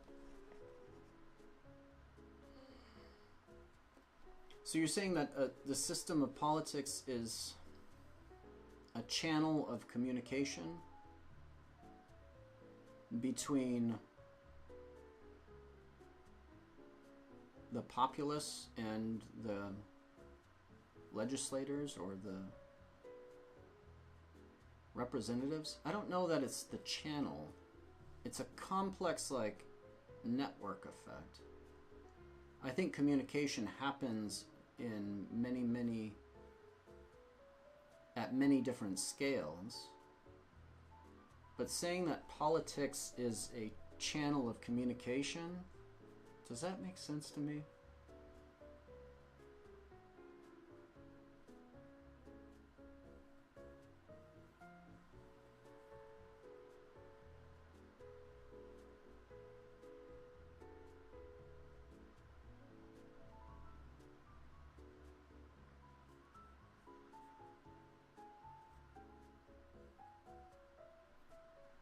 The specific politic.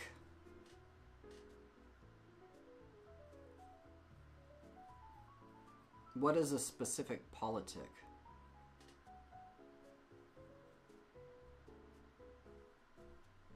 What is a specific politic?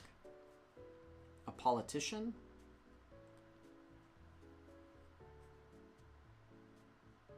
Connecting a need with the solution. Oh, policy. A specific policy. Okay, so a policy is a channel, you're saying. Okay.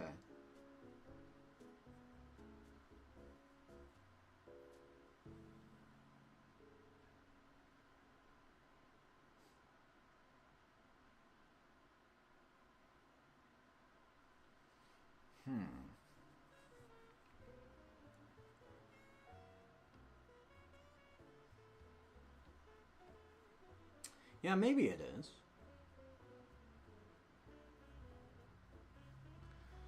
But it feels like, so it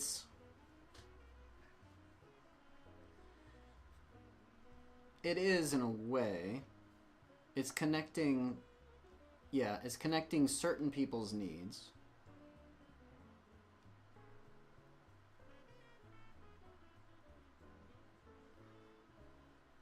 with certain,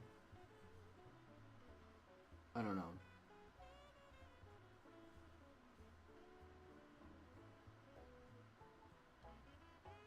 What is it connecting with, though?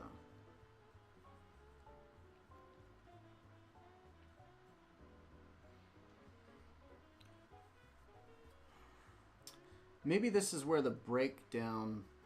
Maybe this is the problem, though, right? Because it's like, okay, so you have these... So assume that any given policy is like a solution, right? Or it's a channel between sender and receiver.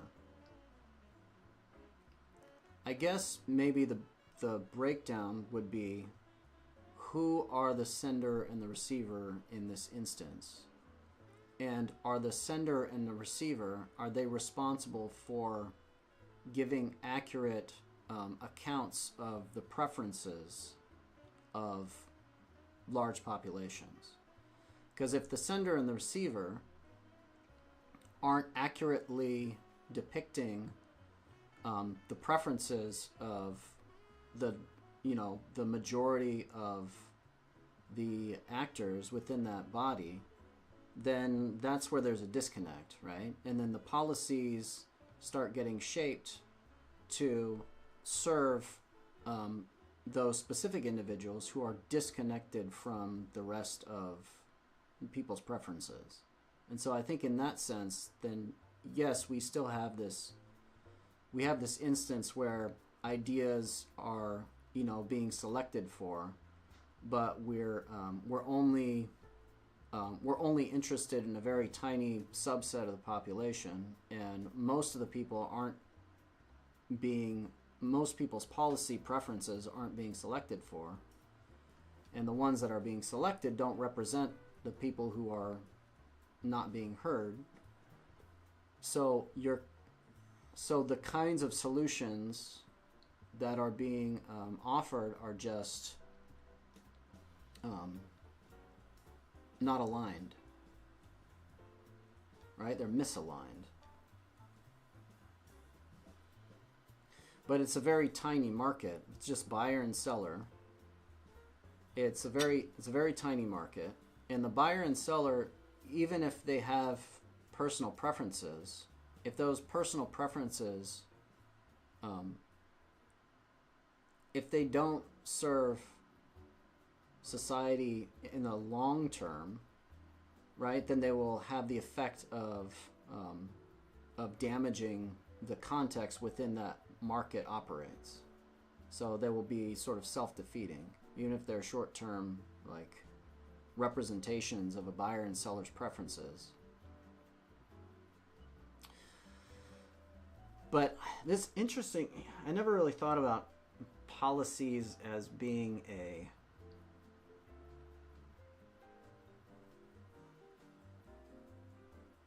like a circuit of communication. But I think that's probably smart.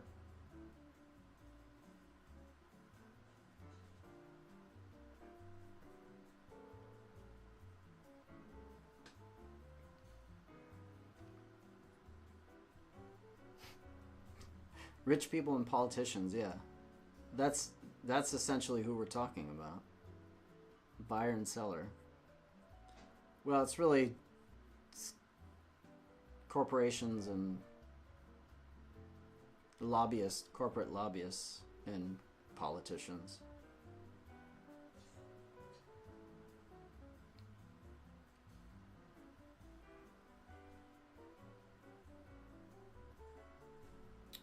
Acetone says you can't afford doctors, food vendors, and teachers.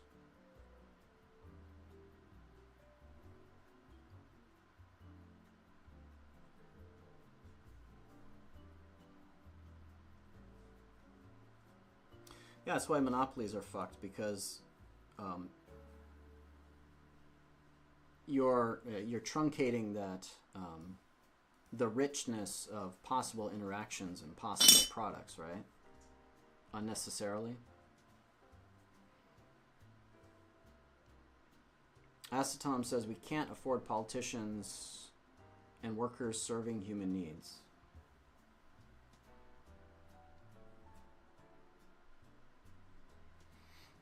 You can't afford that, or we can't afford that, or we just don't have that. Or we can't afford it because they've got better offers. Is that what you're saying? I think you're just saying that we can't afford to buy them because they've got better offers from other more wealthy entities, right? Yeah.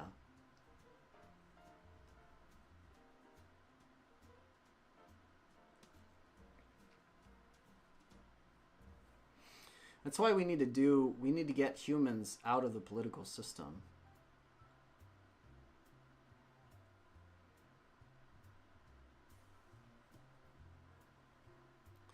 They love life more than money. Just throw them in prison for life or hang them for treason. They will think long and hard before selling out. I think we can't allow our political systems to hinge on whether or not someone is going to make a moral decision at any one point, right? If the only thing that we have to prevent corruption is someone's sort of moral compass operating, then we're in trouble. That's a bad system.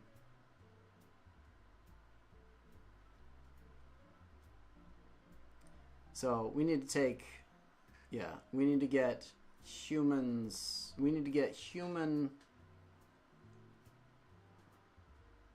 reasoning out of the loop. So we need automated systems.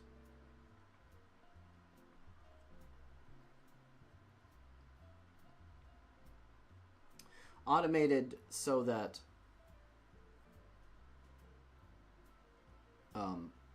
any one decision is not made by an individual. Again, this is why we don't need to throw politicians in jail. We just need to fire them all. And we need to outsource the job, or we need to crowdsource the job to populations that are doing it for the right reason. And that's what the metacortex is going to be, Dan. We fire all the politicians, and we crowdsource their job. We crowdsource it. And then we have AI mediate and basically summarize the results of the crowdsourcing. That's where large language models come in. That's where they fit into this whole, the whole future of societies is basically you crowdsource any problem to a large population. They all independently give their solutions. And then AI goes and then trains on all that data and figures out, okay, well, this is what the majority of solutions gave, and this was their confidence rating. And then it takes all of that and aggregates that data and spits out a nice summary, like we have on Google right now, of why the why the metacortex came to this particular decision. So large language models and AI will be able to parse all the data and kind of distill it into an understandable story that we humans can then consume.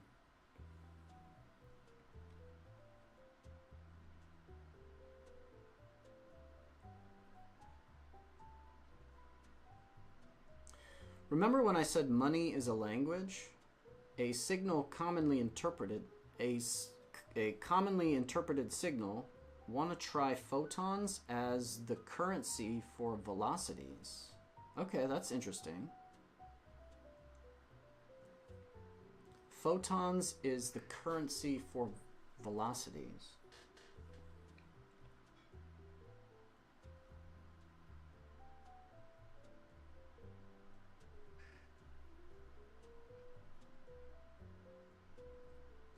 A photon is the currency for velocities.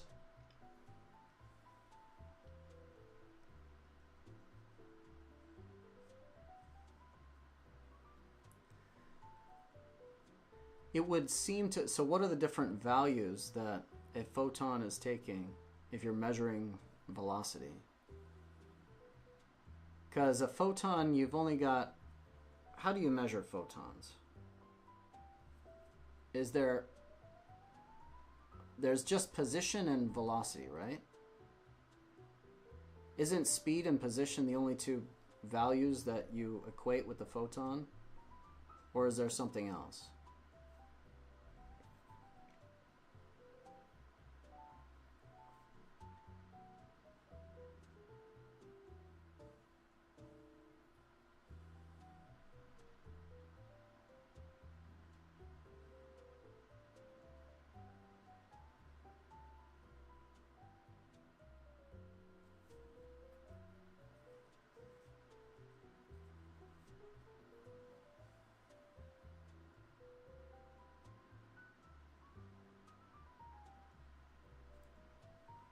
Dan says the anti-lobby laws were annihilated by the Cold War, and corporations still had to work hard to weaken them. Sure, modern corruption exists on technicalities, but no one is dumb when you spend the holidays abroad on money from the tech bro lobby, then vote to lower minimum wage for national citizens in the field because the government gave $1 billion in subvention to them.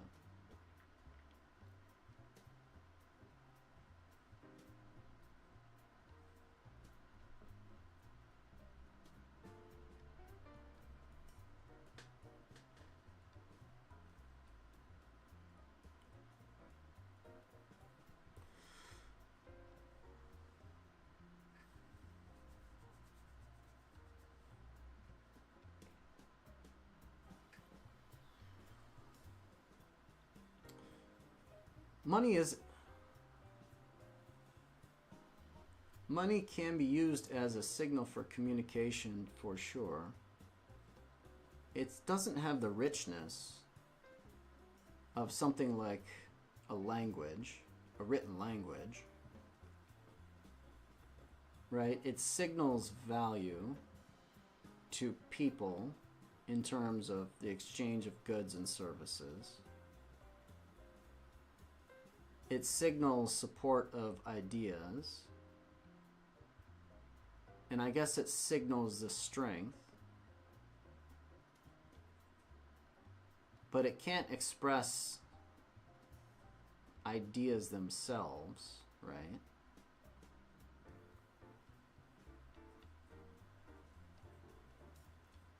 It is a basic kind of language. You can communicate with it. So photons, so you think that photons are like a currency or exchange between organisms that can perceive and the universe or something?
So, Acetom, what are you interested in? What do you study? What do you do in Cuba? Criminal state and family affairs are often synonyms in dictatorships. The family. Italian, I mean, you call even mobs, right? It's the family. Italian mafia. It's the family.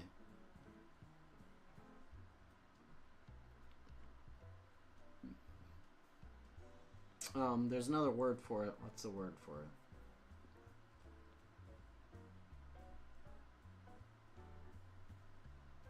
I forget the other word for criminal syndicates. That also means family.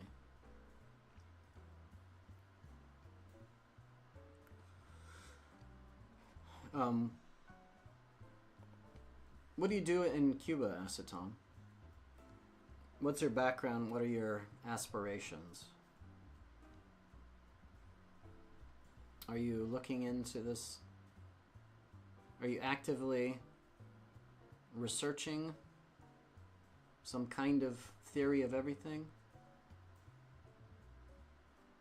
Or are you like me, you kind of just like reading up on it and coming up with your own stuff?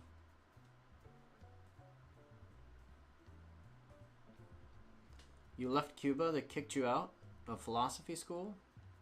You have philosophy school? Or just class? Hopefully you didn't literally shit in the classroom. You just shit on their ideas. Been 30 years researching that. Awesome. Where are you now?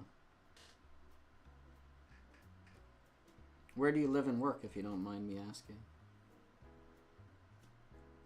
You've been 30 years researching a theory of everything? Florida? Okay, that makes sense. Where else would you go? I have a sister and brother-in-law that live in Florida. I forget what part of Florida, but that's interesting. I've heard that there's like a specific like sub-dialect in Florida. It's like Spanish American now. It's like a fusion of Spanish and American. It's like a nice blend.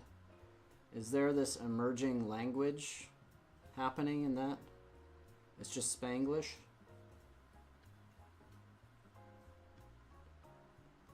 I think it's different from Spanglish. It's like very specific to Florida. Maybe you just refer to it as Spanglish. Fixing aesthetic laser machines? That's crazy. Wait, aesthetic? What is an aesthetic laser machine?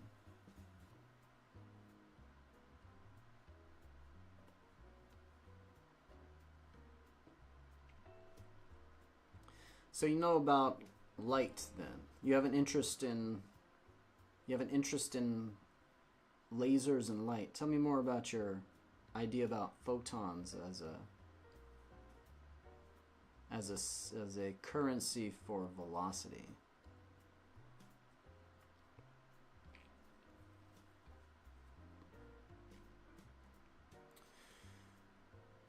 So laser machines, are these like CNC machines? They just cut out stuff using a computer? Using lasers? Like high-powered lasers?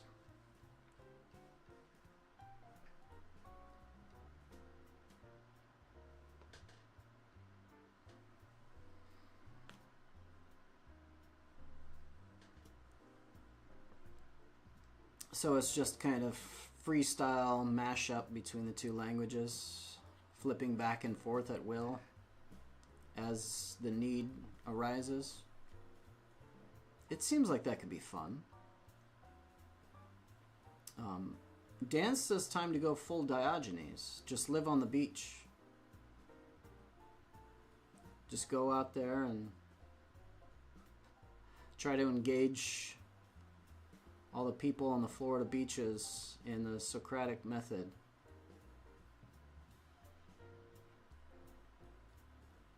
Oh, tattoo removal. Oh. YAG and Alexandrite lasers? It's actually fun? So you just work on and repair the machines. Do you have like a home... do you do this at home? Do they send you the machines directly and you work on at home? Or do you actually work for a company that does the repair on these? Because that seems like a fairly niche type of service to provide. I mean, I guess in Florida there's probably tons of tattoo parlors with tons of tattoo machines. Oh, small company. Okay, laser tech. Crazy. So how did you get into that field? What did you study?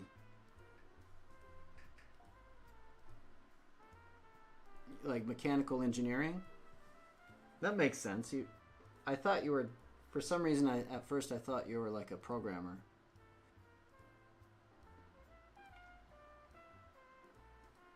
Dance is heading out. It's very, very late.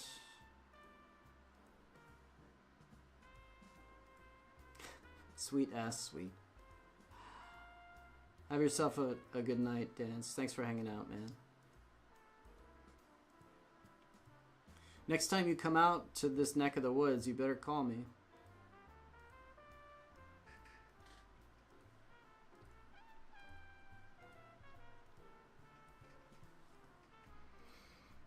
All right, I'm nearing the end of my streaming time, Acetom. So let me know if you have any other things that you want to talk about before we go. I'm probably gonna head out in the next 5 minutes or so.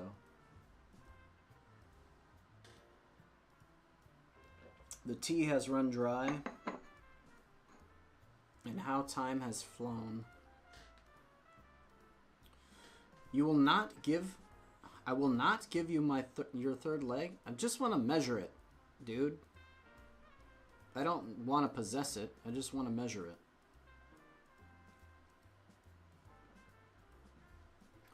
See if my theory holds. We can measure the volume, too, by displacing some water in a large vase. Oh, it just could be fun. You know, for science, man. Obviously. Take care, dude. Man, that's interesting.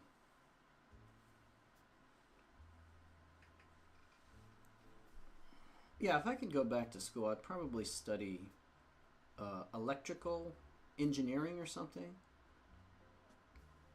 Is that what you studied? Electrical engineering? Acetone? It seems like that would be a very, very...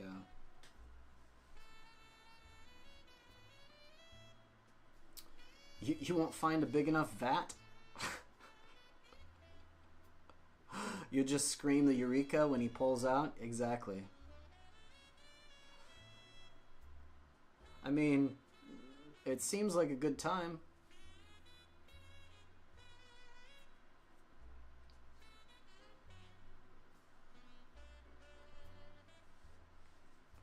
Seems like a good time. That's all I'm looking for, those eureka moments. That's what life is all about. Was it, who was it that original, what was the, was it, Archimedes? It was Archimedes, right? That screamed eureka when he figured out how to measure volume through water displacement. I think it was Archimedes. You tried to get back into college, but COVID came through, huh? Yeah, COVID. It's kind of an act of God, huh?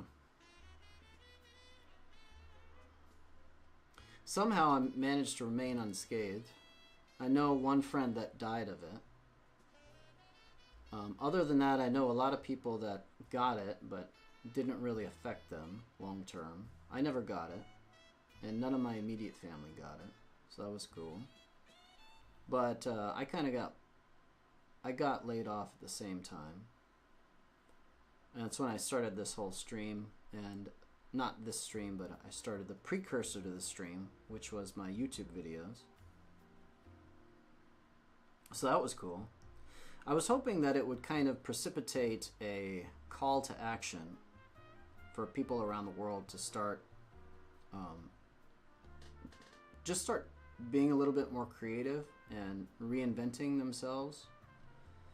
And I was hoping that with the extra like time away from jobs, people would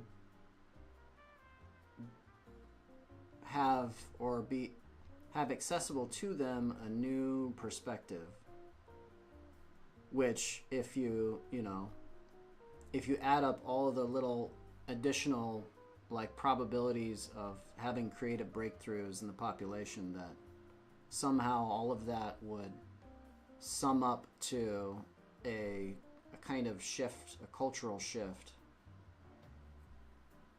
But it doesn't seem to have lasted. Maybe if it happened, it doesn't seem to have been durable.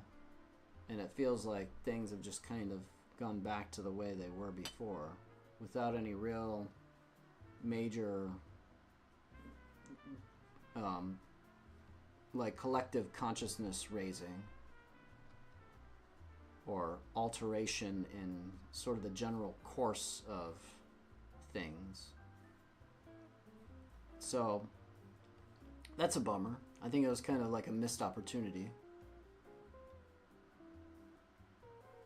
The automatic engineering I got into was from the 70s anyway. Electrical plus mechanical. I see. Okay. Wow, from the 70s. You're a wise man. You've been around, Acetone. When were you born? What year were you born? If you were in college in the 70s, dude, you must have been born in the 50s? Late 40s, early 50s?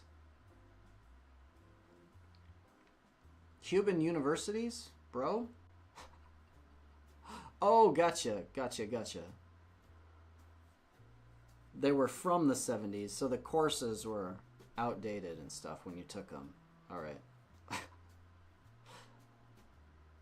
2020. Okay. 95. All right. This makes a little bit more sense. I'm starting to figure it out.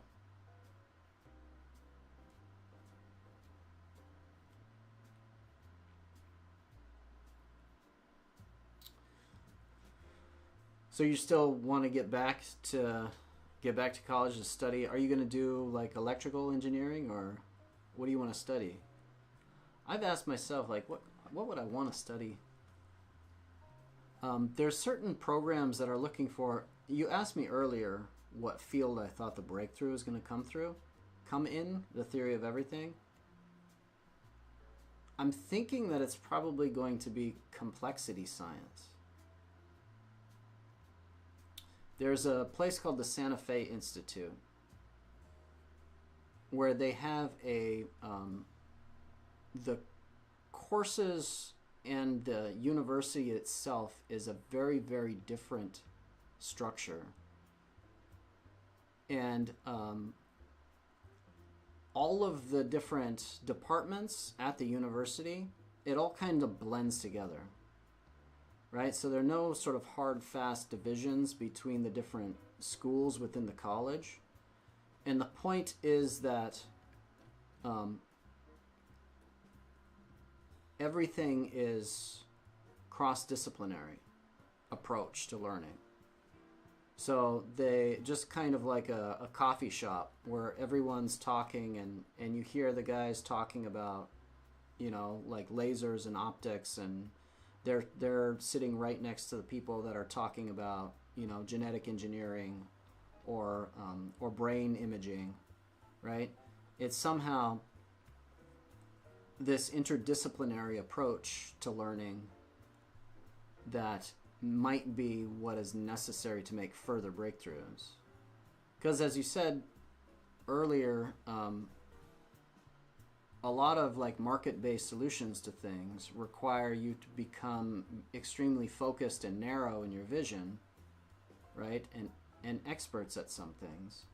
But there are a certain class of problems that require an integration of different sort of information that doesn't tend to cluster automatically in our traditional approaches to it. And so if I was going to go back to school, now I don't know if I'm smart enough to actually get into one of these programs, but in terms of just level of interest, for me it would be complexity science. And there are very few places that actually do this. The Santa Fe Institute is the big one. I'm not sure if they have other programs other places. I'm guessing that it'll start to catch on.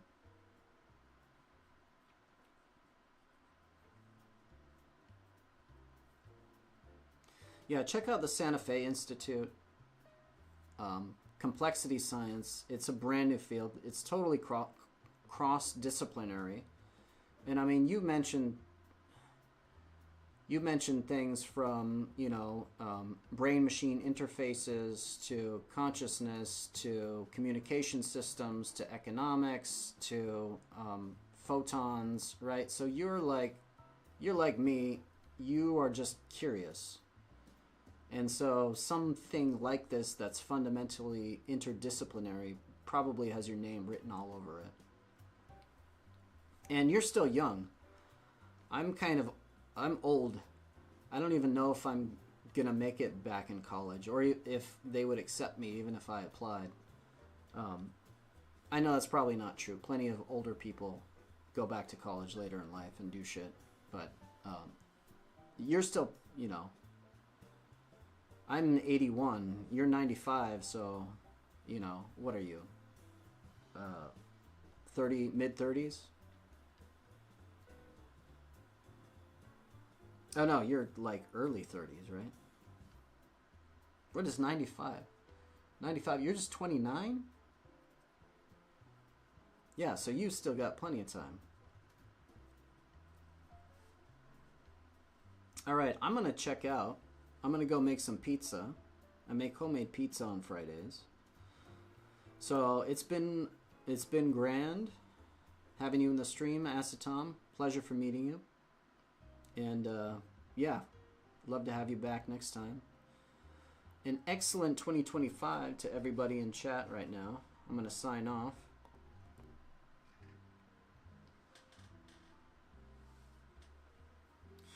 For now, Acetom is gonna methodology of investigation to write the goddamn thing. Cool.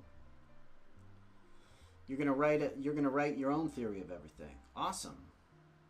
That's good, man. We need people. Ivy I. What's up, Ivy 3I? I didn't know you were in chat. Happy 2025. Ivy 3I.